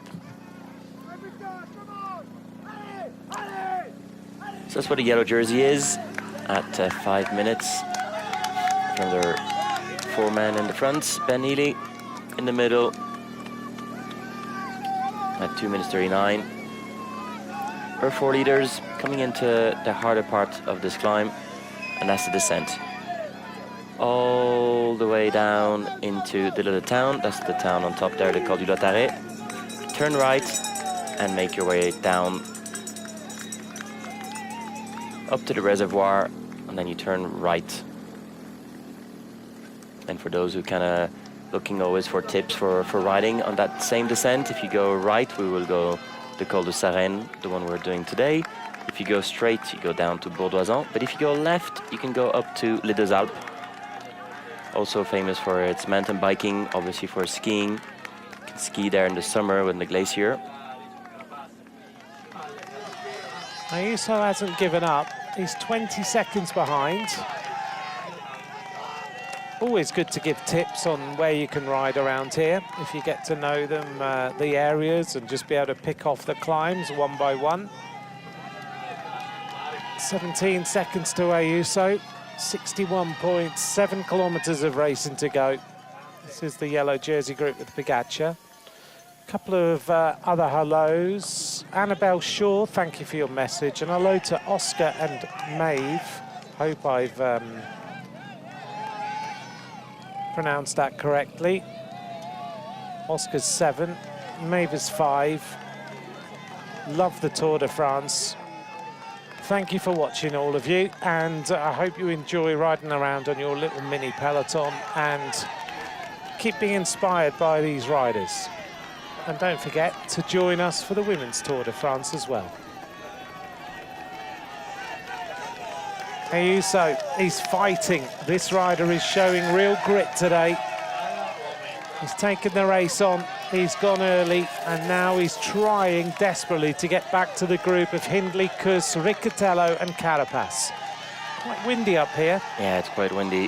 Whoop, whoop, whoop, whoop, whoop. Again, I've been noticing the riders, they really take every millimeter available on the road, but I question them going so close to the fans, because there was nothing wrong where the fan was. Why go so close? Why take a risk for 1 millimeter of the road? Don't get it. 1 kilometer to the top. This is a big moment in the Tour de France, because Richard Carapaz, after this climb, there are only 24 points left in the King of the Mountains, if we've done our calculations correctly, which I'm pretty sure we have. He goes over the top of this, and there is no way he can be beaten in the King of the Mountains. He's already won it before. He has a polka dot jersey. But Richard Carapaz has fought for the last 3 weeks, and in the last week he really has escalated his effort with that stage victory and then clinching the jersey yesterday. Any moment now, Richard Carapaz can celebrate, take a big deep breath, and he will be the King of the Mountains. Did a great ride yesterday. First rider from the American continent who finished in the top 3 at Alpe d'Huez since Nairo Quintana in 2015. Richard Carapaz about to clinch the jersey. And now Pogačar is on his own with Del Toro. Now they need to ride, because Grossschartner's come to a standstill. Oh, and he's putting a lot of riders in difficulty. But again, he did say he was going to help Del Toro today, being working as a teammate, a little helper. He's got the advantage. He can. Wow. He can play around, and he doesn't have to literally explode the peloton for now. Still a long way till Celles-Arènes. Well, he's just dropped at least 6 riders, if not 7, 8 riders out the back of the group just with that acceleration. He's putting riders in all sorts of trouble, Tadej Pogačar. He's 5 minutes and 19 seconds down. The wind coming from the right-hand shoulder. 400 meters to go.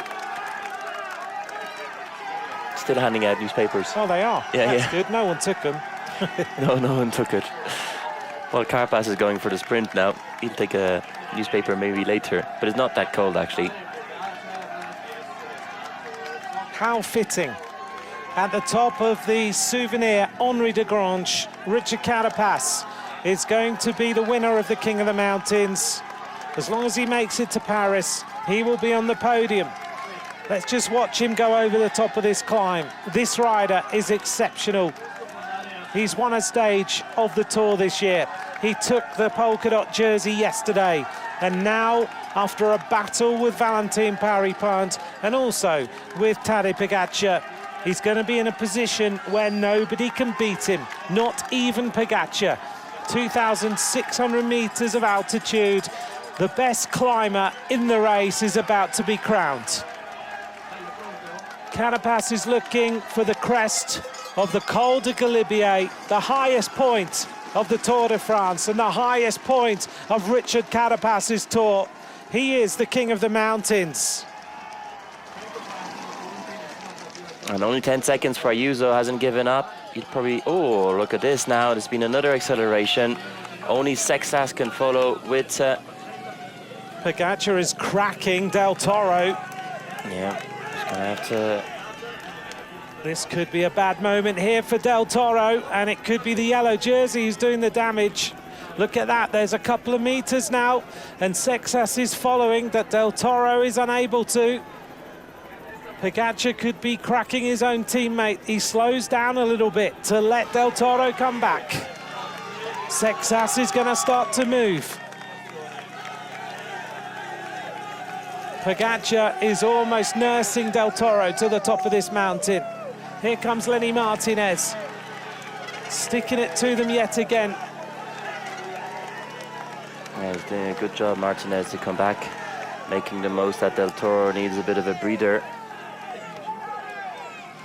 He looks behind. 5 riders. And surprisingly, Scalemoser wasn't able to follow.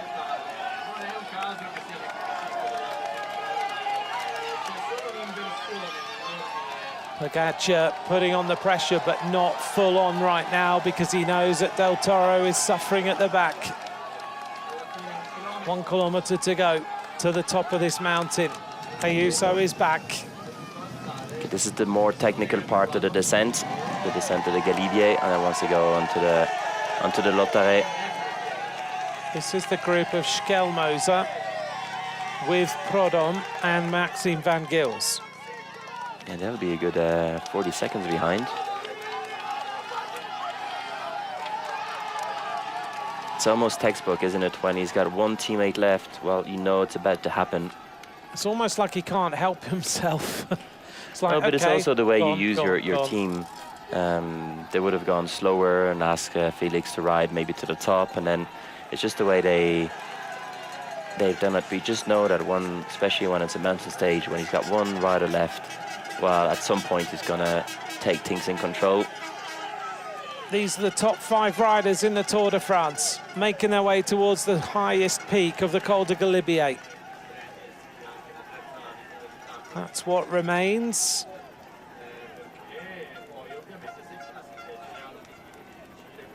We look down and we see the yellow jersey, Remco Evenepoel with the glasses on.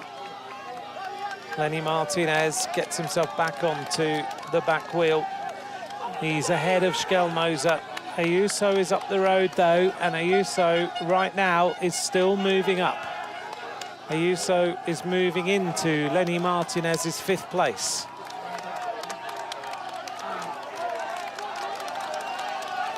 How does Pogacar play this? Because he doesn't want to attack. He wants Del Toro with him. Well, at the moment he's in riding mode, and he's going to have to ride a long way. Turn domestique on the descent. Nico, this looks like a very fast, quite difficult descent to deal with. Yes, this part is extremely fast. Has a couple of switchbacks.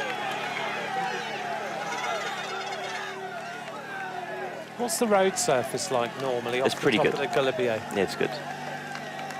You can see even here it's pretty smooth. And this is a road that's closed for 8 months a year. Because of the snow? The snow. So despite that, the road surface is very good. You don't have those loads of cracks all over it or anything like that. It's just so rocky up here as well though, isn't it? It's completely barren. Many bikes at the side of the road where people have ridden up and just placed them there on the side of the rock to cheer on the riders. It's incredible to see the difference with 2 years ago when there was a wall of snow still on the Galibier. Yeah, now nothing. Nothing. The situation for those of you who've just joined us, we're heading towards the top of the Galibier now. Pogacar reaches the top of the Galibier with his group of riders. Sepp Kuss, Jai Hindley, Ayuso, Carapaz and Riccatello are ahead of a group containing Piganzoli, Arensman and Johannesson at 52 seconds. And Pogacar's just gone over the top at 4:40 with Del Toro, Remco Evenepoel, Sexas and Martinez. Behind them is Van Gils, Schelmoser and Prodom. Now it's about the descent.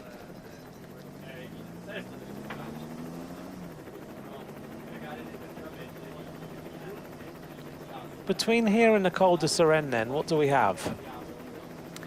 Well, this part of the descent, that's going to take us onto the Col du Lotare.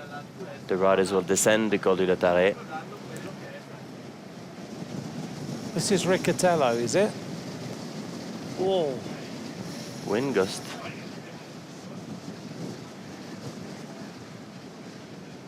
Having a real problem there with the wind blowing across. Matthew Riccatello. You could actually see the Lothaire on the right-hand side, on the left-hand side. That's the side coming from Briançon. We're going to hear now from Tadej Pogačar, who leads the chasing group down this descent. What do you want to do today? Do you want to add the Queen stage of this Tour de France, or would you like to gift it, if you may say, to your teammate Isaac? Yeah, let's see what happens today.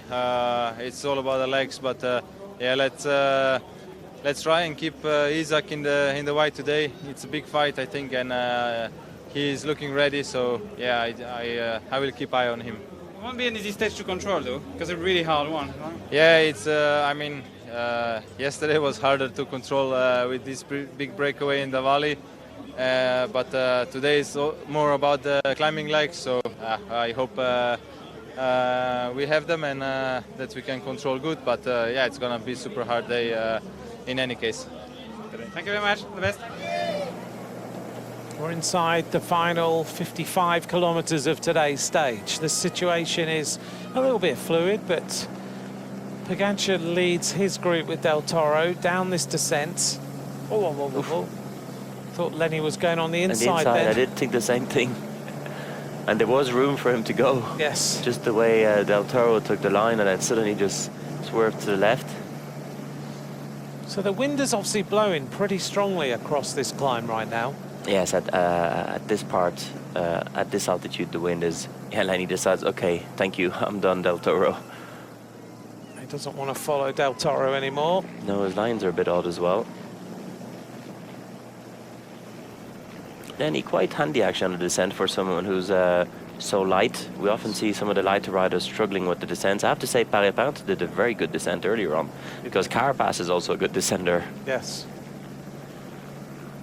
Do you think it might come from Lenny Martinez, the fact his dad was a real fast mountain biker? Maybe as a kid he grew up on mountain bikes and just... It's very different. You can't compare descending on a mountain bike and descending on the road. Okay.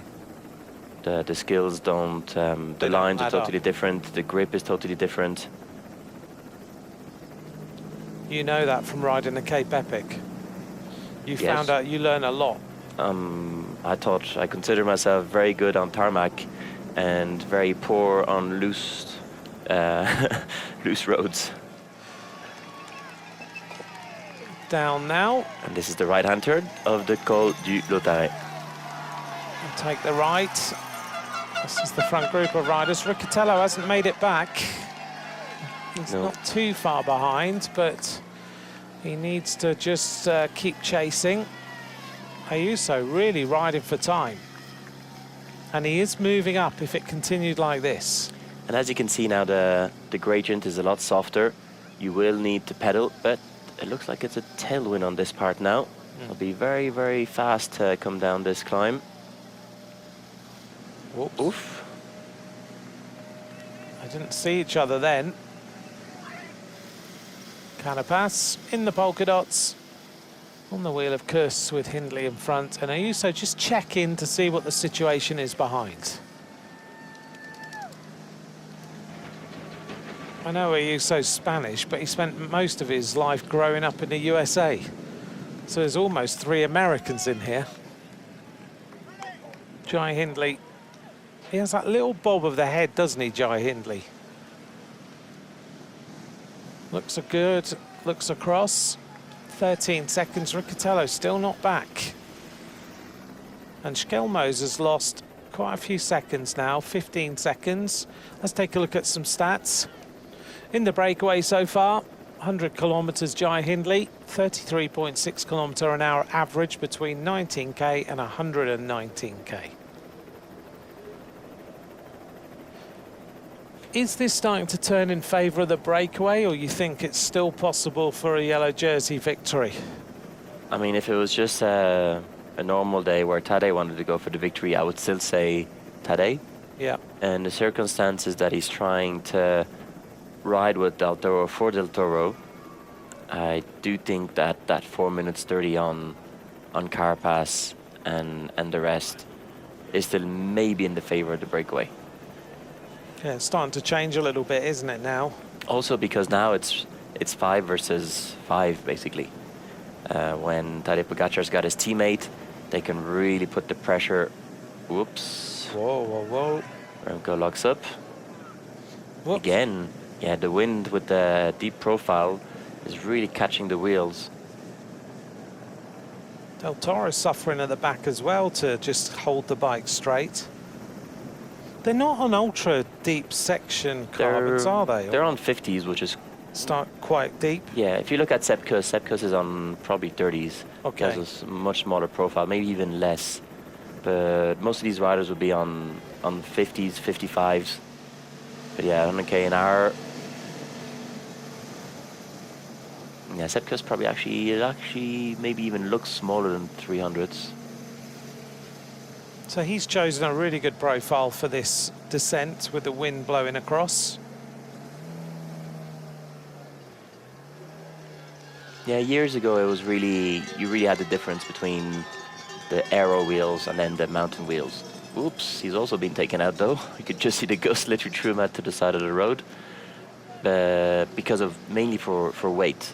Today, most manufacturers can produce an aero wheel that's as light as some of the mountain wheels. So this is why, for example, Carapaz, although it's a mountain stage, he's still on full-on aero wheels, because today they're as light and at high speed and at the speed that the riders are riding all the time, even uphill, while the aero wheel has its benefits.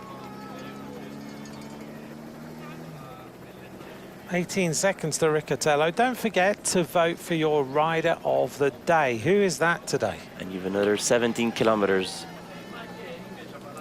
I don't know, it's a difficult one to choose. I'd kind of almost want to go for Pedersen for his brave move into the group. Yep, did an amazing job. And I mean, once again, Carapaz is riding very aggressively. Yeah. I do think the fact that Pedersen attacked the yellow jersey, came across the yellow jersey group, attacked them on the Croix de Fer, went across to the front group of riders, and then went through the intermediate sprint first. On a day you wouldn't have really expected him to do it. I think that's an incredible ride.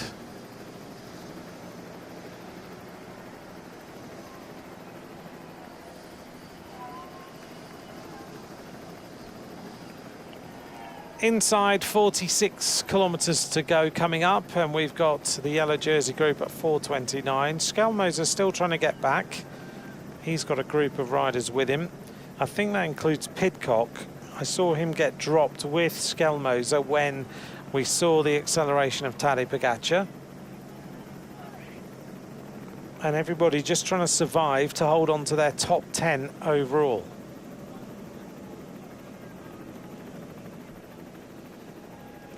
Riccatello, no danger to anyone. Jai Hindley the same. So it's not a situation where anyone should be worried about anybody other than Juan Ayuso at the head of the race. Here is Skelmoser trying to come back. He's almost with the yellow jersey now. Here's the team radio. Try to come back, yeah? Because now Tadej is going flat out in the front. A message to Maxime Van Gils.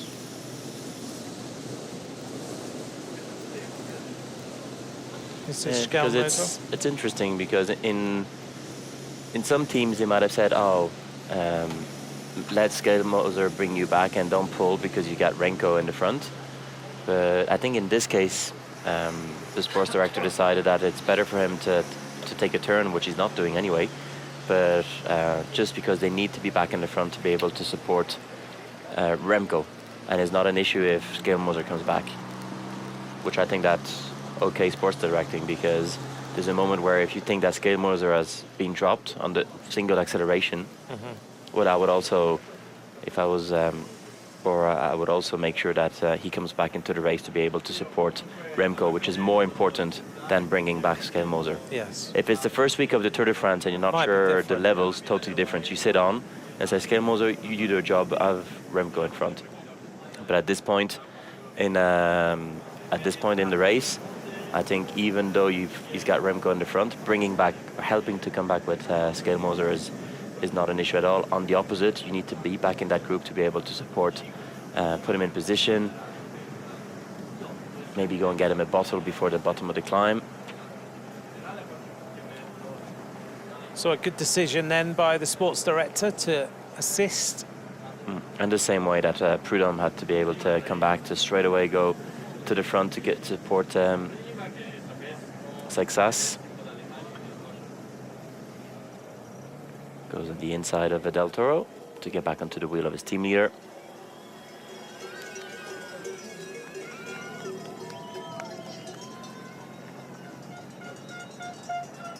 They go around the turn. Let's see how this unfolds all the way to the race finish. Thanks for joining us. Thanks for being part of the Tour de France the last 3 weeks. This is the Maillot-Jaune group, 2 from UAE, 2 from Red Bull Bora Hansgrohe, 2 from Decathlon, 1 Lidl Trek, 1 from Bahrain Victorious. Stefan Mangianelli, hello to you. Thank you very much for your message. And also to Liesl de Swart, thank you for taking the time to join us for the Tour de France over the last 3 weeks of racing. 18:09 Pedersen is behind now. So he's sat up and he's just riding his way in. The time delay today, we think, is going to be pretty decent. Yes, I think close to 50 minutes. So at this stage in the race, now that it's all together, you've got Del Toro in the white jersey. You know Sexas wants to go for the white jersey. At this point, with the teammates back in here, if I was Tadej Pogačar, I would swing off and or make sure that everybody takes a turn, just not commit to himself. He's the yellow jersey, although he's got Del Toro, but they have a group of riders that all have interest in taking a turn. So I would try and make the rest of the riders go through and not just take the full responsibility on the descent, because even if you get a couple of seconds of recovery and everyone rolls through, well, at least he can still do his thing in the last climb. Yes. So he's showing to be very overconfident, which is perfectly fine. We all know he's the strongest rider in the peloton, but I would also try and be a little bit conservative. And now all these riders have interest in riding. I would let them ride. At the moment, he's not prepared to do that. He's just continuing on the front, working extremely hard to try and bring Del Toro to the front. Let's take a little look back and we'll show you what's been happening in this race.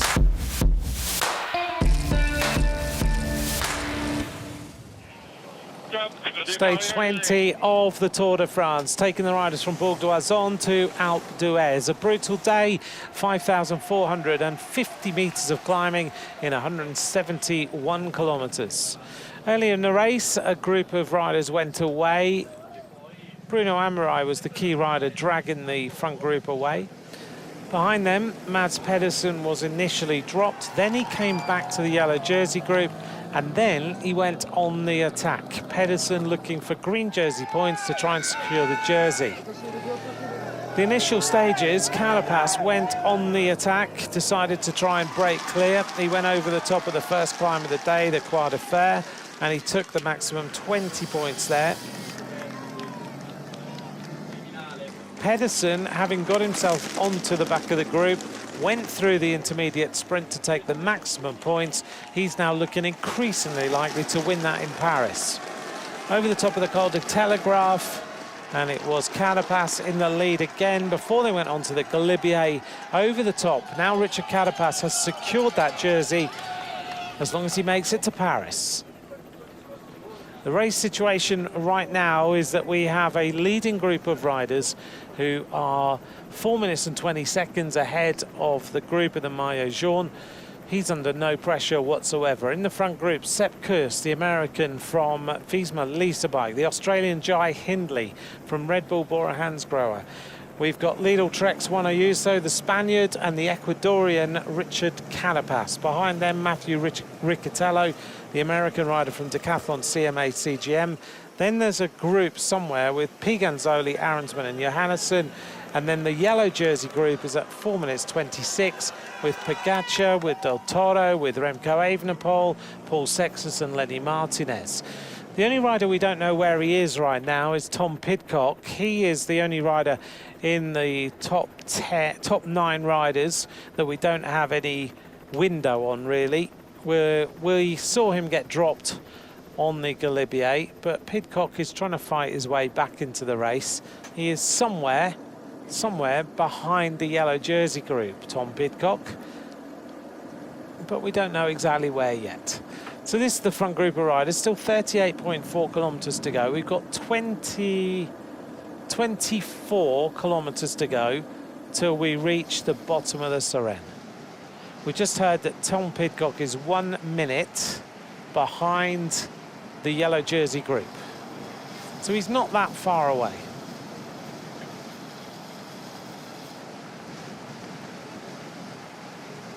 Carapaz looking for some ice. Is this the ice things that you saw at the beginning of the race? Yeah. That they recycle?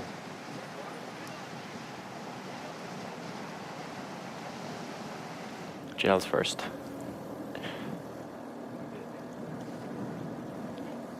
Let's take a look at some statistics.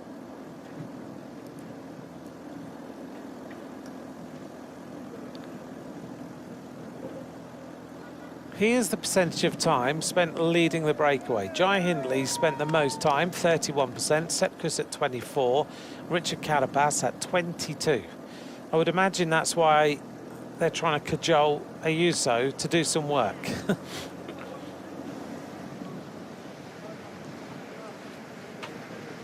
It would be quite cool, wouldn't it, if your little head unit was able to tell you how much time you've spent on the front. Then you'd be able to tactically say to the rider next to you, you need to do some more work. There must be an AI program that could sort that out. Instantly? Because you could literally sit there and go, right, in this breakaway, I've spent 35% of the time on the front. He's spent 10%, so I need to tell him to do more work. Well, you could kind of visually see it when you're in the... You don't need someone to tell you when someone hasn't taken a turn.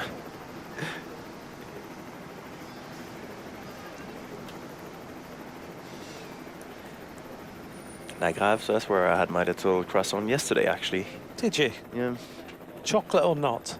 Nope, yesterday no. They were gone. A lot of people were driving that road or cycling that road to go to Alpe d'Huez.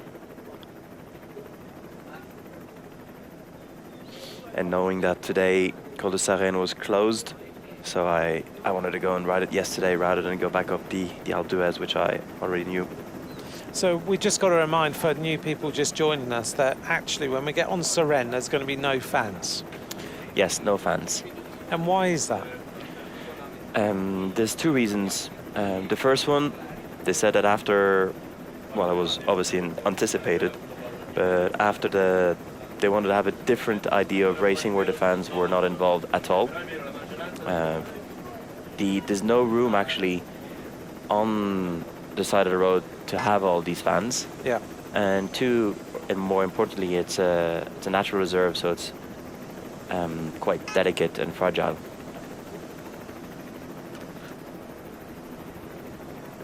So it's going to be quite strange. He's at Del Toro, back at the team car. We're going to hear now from Remco Evenepoel. The second last climb in Alpe d'Huez was really quick, so yeah, it was a big day out on saddle, but super happy, yeah. A few seconds more for my second place, and just in general a good feeling, so very happy with that, and hope to continue with that, with that feeling for today. We speak to a lot of riders who are exhausted, really exhausted. How are you?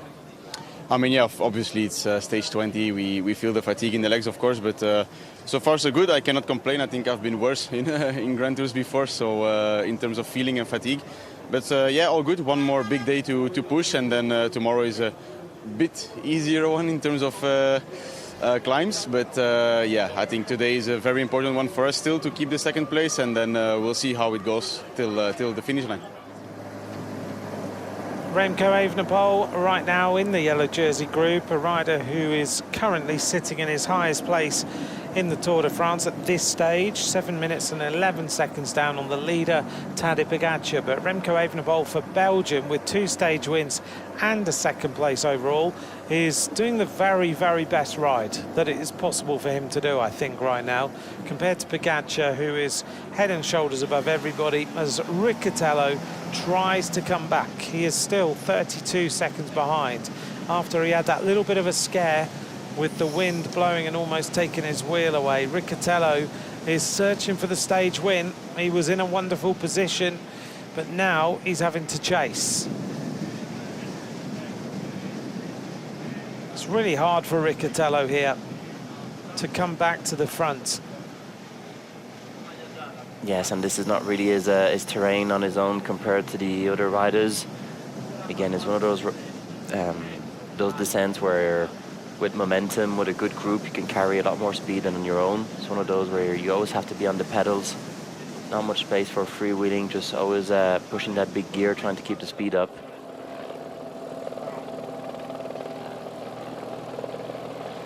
I'm still surprised that Tadej hasn't given the elbow and let one of the other riders ride.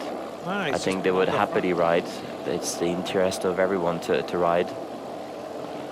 Like, I mean, it's great. He's very generous in efforts, but yeah, he's doing everything.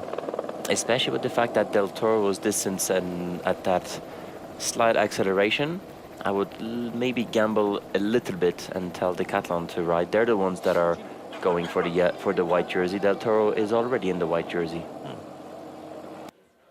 Yes, and normally you'd turn around and say, you want to win this white jersey, you do the work, we're going to sit back.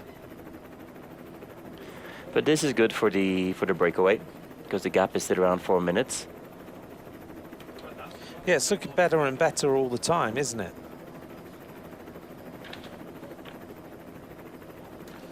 We're not far from the Col de Seren. Only the second time we've climbed it in the Tour. The last time was 2013. The first rider to the top was TJ Van Garderen. Back then it was listed as a Category 2 climb, as the riders reached the summit from Alpe d'Huez, riding up the 3 kilometres at 7.8% that we'll ride downhill today.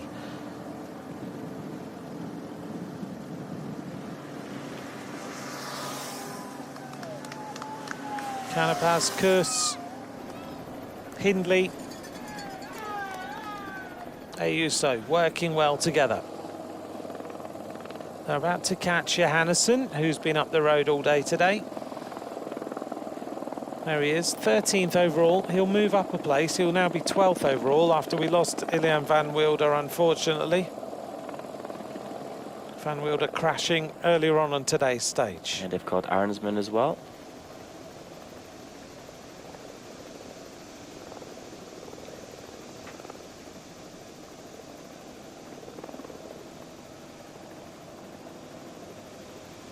Those waterfalls are dramatic.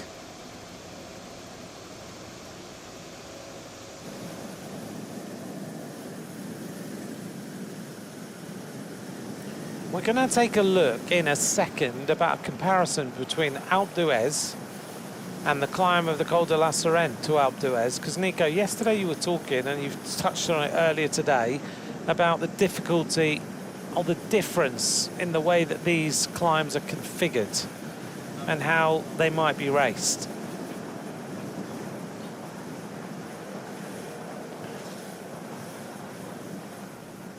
So this is yesterday on the top part of the screen, the Alpe d'Huez. So start with a 10% ramp, and then it's very, very, very steady. Always between 7.5 to 9, even 10%. All the way up. Not much place to recover, or it's just steady, steady, steady. This is the last part into Alpe d'Huez when it kind of comes down to 5% into the town of Huez. And today, well, you start with a really steep ramp that will take you into the town, then it flattens out a bit, and another steep ramp. And then after 4K, there you go, it's another piece where you flatten out. And then again, a really steep ramp for the last 7 kilometers, where it's mainly between 9.5 and 10, even 11% at some point. And then that's the descent onto the other part, little kicker, 2.5 kilometers down the other side, past that little heliport, into a quick descent. That will take us into 3.5 kilometers to go, and this is the second part of the last 3.5 kilometers of yesterday, excuse me. The bottom 9%, and then 5% again into the finish. So again, if you look at the vital statistics, they're very much the same if you talk only about the Col de Sarenne. But the ramps are steeper, it's a smaller road, the surface is a bit more, I won't say rougher, but it feels more grippier, slower. I do think Col de Sarenne is more difficult than yesterday, but when you get to Col de Sarenne, it's not over. You have that little descent, and then it goes on the other side, it kicks up for about 2.5 kilometers, and then you have this 3 kilometer descent, 4 kilometer descent back into the town, and it takes you at 4 kilometers to go of yesterday, well, the normal Alpe d'Huez, and then you take a right turn, and the ramp there is also difficult, and then the final 2 kilometers at 5%. Oh, Arensman must have crashed. He must have done. This is Arensman. Maybe crashed with Van Wilder earlier or something like that. No, this is now. Oh, he's had a proper crash, Arensman. He's safely back up, though. That is very good news for Arensman. So once we get to the lake, well, just before the end of the lake, the riders will shoot to the right, and the first ramp is brutal, 10-12%. That first 600 or 700 meters, and then it gets steadier. But you literally come up from that descent into a steep ramp. Didn't get the chance to see that waterfall yesterday. I was looking at the lake on the left. Stunning. Isaac Del Toro in the white jersey in the Tadej Pogacar group recorded the best result for a Mexican at Alpe d'Huez, improving the 11th of Raul Alcala in 1987. Tobias Johannesson became the first Norwegian on the top 10 in Alpe d'Huez. The previous best result had been 17th by Jostein Wilman in 1981. Isaac Del Toro is in the white jersey at Alpe d'Huez, increasing slightly his lead on Sexas. In the same finish, Raul Alcala was in white in 1987 and claimed the jersey in 1988, but lost it after 3 days to eventual winner Eric Breukink. This is the lake.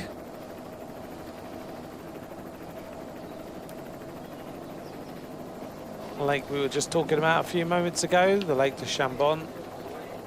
And when you see the end of the lake there on the left-hand side, well, that's the climb of Les Deux Alpes, and we're going to head to the right.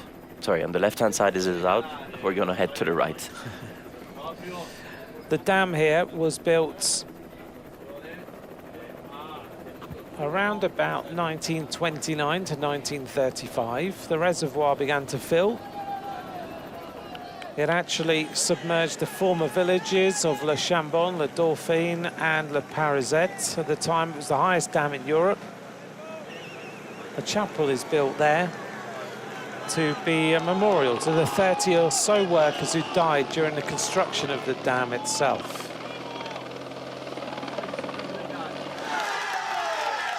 And they're already on the climb. So this is that first steep ramp that I was mentioning. So the it's riders... only the second part of the climb. After 5 kilometers, that will be without the public. Once we go through this, there's a little village, and after the village, we will go on that natural reserve in the park. The Col de Sarenne, there's the vital statistics. A lot of people have found their way to the bottom of it. Top of the climb is at 14.4 kilometers from the finish. And Ayuso is starting to feel it already as he slots in on the back. It's a long way to go, but these riders have got a great advantage. 3:33 though. Pogacar's brought it back to 3.5 minutes. It's maybe possible. 1 minute he's taken down on that descent. And there's the ramp on the right. Lots and lots of crowds. as you mentioned, I think a lot of the crowds that were on Alpe d'Huez yesterday, well, or they've gone to the Croix de Fer or here, or actually pretty both, because you could also plan, if you're on the bike, you could also do the start in the Croix de Fer, turn around, come back the valley, and here it's only about 30 kilometers away. Yes, exactly. At what point do they close the road off? After the village. Okay. Well, it's not a village, it's literally 4 houses and a cafe. It's pretty though.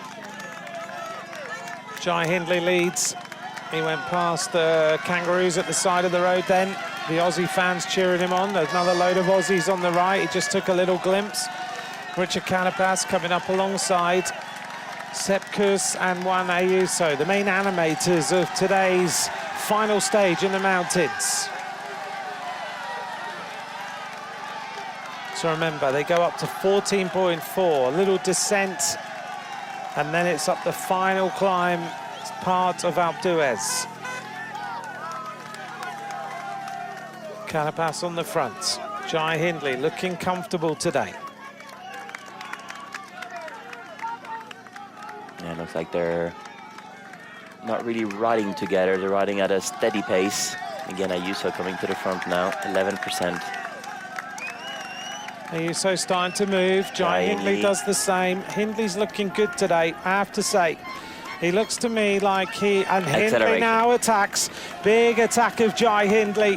Carapaz is immediately reacting to this attack of the Australian. They're all worried about Hindley. You can tell the way they immediately moved.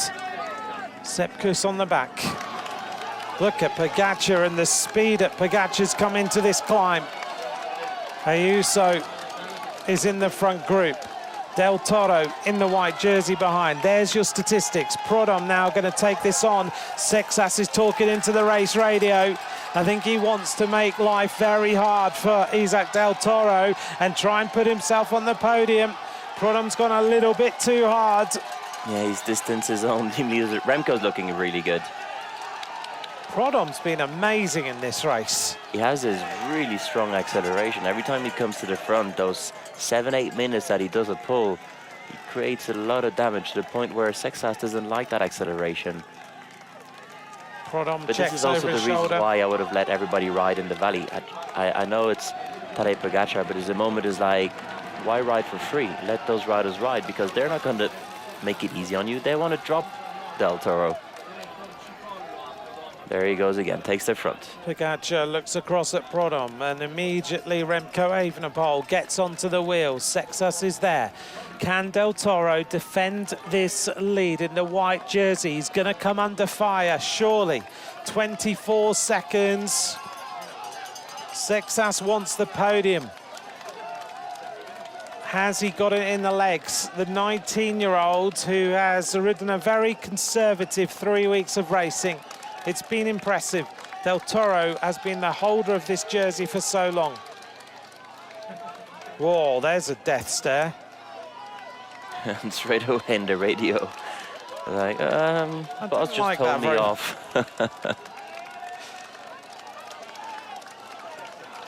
Prodom just received the stare of the Tour de France. Johannesson comes back. Lenny Martinez is here. 11.2 kilometers of racing to go to the top of the climb. 25.5K remains.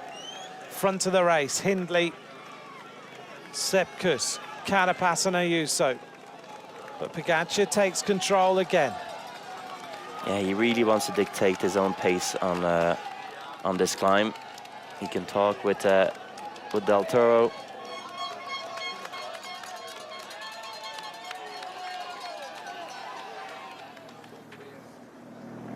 The thing about Sexas is that if he does go all in, then in terms of losing his place, he has to lose nearly 3 minutes to Martinez. So at some point, surely he has to gamble to try and go on the podium. Sexas. Yes, he's going to have to attack, and this is what they're trying to do. Pogačar on the front.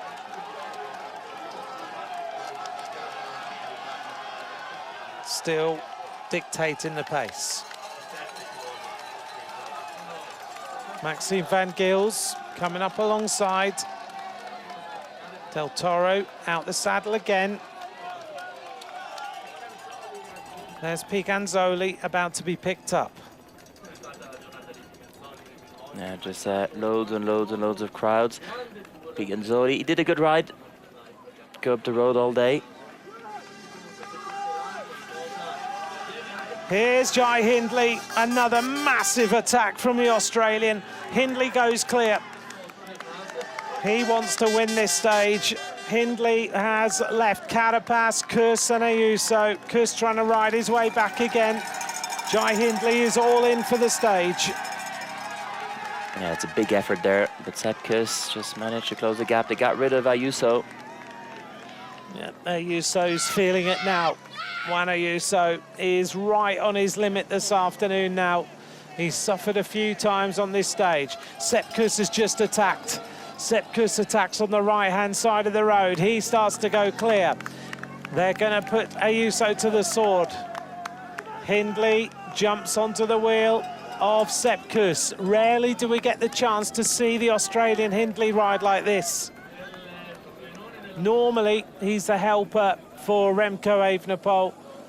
2:33 though, Nico. 2:33. Yes, has gone down dramatically in the last couple of minutes. Still not over the battle. Arnsman battling there at the back of the group. Sepp Kuss takes the front. Ayuso still in the background. Carapaz is suffering now. So the riders are going to have a little descent shortly before another steep ramp, another 3 kilometers, quite steep. Oh, the legs of Carapaz are suffering now. But he doesn't need to worry. He's got a stage win. He's got the polka dots. He just needs to make it to the top of this mountain.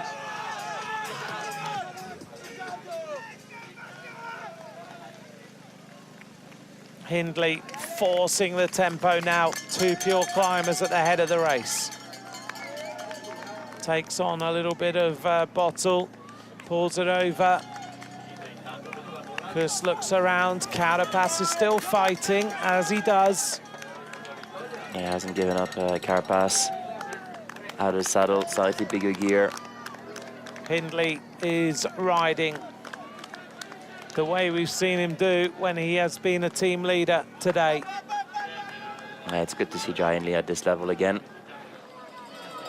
Here's Pogačar, 2:25. They need to go all in because otherwise Pogačar's just going to bring them back. Thumbs up. So in control. Del Toro is still okay. Sexas completely in unknown territory. 3 weeks in, 4th place overall, 24 seconds separates him and the podium. Yeah, Del Toro is there. He's going to try something. He has to try something. Just remember, Del Toro's made his debut at the Tour as well. It's pretty impressive, these two young riders.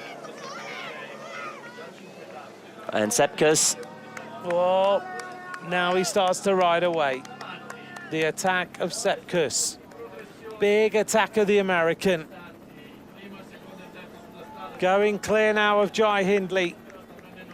So Sepp Kuss is the rider they tried to set up yesterday. It didn't pay off. Now he goes again.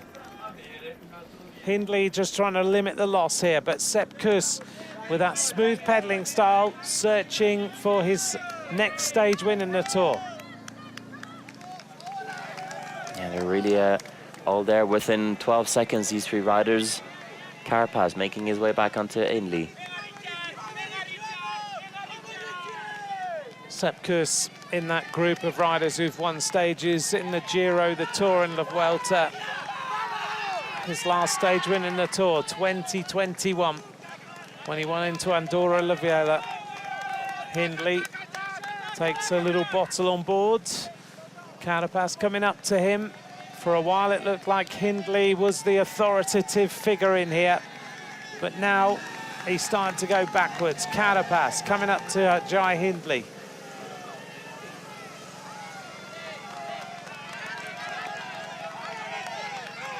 8 kilometers to go to the top of this climb. It's still tight, isn't it? 2:43. Yes, it's still very tight. And I think if Sepp Kuss gets caught, it's going to be on the later part of the stage, very late part of the stage. It's still doable. Yeah, I do think that if it was a stage where Tadej said, I want to win, we'd have Tadej as a winner. Those 2 minutes 45 would be taken and eaten back. But the fact that he's pacing himself at the moment, it might be a good thing for Sepp Kuss. Although, once again, it's a long way to the top. So now we're going to this little town. About 1.5 kilometers. A bit of a flatter road, around 3%. Still Pogačar continues with the tempo he's been setting for a long, long time now. He's been on the front, doing the majority of the work. Van Gils, Remco Evenepoel, Del Toro's moved up, Sexas is there. Then it's Lenny Martinez. Prodom is still there.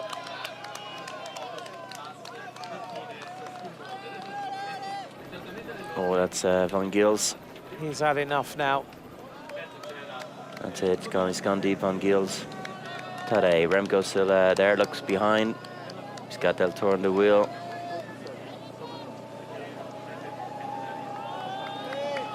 Remco looks very easy this afternoon, yet again. Coming into the last couple of days of this tour looking superb. Yeah, he's really finishing strongly this year. Lenny Martinez at the back.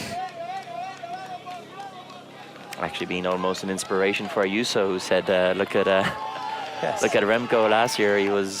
He abandoned the tour, and this year he's up there. So yeah, I should have a chance. Exactly. The top riders in the tour are here, apart from Schelmoser. Ayuso suffering his way up the climb. Riccatello has done a good job today, but that descent was the undoing of him. There's going to be a little bit of a change around again at the end of today's stage with the riders. Pogačar continues to just put on the hurt. And just riding his tempo. Del Toro talking into the radio again.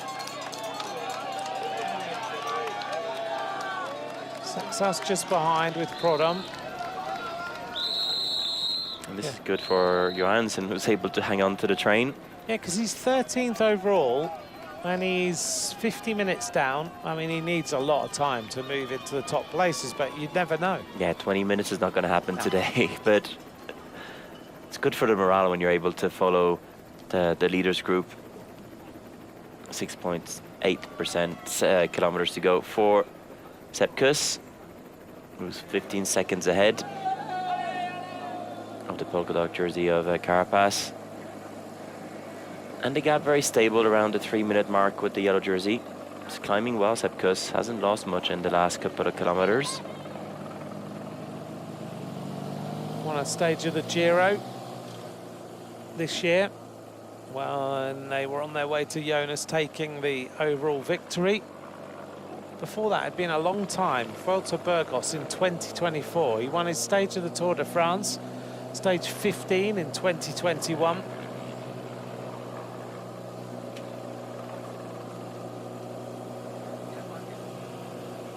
Sepp Kuss, can he hold on all the way to the line? 2:55. Story of the day so far. Carapaz is the king of the mountains in Paris tomorrow, as long as he finishes.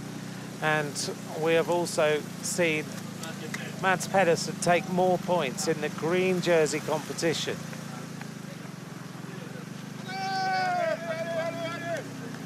Feels like a long, long climb for Sepp Kuss this afternoon. This is now the part where supposedly there's no fans, as you can see. There will be a few fans scattered there, here and there.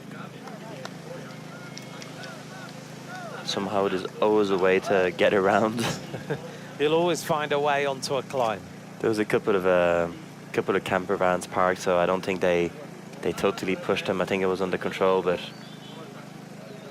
on the final part, for sure, there was no one yesterday.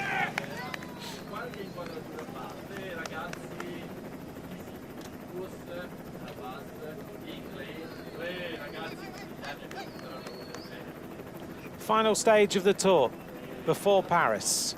The final mountain climb the riders are on now.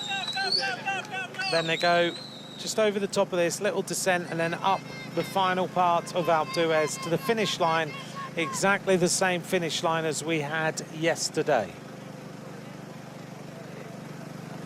So we are exactly in the same position that we were commentating from during yesterday's stage one by Pogačar.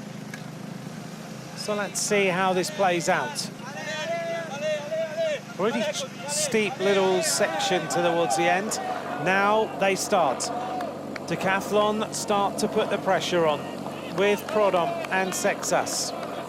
Pogačar drops back a little bit. Maybe he's going to attack, maybe he's not. But they need now to try and break Del Toro if they want the podium.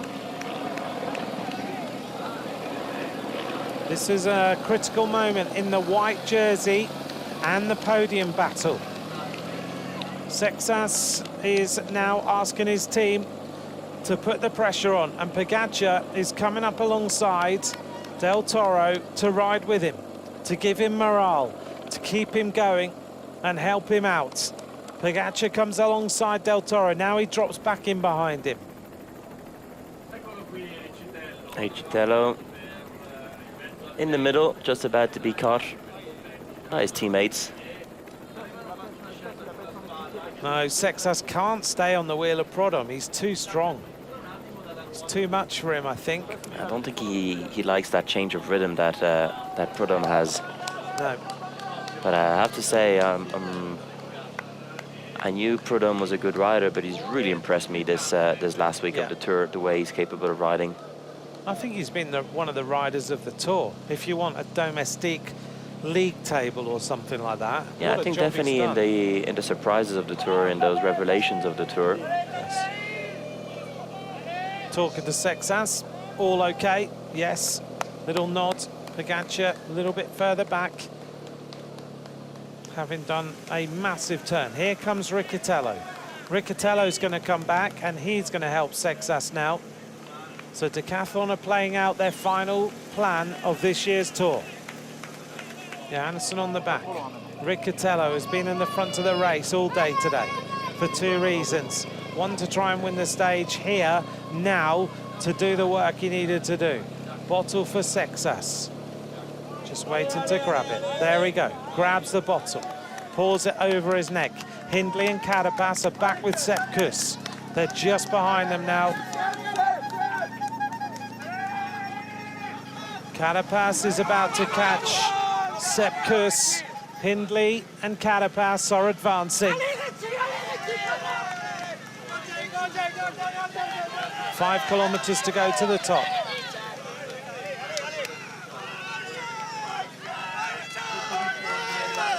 So Kuss is caught by Carapaz and Hindley now. They go past and they start to up the tempo. Has Kuss gone a little bit too early?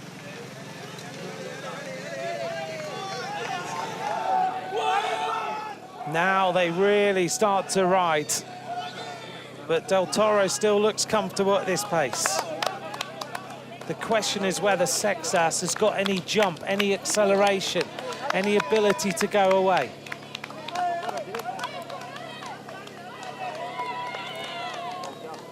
They're piling it on, though. Interesting that Riccitello went behind Prudhomme. Maybe he has a more gradual acceleration for Sexas to jump away from. Can Del Toro stick there? He looks comfortable. He doesn't look like he's under any major pressure. I'd say that Sexas looks like he's under more pressure than the riders behind him right now. But it's his team who are doing the damage.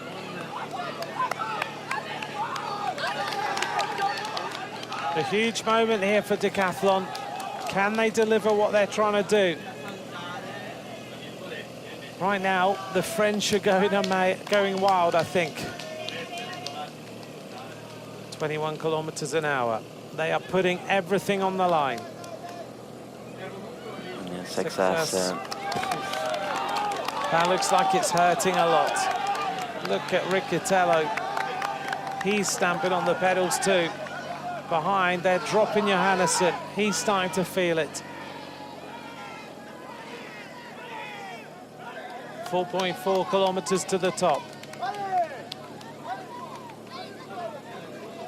The green jersey at nearly 19 minutes. 2:12 to this group of riders. And Sexas, is he able to go with this? Schelmoser cracks. I don't know if Sexas can go here. He is grimacing like crazy.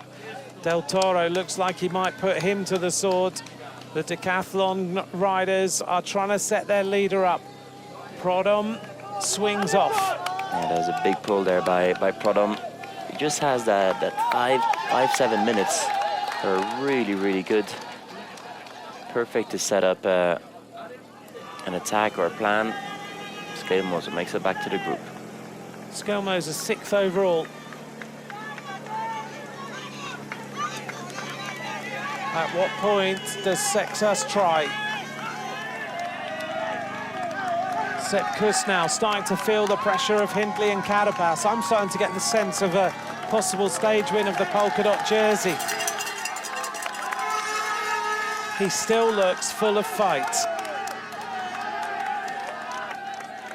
4 kilometers. Now it's all more gradual, between 7 and 9%. The last 3 kilometers will be actually even 10 plus. Ayuso, a minute down. He's only 58 seconds ahead of the yellow jersey group now. He's been racing hard all day today. He's gone all out to try and move himself back up again. Well, you cannot fault him for trying. He's tried to produce a day. Looks around again. He's looking for the car, gets his bottle. Riccitello doing a big pull there for Sexas. This is a massive move by Riccitello. Sexas grimacing at the end of 3 weeks. Look at Remco Evenepoel, still looking poker-faced. How much time has Riccitello got in the legs? I don't think it's going to be long. No. Del Toro getting ready for any attack. Yeah, when Riccitello starts to look behind, you know, it's just been a little bit, he's on the limit there.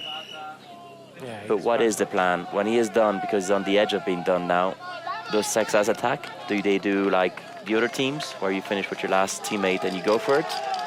Because if he doesn't attack, it's going to come to a standstill. It is, isn't it? And then at this point, well, I think Tadej is going to go back to the front and ride. If he wanted to go for the stage, at this point, he'd probably attack. Still Remco talking to Pogačar. He looks very easy. Del Toro, to me, looks like he's fully that's it. Riccitello's done. He's trying to see what to do. Sexas shakes his head. That's in it. Now, can he go on the move? Can he drop Del Toro? Paul Sexas is 17 kilometers from the finish line. It's a little bit early, but he's going to go all out now. You would think he would attack, not just try and drop him from the wheel. Del Toro looks like he might as well just have a remote control right now. Look at that. He looks so easy.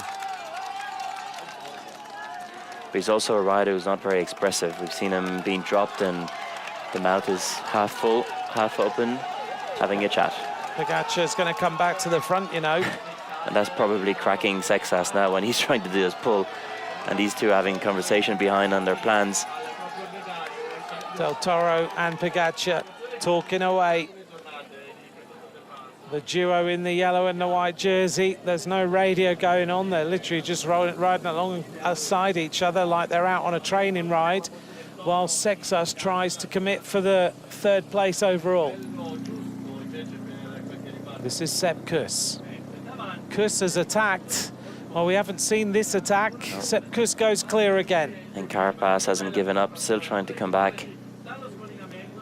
3 kilometers. now we're still on the harder parts. So another big move by the American. 3K to go to the top, 17 kilometers to the finish. Now he opens up yet again, another few meters on the polka dot jersey and Hindley. They just don't have that answer every time he goes. It takes him a long time to grind his way back into the wheel. Carapaz trying again. Remco goes to the front now with Del Toro. And now they're dropping Sexas. He's starting to struggle. So all that work at Decathlon, and Sexas now is on the limit, and Del Toro is proving who is the strongest rider in the Best Young Rider competition. Del Toro starts to move, and Sexas doesn't have an answer. No, and Lenny Martinez is going to hang in there. This is a big move by Del Toro. Martinez trying to hold on. He's at 13 minutes. And this could be a huge moment. Sexas is trying to recover. I do think sometimes the sports directors forget that they're dealing with Del Toro, Remco Evenepoel, and Tadej Pogačar. Yes, he is maybe the next best thing, but sometimes they're getting a little bit overexcited. He's not the current best thing. No. You've got to look at how these riders have ridden. It's maybe well too early as well. Yeah, that was close. I mean, you have all the road to ride onto. You don't have to ride on the back of the motorbike, but Lenny Martinez. Well, at the moment, Martinez only needs 3 minutes, and he will be 4th place in the Tour and the best French rider. Carapaz has left Hindley on the mountain. Sepp Kuss is just in front. Carapaz is sprinting his way across yet again in his familiar style. Can he clinch another stage win on the day that he's taken the polka dots? He looks good. 30 meters, Carapaz. Hindley at 120. We can see him in the background. Pogačar goes to the front yet again. Well, these are the top 3 riders in the Tour, and they're just riding away. Martinez is potentially going to be the 4th place rider if he can take time. Yeah, Martinez is impressive, I have to say. Maybe he's not going to attack, but we'll forgive him. I think we can safely say he's not going to attack. No, but you never know. But after all the criticism, we might attack once later on into the finish. But no, Scales is coming back onto the wheel of Sexas. Things are unraveling here for Sexas. He started to get going a little bit.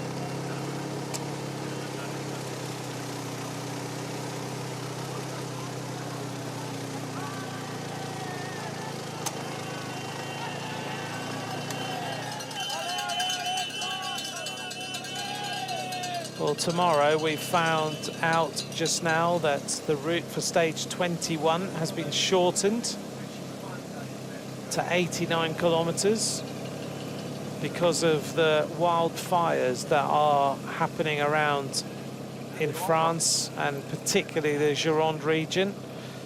So stage 21 will now be 89 kilometers, not 133 as originally planned. The team presentation will take place at 3:40. The riders will then travel directly to the final circuit in Paris by bus, and the official start will be given from the finish line at 5:50 in the afternoon. The riders are expected to finish the Montmartre circuit on the Champs-Élysées at 7:45. So a big change to tomorrow's route.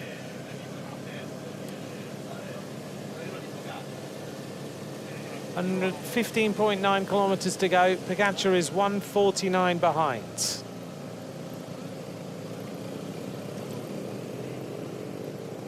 Starting to look a little bit like he could come across the way these riders are riding. Schelmos has just arrived at the back of the group. Yes, he's doing really well. And this is the front, while Carapaz just never gives up on these climbs. It's difficult to get rid of him. Sepp Kuss, 1.5 kilometers to go. And then he's got this little descent, really fast descent actually. Carapaz may well be faster than Kuss on this descent. Look at him coming across yet again.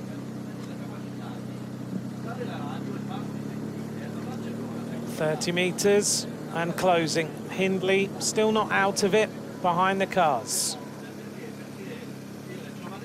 15.7 kilometers of racing to go. Group of Sexas at 2:16. This is Jai Hindley. He's still in 3rd place on the road. Tried early to go on the attack. Kuss checking over his shoulder. The Ecuadorian is coming across. Nico, let's take a look at the 3D position.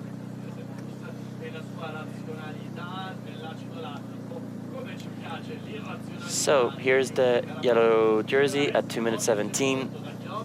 Then we've got Sexas at 2:18, sorry, the yellow jersey at 1:50, and Sepp Kuss a couple of seconds in front of Carapaz, who's 45 seconds, as they make their way till the top of the climb. Pogačar has decided to put the hurt on a little bit more. Now he's starting to stamp. Remco Evenepoel looking easy. Martinez, head moving left and right. Del Toro is there. 30 seconds for Sexas. And they've passed Ayuso, who's just there in the background with the yellow helmet. So these 4 riders, are they going to be the top 4 in the Tour? Well, they still need for Lenny Martinez 2 minutes 54. Can they take that by the line? Possible to lose 2:54 by the finish line for Sexas, or not likely? 2:54 is a long way. Okay. So likelihood Not a minute is 30 possible, though. especially if you're cracking. Well, that's the thing, yeah. And also because the group, they will be able to ride pretty fast around that, not only that downhill, but from kilometer 16 to from kilometer 12 to go to kilometer 8 to go. This little kicker of at about 3 to 4%. And again, it's quite fast if you have momentum with a group compared to riding it alone. Sepp Kuss, what a ride he's done today. His team said they wanted to set him up for a stage victory. Carapaz still fighting. He's only a few meters behind. Kuss is almost at the top of this climb. 500 meters to go. He will go over the final classified climb of this year's mountains. There'll be one classified climb. Well, now tomorrow, actually, there might not be any classified climbs. Because oh yeah, we got Montmartre. Yeah, it's the first one, I think, that might... the first one goes. The first one goes, so there'll be 3. Which means that there's only 3 points on offer, and that means that Carapaz, without doubt, is the king of the mountains. Pogačar piling on. Here's Ayuso with Schelmoser. Takes a little glance at Ayuso there. And Sexas is trying to limit the loss. Yeah, I think these 3 riders, they'll probably try and help each other out. They all have the same interest at this point. Nearly at the top. And it seems that it's going to be a bit of a headwind for the riders. Making his way through the gears. The snow-backed mountains. Yeah, this view yesterday was really spectacular. I actually stopped and took a photo right in that corner. No time for photos for Sepp Kuss. Can Kuss bring this stage home? He's gone all out now. Tongue out, sprinting, hands on the drops, 20 points on offer. Richard Carapaz is needing another 15 here just to top up his total. So Sepp Kuss coming up here to take the 20 points on the final big mountain of this year's race. Over the top, Sepp Kuss takes 20 points. He's not bothered about the King of the Mountains. This rider is. He's going to take the 15. He'll be on 156 points at the end of today's stage. Richard Carapaz has mopped up pretty much all the points on today's stage. He goes over the summit in the polka dots, and he is the winner of the King of the Mountains. It's very odd just to see just a policeman positioned on the mountain everywhere. Yeah, and have no fans at all at the KOM. It's almost like a COVID Tour de France climb. 2:04. Del Toro in that white jersey, best young rider, heading towards the conclusion of the stage. Only 13.5 kilometers to go. Sexas at 2:36, not losing massive time. Pogačar has been the ultimate domestique today. Sepp Kuss on the descent. As you can see, it's not a tactical descent. It is really, really fast. Team radio. Come on, Sepp, come on. Now we go, and now we go. No way back anymore. There's no way back. Come on. Urging him on, trying to get him to just believe he can win this stage. Yeah, this is the only thing is you can see it's a little bit bumpy, and when you're carrying some speed. Yeah, there he goes, just heavy on the brakes. Really heavy on the brakes into that turn. But he was coming with some proper speed. I remember yesterday he literally was trying to test a little bit how the descent was. And the second he let the brakes go, you just fly down. Really? And again, because the road is so bumpy, it makes it quite difficult to judge the braking area. And this is why he managed it very well. The easiest way to brake is going straight, hard, and then you turn the bike, which is what he did. Summit of the final mountain for the yellow jersey Pogačar. Acceleration for him.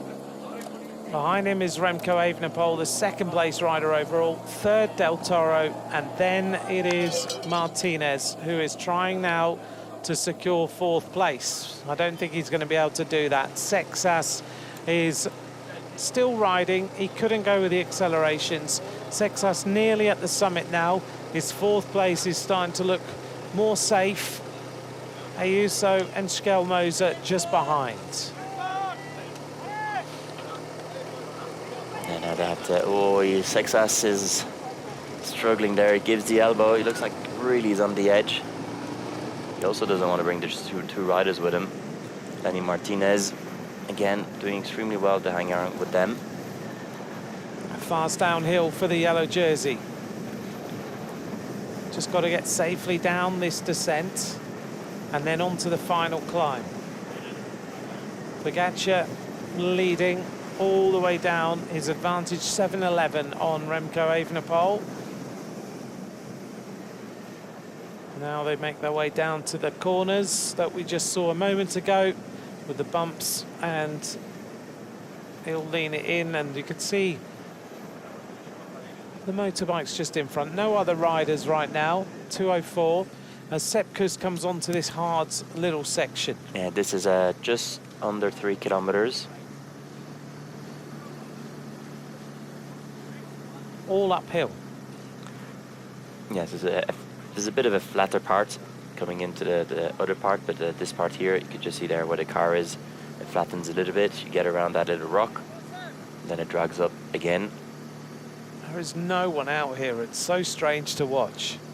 Yeah, I was surprised. I wanted to go and do the last part this morning, and I wasn't let. I said, no, road's closed. I said, I'll come back. I'm not there to see the race. I'll come back. What a contrast to yesterday. Complete, like another dimension. It's so different. We had so many people on the mountain yesterday. Yep, there's a lot of people here at the finish line now. And the last 3K, I'm sure, is going to be very, very busy indeed. But this section is incredible to watch. 2:03 to the yellow jersey.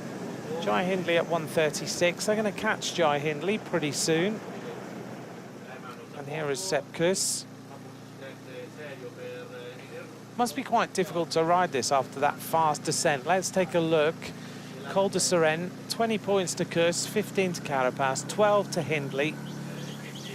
And then we'll take a little look in a moment at the situation overall, and you'll get to see that Carapaz has taken the polka dot jersey.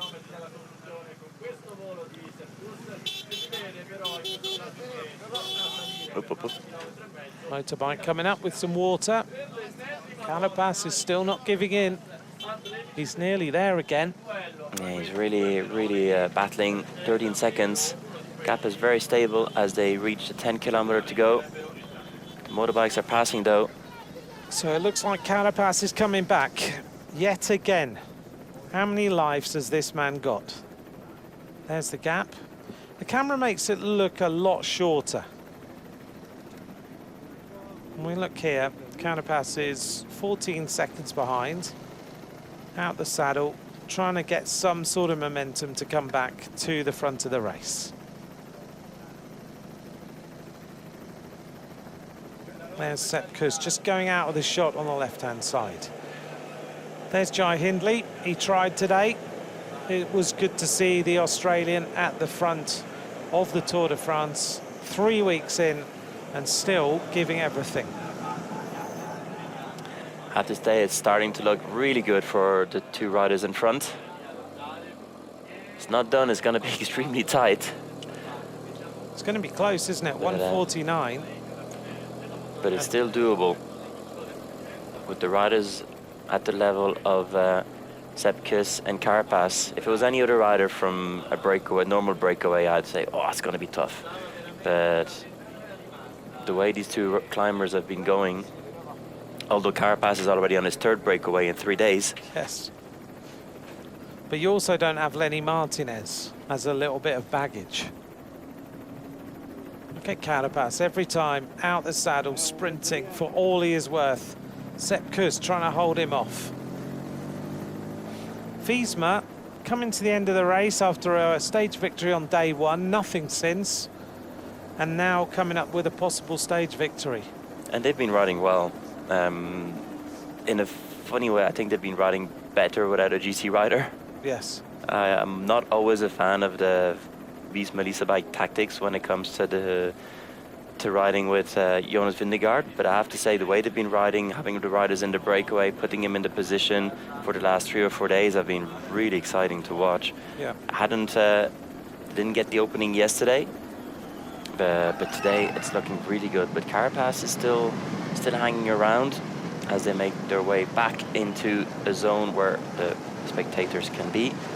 You will see it's literally like a little barrier, the campervan car park, and then again... It's mad, isn't it? We're back into the chaos of cycling fans. You can just picture there a bit of headwind on this part, actually strong headwind. Total peace and quiet for the last 15 minutes. There's the situation at King of the Mountains. Sepp Kuss is the most combative rider of today's stage. No surprises there. Oops. Rails it around that turn. And we've gone from peace and quiet to mayhem. Yeah, and this little climb, actually, it's another about a kilometer. He's almost at the top now. He's been sprinting the first 500 meters of this climb.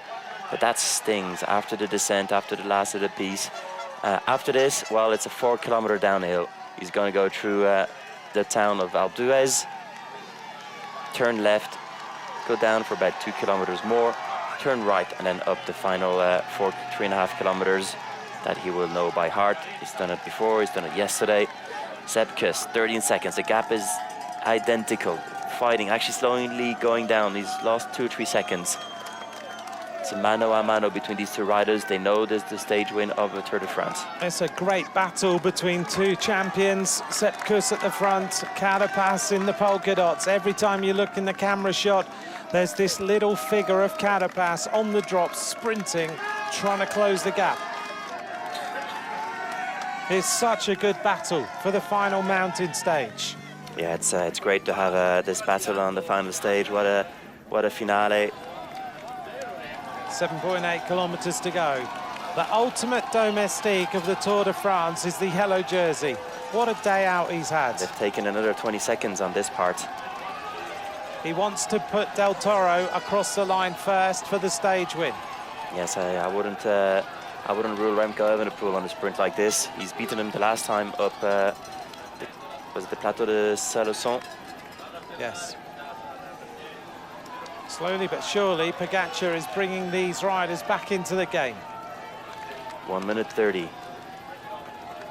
It's going to be tight. It's going to be really tight. Lenny Martinez, group of Sexas is 1.5 minutes behind.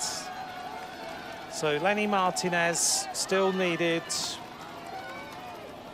about 2 minutes. Oh, crash. Oh. I think he's come down. Sepp Kuss has just crashed. Yes, he's come down.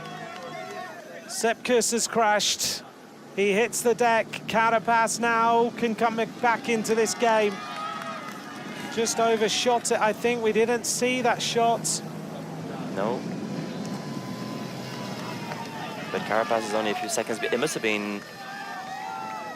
On a right-hander? No, but it looked like Carapaz was almost coming back. It says 22 seconds. But it was only 12 seconds, so there must be something wrong with the time. Is Carapaz in the lead? Yeah, he crashed in that tunnel with the gap 17 seconds. So although he crashed, he must have got up really quickly. He must have done. You could just see him there in the front, just in front of where our second motorbike is. Carapaz is coming back after Sepp Kuss hit the deck. Carapaz there he leads is inside into the corner. Now it's 2.5 kilometers of real descent. A couple of hairpins coming up too. Really fast descent. Takes a gel. There is Sepp Kuss just in front of the motorbike. He crashed. We didn't see it. It was in the tunnel, I was told. Tunnel, so there was no coverage with the RF signal. If you're wondering. Oh, and another crash. Sepp Kuss hits the deck again for the second time. Carapaz is off to victory now after second crash. What a drama. He looks a bit injured this time. Oh, just lost a bit of confidence. Put everything on the limit today. Sepp Kuss, you have to feel for him. Look at this. And just too hot into that turn. Oh, look at the leg against the wall. Oh. Thankfully, they had a net there as well. He's so lucky. Look at the pads around that corner. Lucky for Sepp Kuss. Well, drama on stage 20 as Kuss was going for victory. Just over cooking 2 turns. He's still up and running. Can he come back to Carapaz? He's lost about 15 seconds, but he's lost a lot of... he's not descending as safe now. Look at him just really slow around the corner. He's giving it everything, though. He's very courageous there. It's a good battle. Well done. It's not easy to let the brakes go when you've had 2 crashes in less than 2 kilometers. No. This is one of the last corners. We're almost at the bottom now. Carapaz is almost going to hit the bottom of the climb. Well, he was chasing and chasing, putting Kuss under pressure. And Kuss has hit the deck. Another big right-hander for the riders. They go different line through that turn. Yeah, the same line as Carapaz. I don't know how Sepp Kuss didn't see that corner coming, because it's well marked. There's even the big red pads all the way round. And Jai Hindley now is riding in front for Remco Evenepoel, and the gap's to 1 minute. Another 30 seconds they've lost. Carapaz is on a mission, but the yellow jersey group is also on a mission. Can Richard Carapaz hold on to win this stage? Can Sepp Kuss come back? Or is it going to be drama? And the group of the yellow jersey and the white jersey will be sprinting for victory. Carapaz must have such sore legs after the last couple of days. Look at Sepp Kuss covered in dust, battle-scarred after 2 crashes on the descent down to Alpe d'Huez. Now, Nico, what's coming up? So this ramp is at 9.5%. It's a difficult ramp. Oh, he's battered on both sides. Sepp Kuss, it's painful to watch him go, but he doesn't give up. This ramp, 1.5 kilometers at 9%, and then we're 1.5 kilometers at 5% into the town of Alpe d'Huez, and the final ramp here, about 6% into the finish. 10 seconds is the gap between these 2 riders. This is the moment yesterday where Tadej Pogačar caught or 2 leaders of Carapaz and Lenny Martinez. So Carapaz yet again in a race-winning situation. The gap is only 13 seconds to Sepp Kuss. They're not far behind now. They've turned already in towards Alpe d'Huez. Can this group catch Carapaz? Can Carapaz hold on? There's the gap between Carapaz and Kuss, the first 2 riders on the road. A drama-filled finale to today's stage as Kuss hits the deck twice. Carapaz slightly in the lead, but Kuss is coming back. Steadily, he's clawing his way back. Somehow that bike is okay. Yes, exactly. Miraculously, the bike is okay. After having 2 crashes like that, if it hasn't bent the derailleur or the gears, 12 seconds is the gap. Carapaz giving everything. We're just about 3 kilometers to go. It's about to get easier. The cars are passing by now. The gap's reopened. He's not far behind, and Martinez starts to struggle. Martinez starts to struggle under the pace of Jai Hindley. 1 minute is the gap between their leader Carapaz and the yellow jersey. Here comes Paul Sexas with Schelmoser and with Ayuso as they go down the descent. Sexas at 2 minutes 41 seconds. 4 kilometers of racing to go. They're all out now, down to the base of this descent. 72k an hour. Sexas is going to throw it into this right-hand turn.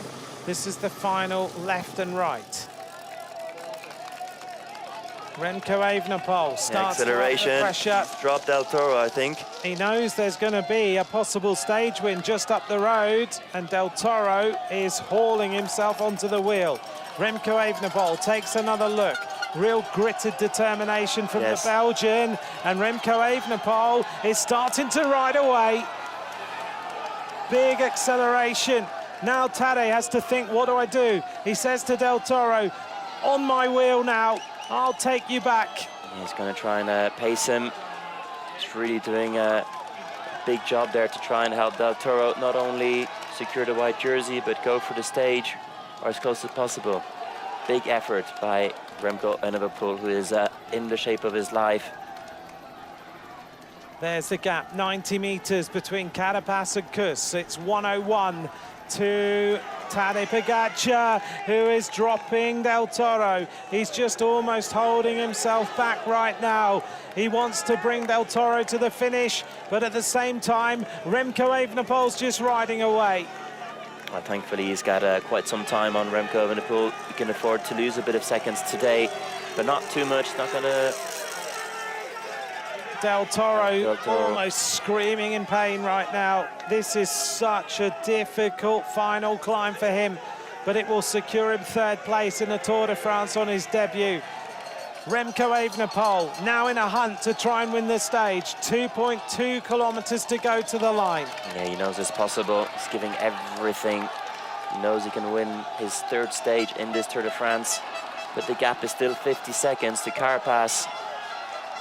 Can Remco Evenepoel ride the time trial of his life? The Ecuadorian leads, an American Sepp Kuss in 2nd place. Remco Evenepoel is 3rd, and Carapaz is 2k from the line. He's got 58 seconds on the yellow jersey and 47 seconds on Remco Evenepoel. The tired legs of the king of the mountains of the Tour de France now takes himself to 2 kilometers from the line. He's going to have a quick breather, and then through the little tunnel, and it gets steep again. 2 kilometers to go for Sepp Kuss. What incredible drama on this 20th stage. Kuss looked like he was nailed on to win this one. Yeah, he and still has 2 little errors. Still has Carapaz in sight. Whoa, watch the motorbike.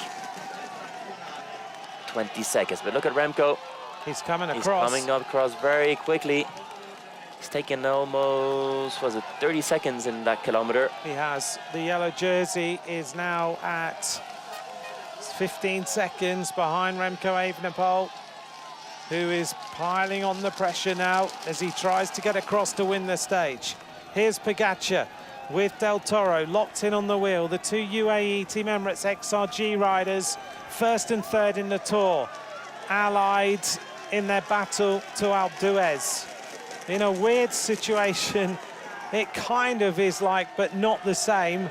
But it's a similar photo to 1986 and Bernard Hinault and Greg LeMond, where they rode together to the top of Alpe d'Huez. Two teammates. This time, though, they're friends. On that occasion, they were adversaries in the same team. 1,500 meters to go for Carapaz. 21 seconds to Sepp Kuss. 39 seconds to Remco Evenepoel. Carapaz is out the saddle, piling everything on, throwing the kitchen sink at this to try and win the stage. Look at Sepp Kuss.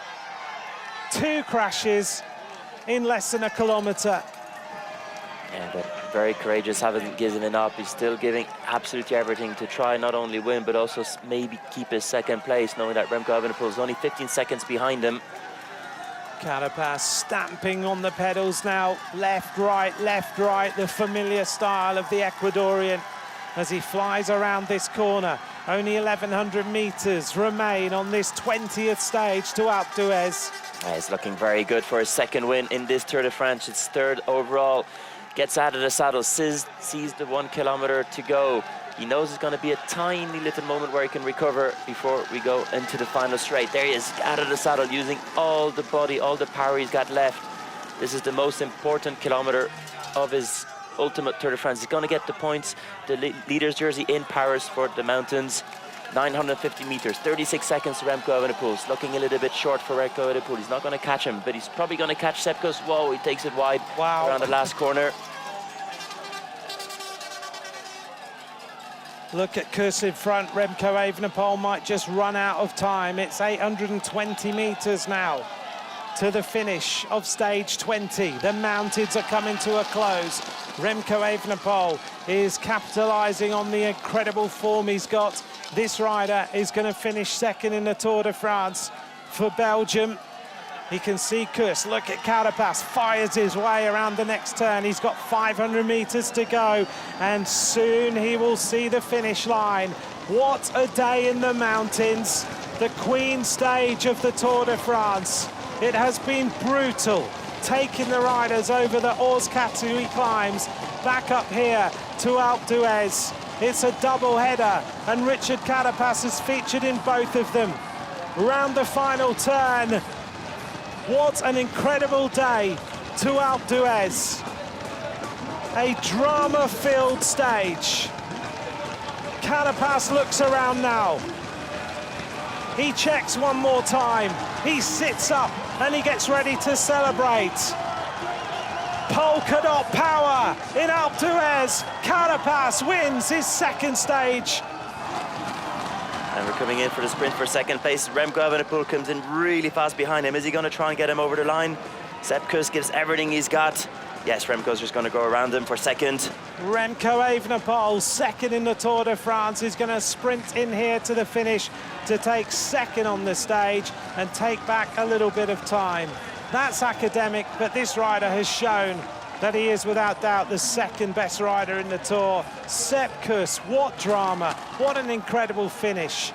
Pogačar now is going to come round the corner. Tadej Pogačar is going to go to Paris tomorrow as the leader of this Tour de France with an unassailable lead. He congratulates Isaac Del Toro, his teammate, who he has helped all the way through this 3 weeks of stunning bike racing. Pogačar is the master. Tomorrow he will ride into Paris as the winner of the Tour de France.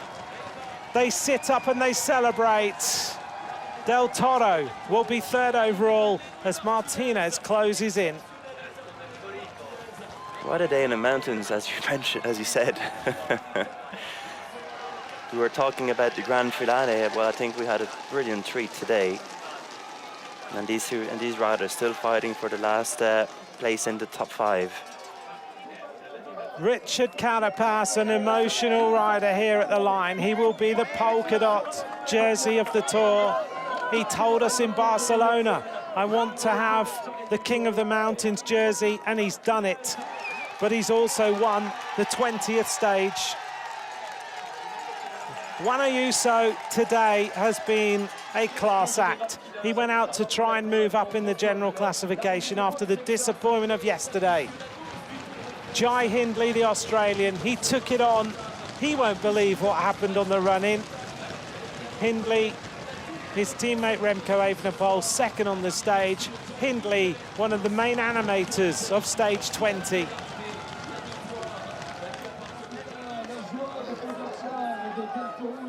EF Education easy post. Paul Sexas.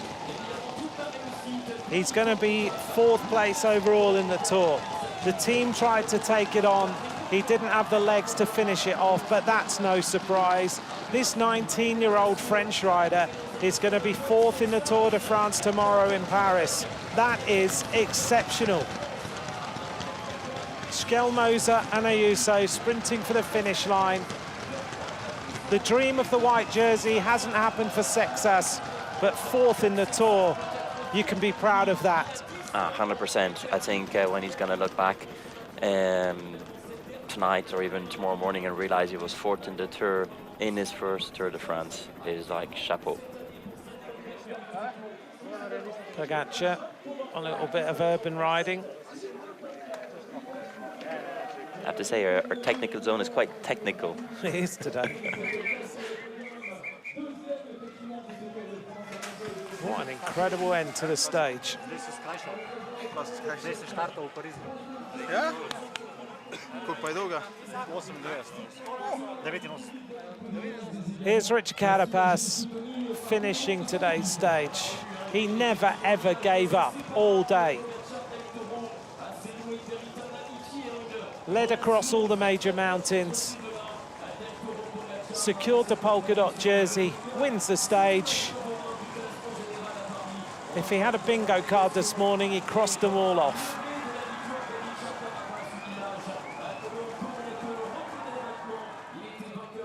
Brilliant finish. Yeah, happy team as well.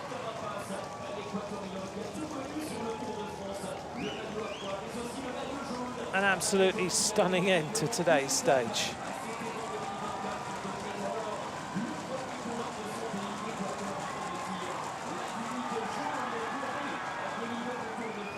And we had the information that Mats Pedersen and the green jersey is about 30 minutes away.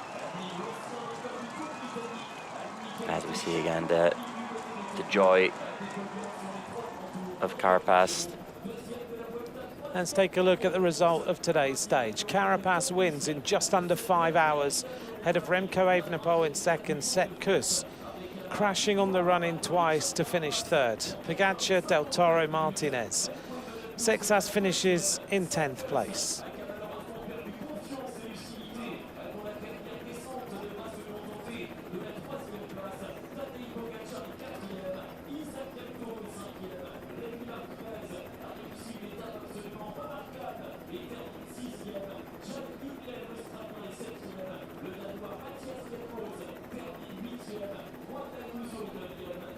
We look out over Alpe d'Huez, which has just witnessed even more drama.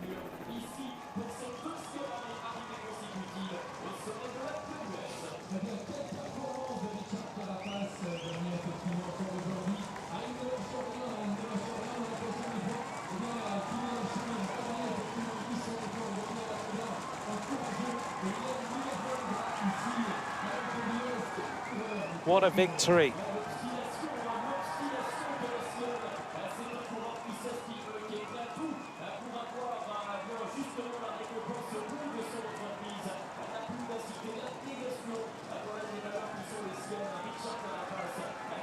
Remco Evenepoel disappointed, banged the handlebars in frustration.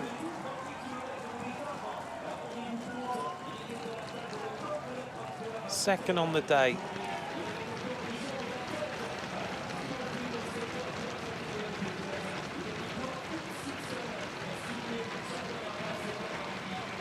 There was just one rider too strong. I can't believe Sepp Kuss's bike was okay. 2 crashes, hit a wall, and still okay. Not a scratch. Incredible.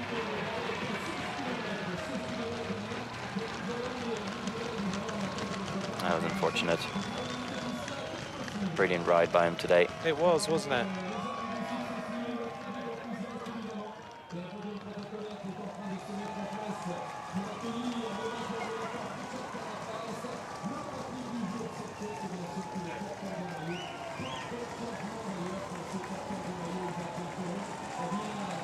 A great shot of these two riders at the end of 3 weeks of racing.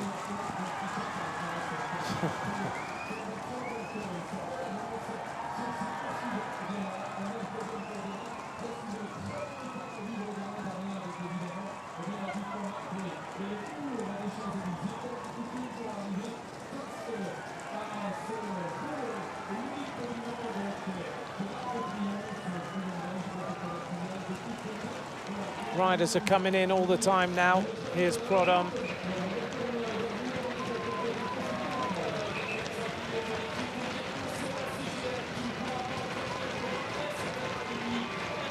Prudhomme cruising up to the finish. A good day for him. He did a massive amount of work for Paul Sexas today.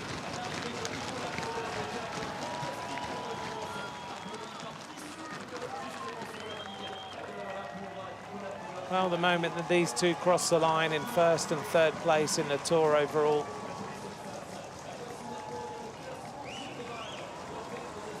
A lovely shot of Del Toro and Pogačar. The Tour with the bulls.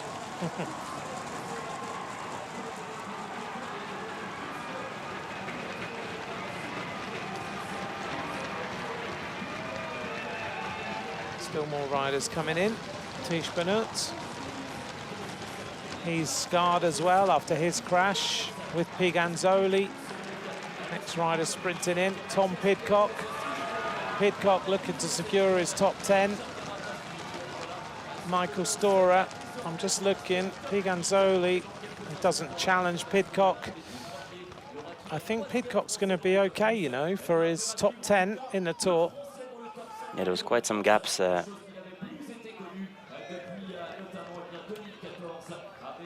Pidcock will finish 9th in the Tour de France.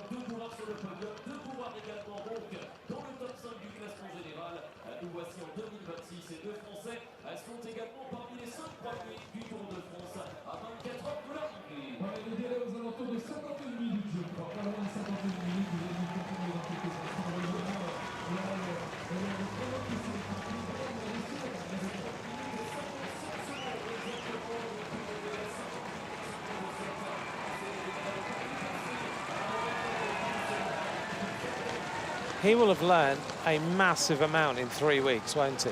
I think so. I think this Tour de France, everyone's saying, oh, is he too young? Is he not too young? Well, for sure, he's learned a lot. And I think even the team that's around him are also learning a lot. I agree. Quinn Simmons coming in.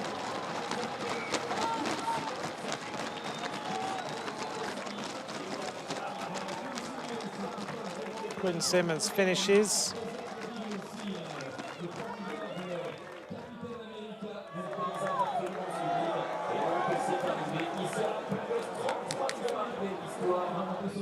Riders making their way back down the hill. I think this might be Jordan Jegat trying to secure his 10th place. Let's hear now from Remco Evenepoel. No, it means a lot. I remember everybody after 10 days saying, yeah, he will still have this moment of cracking or dropping and losing a lot of time. But we really kept confidence and we really stick to the plan to, in the first 10 days, never go over the limit, because I needed those days to get into the rhythm. And yeah, I was getting better week by week. I think my best performances were on Solaizon and then in the TT. And also today I was feeling very strong. So. Yeah, better than, I mean, I had a better day today than yesterday, so very, very happy to finish the Tour like this.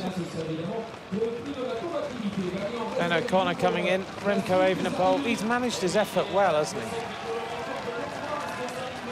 Yes, he was able to really manage, again, coming in with very few race days. Dan O'Connor looks happy to get through the mountains. Yeah. Here's the moment of Remco Evenepoel riding away. Here's the team radio. Ale, you drop them, you have to Pogacar and Del Toro both, Ale. Finish the tour like this. Show the champion you are, Ale.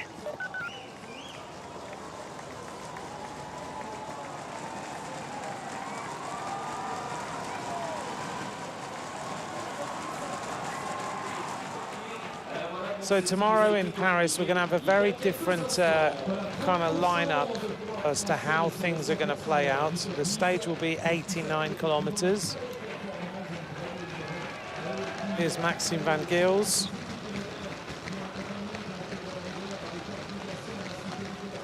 The start will be given at 5:50 in the afternoon. And the riders will do 2 additional laps of the Champs-Élysées before heading to the Montmartre circuit for a scheduled finish at 7:45. Here's how the Tour de France looks as we go to Paris. Pogacar 6 minutes and 26 seconds ahead of Remco Evenepoel. Del Toro secure in 3rd. Sexas at 11:56 in 4th. Martinez just behind. That was the makeup of the top 10.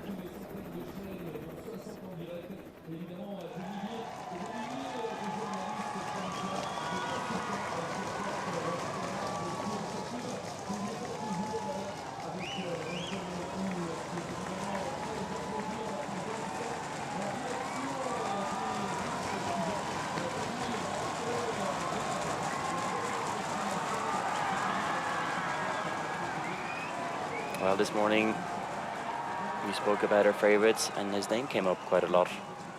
It did. Saying he's going to try again.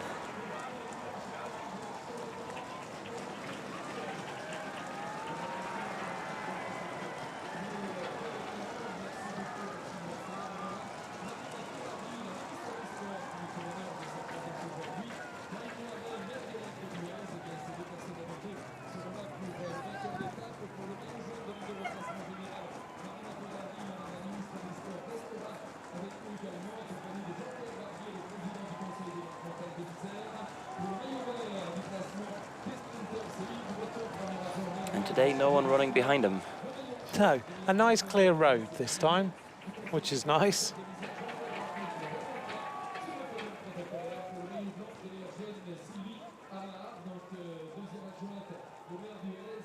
An emotional finish for him. You can tell how much that meant to him.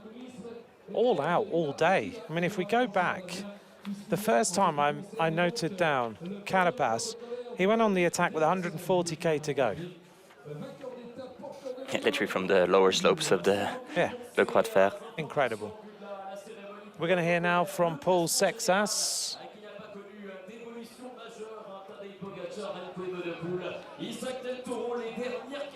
We say we risk it all for the podium, and we have to get to go stronger than the other days. And so in the end, I'm 4th of the GC, so I didn't lose anything from yesterday, but yeah, I tried everything to drop Del Toro, and the legs were not good enough, and the head also. And yeah, that's why I cracked after. For me, it was 3rd or nothing, and today it's nothing. Proud of this tour? Yeah, proud of it. I like his attitude. Today was 3rd or nothing. Today was nothing. He's a proper champion, I have to say. I only know him since last year. His name was obviously all over the place, but started paying a lot more attention to him. And I kind of like the character. He is a great champion already, and he's so young.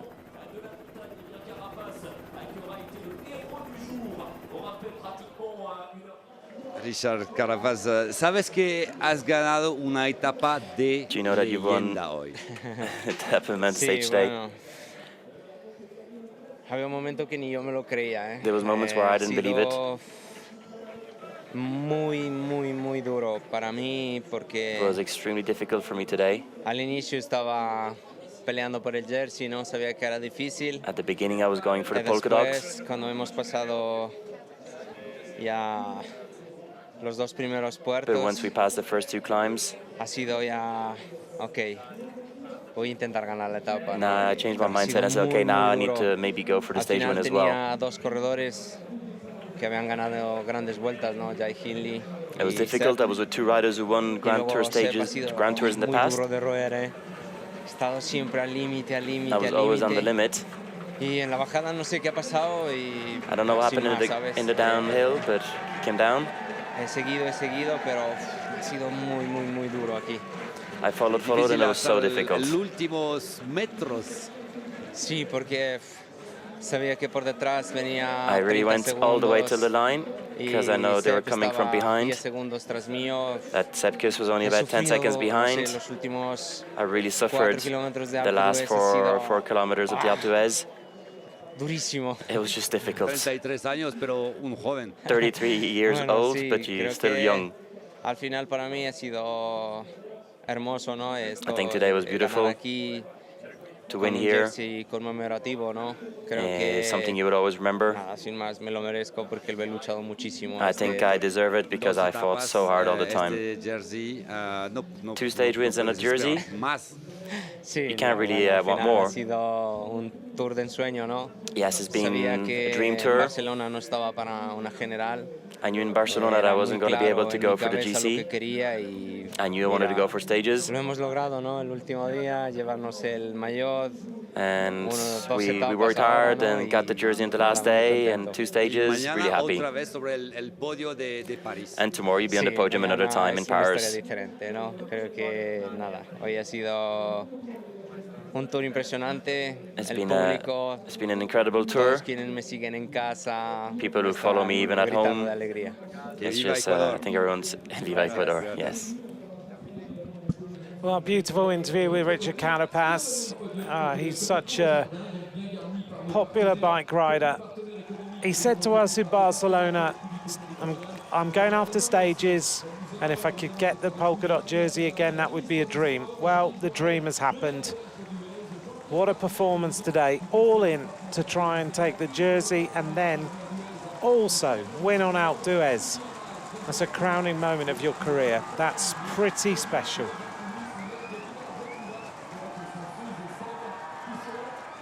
Daylight between Carapaz and everybody else. No one running alongside him. Here's the riders who came in 4th and 5th and who will finish 1st and 3rd in the Tour.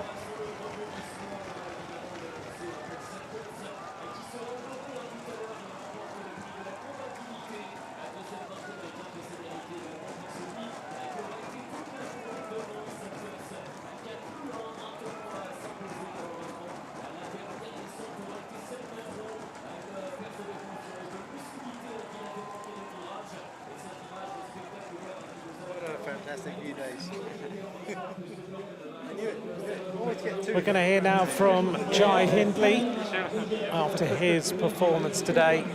Hindley rode superbly on the road to Alpe d'Huez.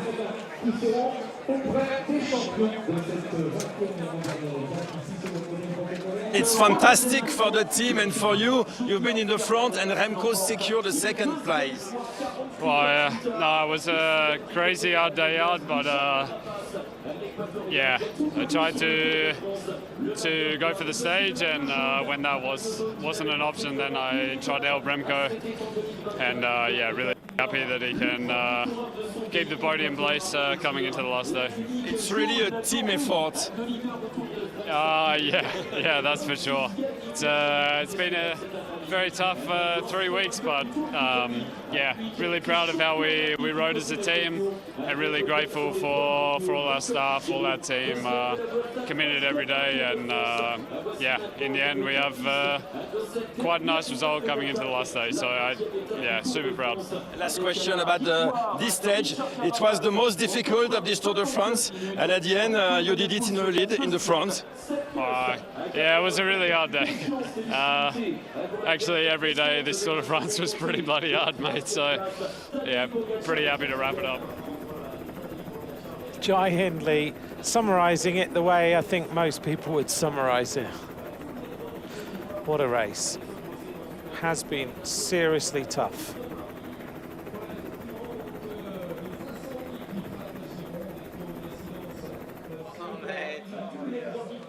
Richard Carapaz will be the polka dot jersey. He wins 2 stages. Pogačar will be the yellow jersey. We're waiting for Mads Pedersen still to come in. He can't be too far away now, I don't think, Mads Pedersen.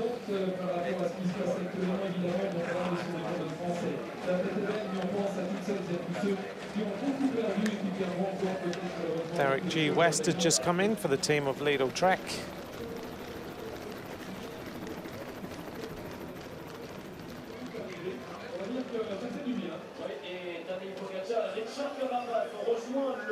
More jerseys to sign.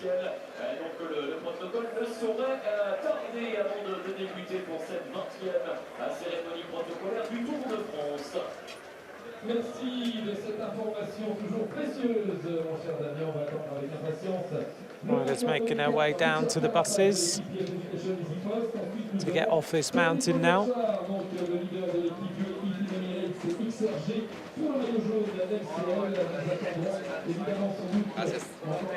Just waiting for the green jersey to come up the climb. He was half an hour away.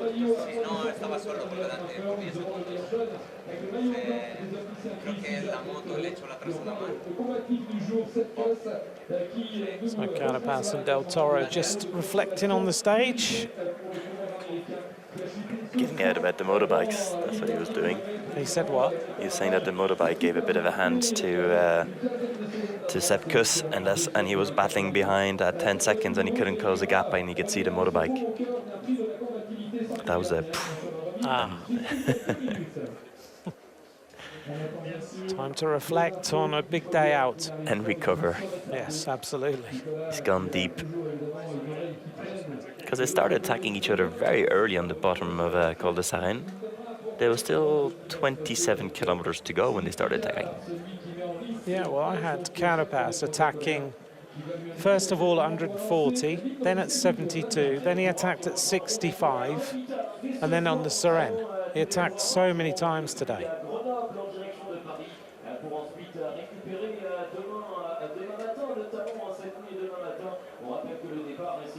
Coutume maintenant de la 21e et dernière étape du Tour de France s'effectue en fin d'après-midi pour une étape en début de soirée en prime, notamment demain soir. Donc du côté de Paris, on va évidemment se régaler et avoir les frissons comme chaque année sur les Champs-Élysées pour saluer cette dernière étape, ce dernier défilé des coureurs du Tour de France. Ouais, nous avons une multitude d'animations qui vont précéder le premier passage des coureurs sur les champs avec bien sûr les cadets juniors avec la caravane au grand complet et sur la liste plus complète que complète. Moment of signing all the jerseys.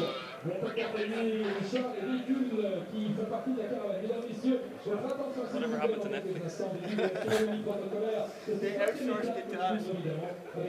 Exactly. Whatever happened to it?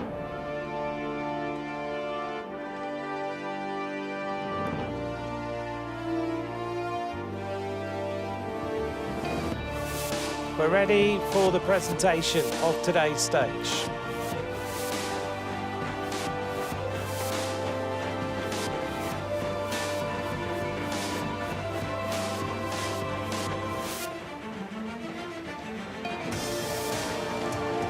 The polka dot jersey steps onto the podium as the winner of today's stage.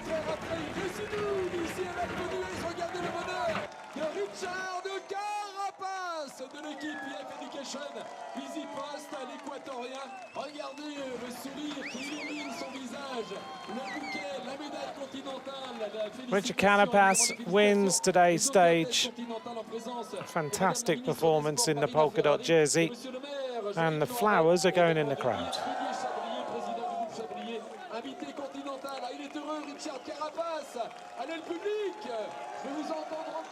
Winner of the stage, the last 3.7k, he averaged 24.8 kilometers an hour.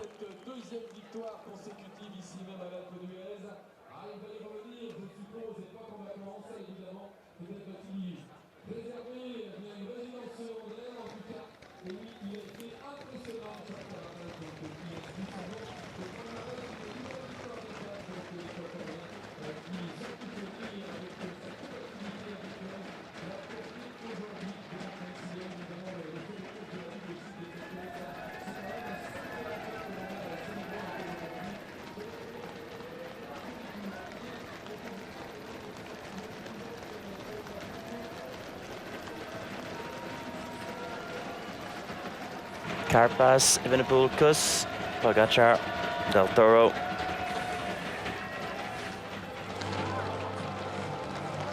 And Philippe making his way with Barguil.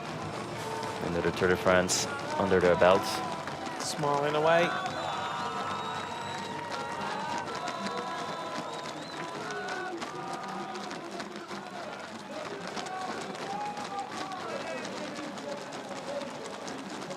Coming up to the finish line, Alaphilippe and Barguil. Barguil tried today, very early on the stage. They make it to the line. Another Tour de France tomorrow, completed in Paris. Sepp Kuss.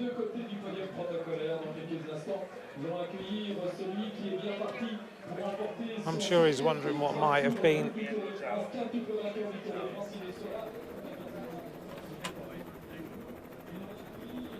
Here's the yellow jersey presentation.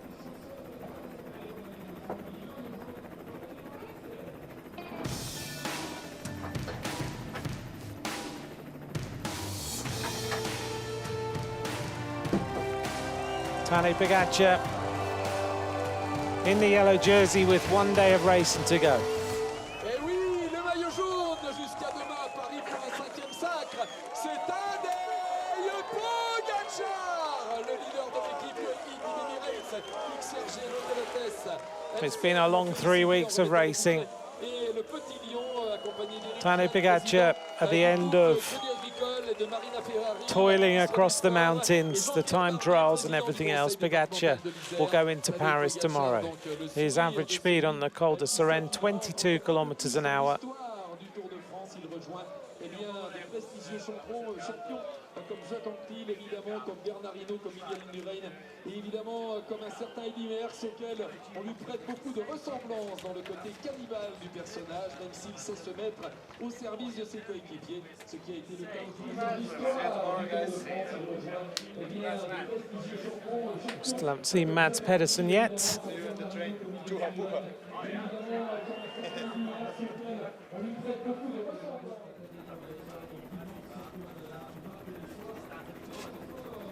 Here's the general classification with 1 day to go. There's your top 10. Pogacar, Remco Evenepoel, Del Toro, Sexas, Martinez, Skelmoser, Ayuso. Look at the move of Carapaz to 8th overall, then Pidcock, then Jagat. Jagat finishing 10th again in the Tour. Well, that's a solid performance for the French rider. It is. That's 3 French riders in the top 10 in the Tour de France. That's quite impressive.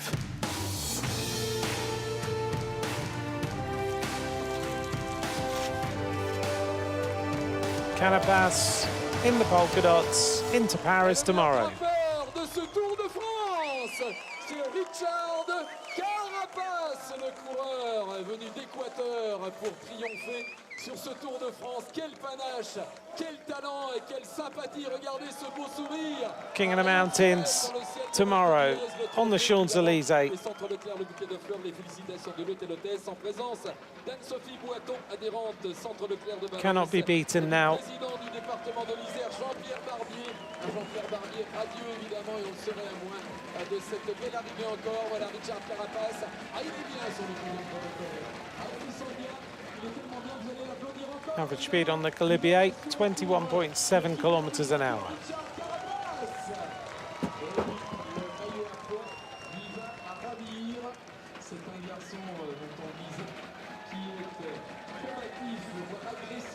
Egan Bernal's just finishing now.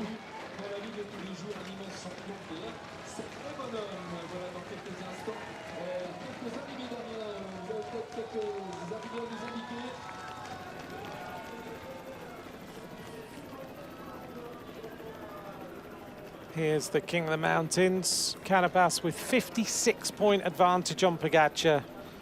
There's only 4 points on offer tomorrow, maybe even 3. Bit of a route change tomorrow, so we'll tidy everything up.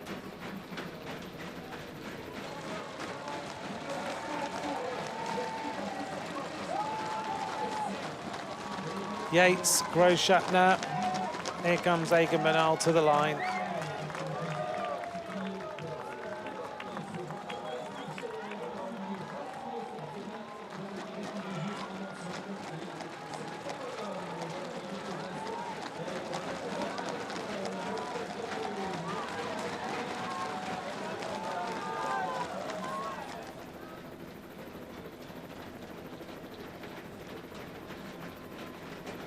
Here's the white jersey presentation.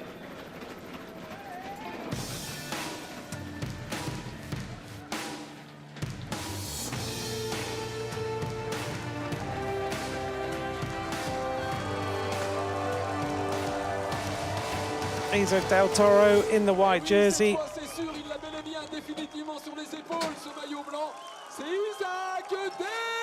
Tomorrow he will be the best young rider in Paris.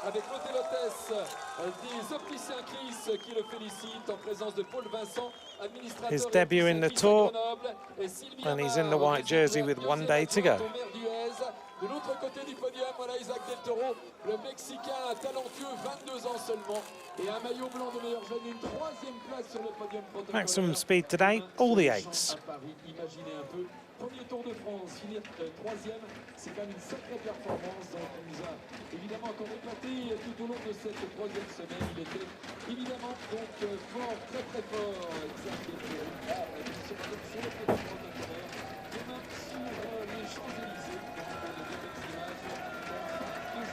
Del Toro, 2 minutes and 14 seconds ahead now of Paul Sexas. So he's pretty secure in that jersey.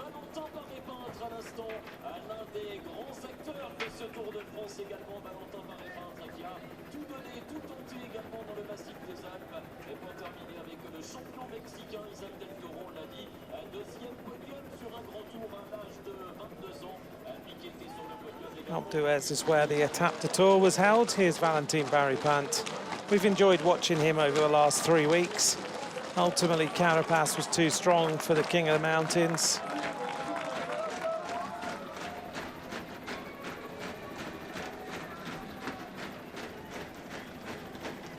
Now for the most combative rider.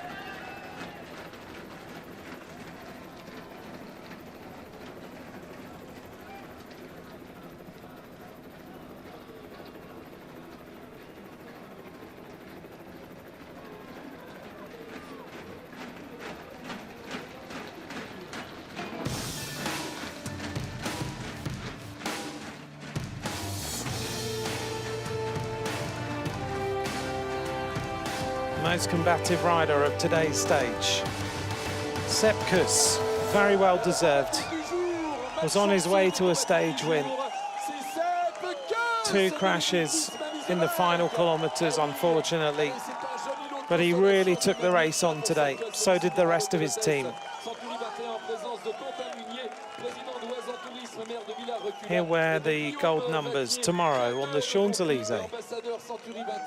Sepp Kuss, on peut l'applaudir très fort, le coureur américain, vainqueur du Tour d'Espagne, évidemment vainqueur d'étape sur le route du Tour de France. Et aujourd'hui, eh bien, il est le malchanceux, mais aussi le combatif du jour. Sepp Kuss à l'innovation de l'Alpe d'Huez. 151 kilometres in the break today, average speed 34 kilometres an hour. A brutal day out.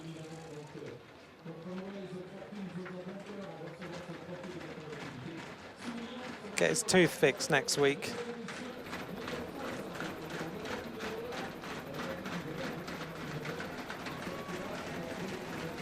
Here's the most combative riders over the last 20 stages. We didn't have one on stage 1, of course.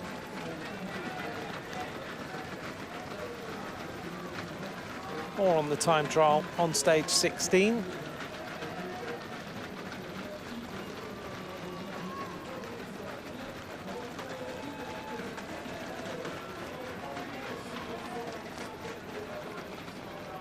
Every single rider who comes up the finish straight right now gets a huge round of applause.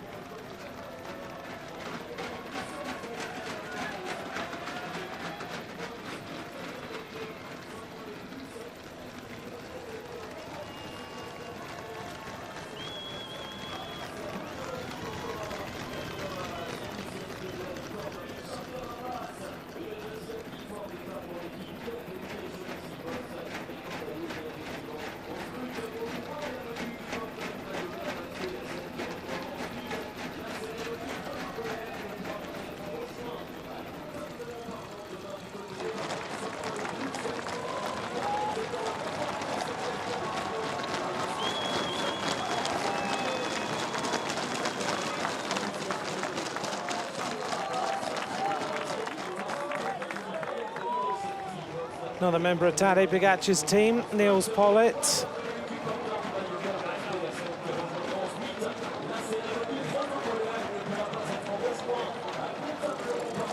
I don't think it will be long until the green jersey crosses the line, but still only 13 minutes of time delay to go. Alex Bourdin.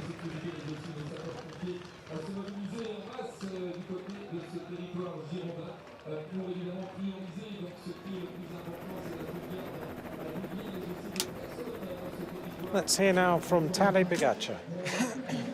Today, before we talk about the Tour de France in general, today it was domestique Tadej Pogacar on this stage, and what a performance and what a feeling it must be to cross the line with Isaac.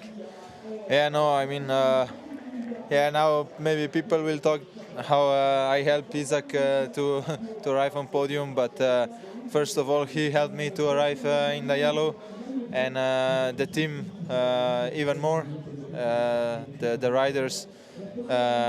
Niels, Florian on the flat, always team everywhere, road captain with Felix, always taking decisions, Adam sacrificing himself always, Brandon also, like from the beginning, you know, we cannot forget all the days.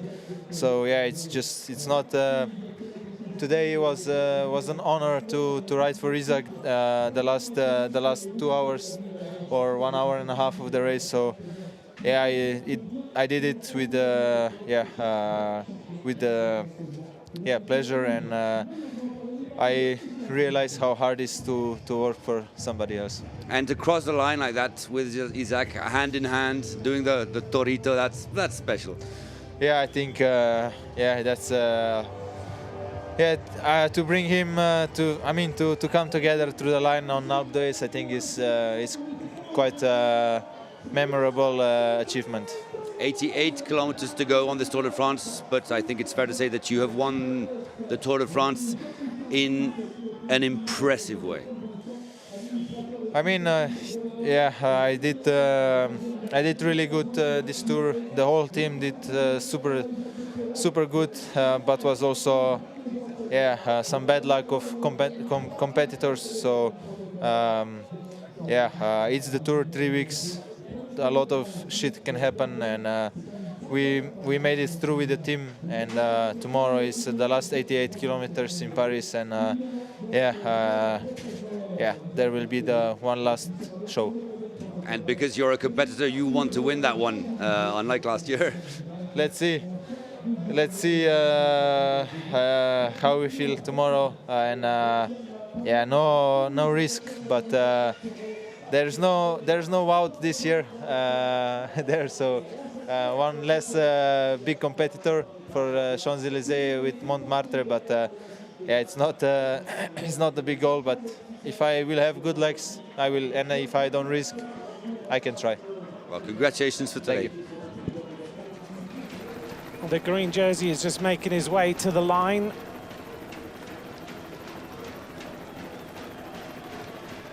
Here he is.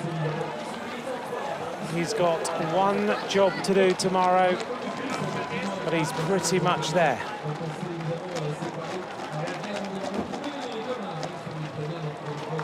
Mads Pedersen with 3 strong weeks and in some incredible rides finishes now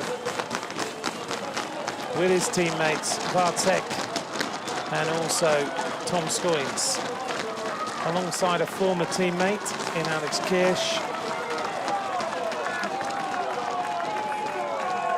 Behind them, on his birthday, Filippo Ganna.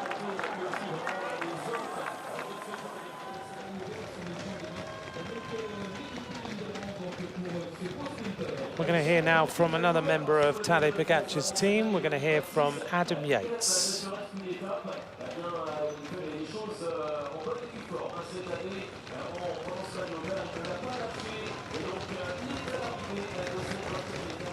Yeah, I mean, it's no secret that we've had a lot of illness in the team, so we had to manage our resources a little bit. And you know, we've also been pulling full gas from Barcelona, so we kind of burned some matches there, you know, without really Well, I mean, we manage well, but it's just, you know, when you have so much illness in the team, you kind of run out of bodies quite quickly, and becomes much harder, much quickly. So, but yeah, we managed well. Felix was super strong as well today. He's been strong all week. Sabres a little bit, and yeah, we managed when we could, and I think, yeah, it was a super nice race. Last one, Tadej Pogacar, off the bike. He's the full package. Just give us a couple of lines on the guy, how he ticks when you guys are on your own and we don't get access to that. I think it's what you saw today. He kind of knows when we're on the limit. He knows when to step up himself, and like Sabres a little bit. He knows that we'll do anything for him to, you know, pull for him to try and win. So when it's his moment to step up and help us out and do something that only he can do, he does that as well. So big champion. Also Isaac, you know, first Tour de France, and you know, putting a performance like this is super crazy from him, and for sure we'll see more of them, both of them, next year and in the future. The broom wagon is in. Everybody is across the line with 7 minutes to spare.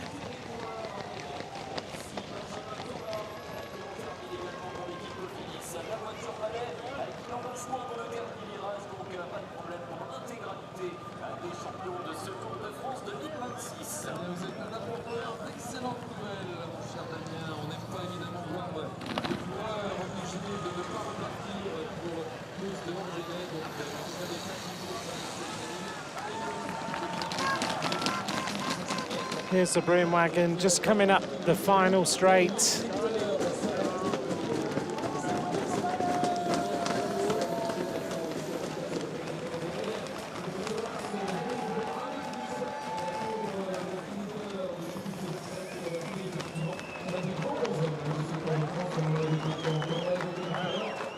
All the riders safely in, 6 minutes and 16 seconds.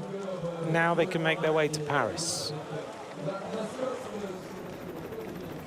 Same as what we're going to try and do tonight. Although we're not going to go the whole way, because it's probably not going to happen.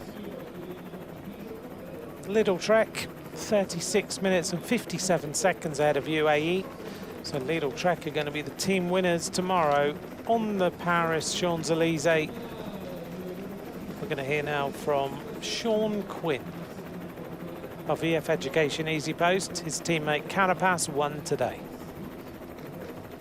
Yeah, it's incredible. I mean, hats off to Richie. The guy is one of the biggest fighters I've ever met, and he just keeps going and going, and he never gives up. And yeah, I think we had a really strong team spirit this whole race, and we never gave up. Even though it was super hard to win a stage, we tried every day. We had chances in the breakaway, and it took until a few days ago, but it's finally clicked, and it's incredible to have 2 victories in 3 days. Before he won his first victory, did you think he could win? Because he tried, and you all tried as a team, but you never succeeded because it's so hard to win the Tour de France. Did you think you could finally succeed? Of course. I mean, last time I did the Tour, it was almost the same thing every day. We worked super hard, and we had Ben and Richard as the last man standing almost every mountain day, and it took until stage 17. So you just have to keep believing, even if it takes 21 days. And yeah, all you can do is your best, and yeah, his best is some days the best in the world. So. Special taste for this victory because it's Alpe d'Huez, it's with the king of the mountain to secure, and it's the most difficult stage of the Tour. So today is really special, this victory. Yeah, I mean, everything you just said, I think, represents like what Richie deserves. I think on the hardest days, he's going to be there, and yeah, especially after getting third yesterday, I think he had a bit of a vengeance to win on the same finish line and got it done. Yeah, without doubt, he got it done. A fantastic performance from EF. Not many teams win stages here. Not many teams at all. And for EF to win 2 in 3 days and take a jersey is particularly impressive.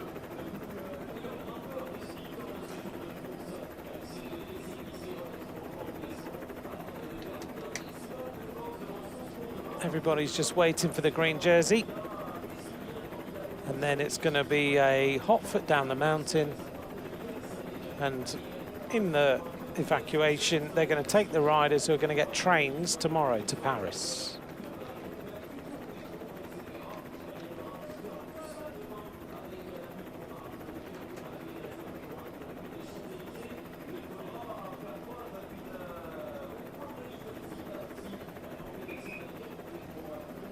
Mads Pedersen is in, so we're just waiting for him to get ready.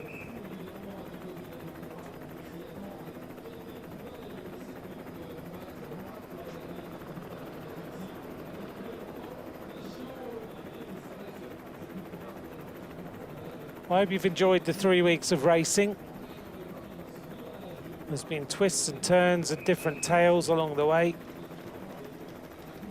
But hopefully we've kept you up to date with everything that's been going on.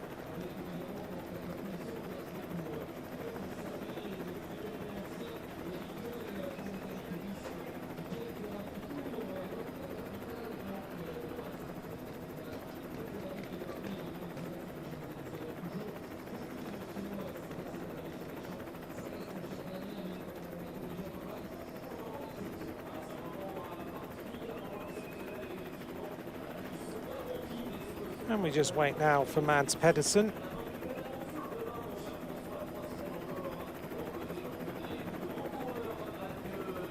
Here he is. He's got himself ready quickly. And he's on his way.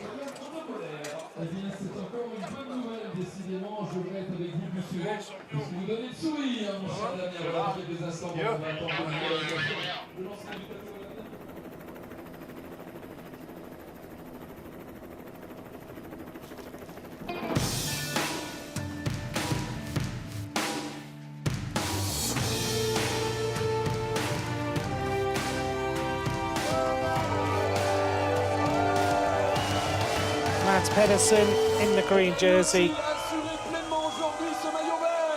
All smiles. Job is pretty much done.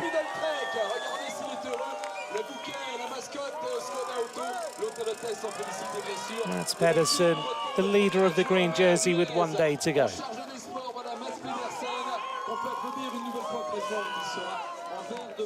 Sur les Champs-Élysées en vert et contre tous il l'était, il sera en vert et avec tous demain évidemment tous les supporters de ce grand champion. Mesdames, Messieurs, un dernier tableau avant de refermer les marches du tour. Je pense qu'on est prêt du côté de Jean-Yves Mohamed, de Jean-Pierre Barbier. Pedersen just signing the jerseys.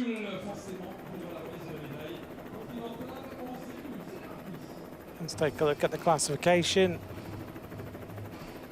Tomorrow,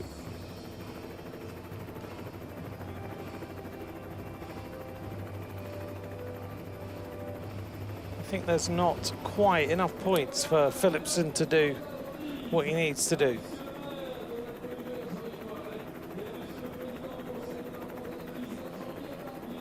There's what, 82 points tomorrow. So Philipsen could academically take it, but it's very unlikely.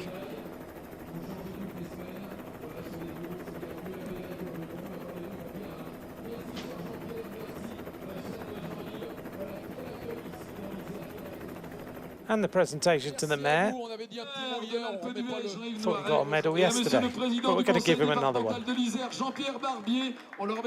Oh, a different one today. He's going to pass it over. Vous changez toutes les semaines. Voilà, sur les bureaux, c'est bien. Vaut mieux la médaille que le ruban, mais enfin les deux vont bien. Hein. Merci, cher Jean-Pierre. Merci, cher Jean-Yves. Voilà, quel accueil ici dans l'Isère, quel accueil ici à l'Alpe d'Huez. Merci à vous. On avait dit un petit mot hier. On ne remet pas le couvert aujourd'hui, le cœur hier.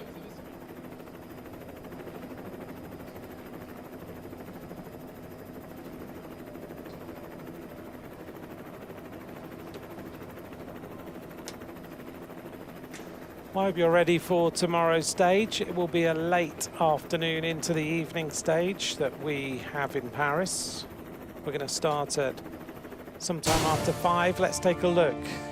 So tomorrow is going to be a different day. They're going to be presented in Thury and then they're going to be bussed into Paris and start in the afternoon and then do the Montmartre circuit.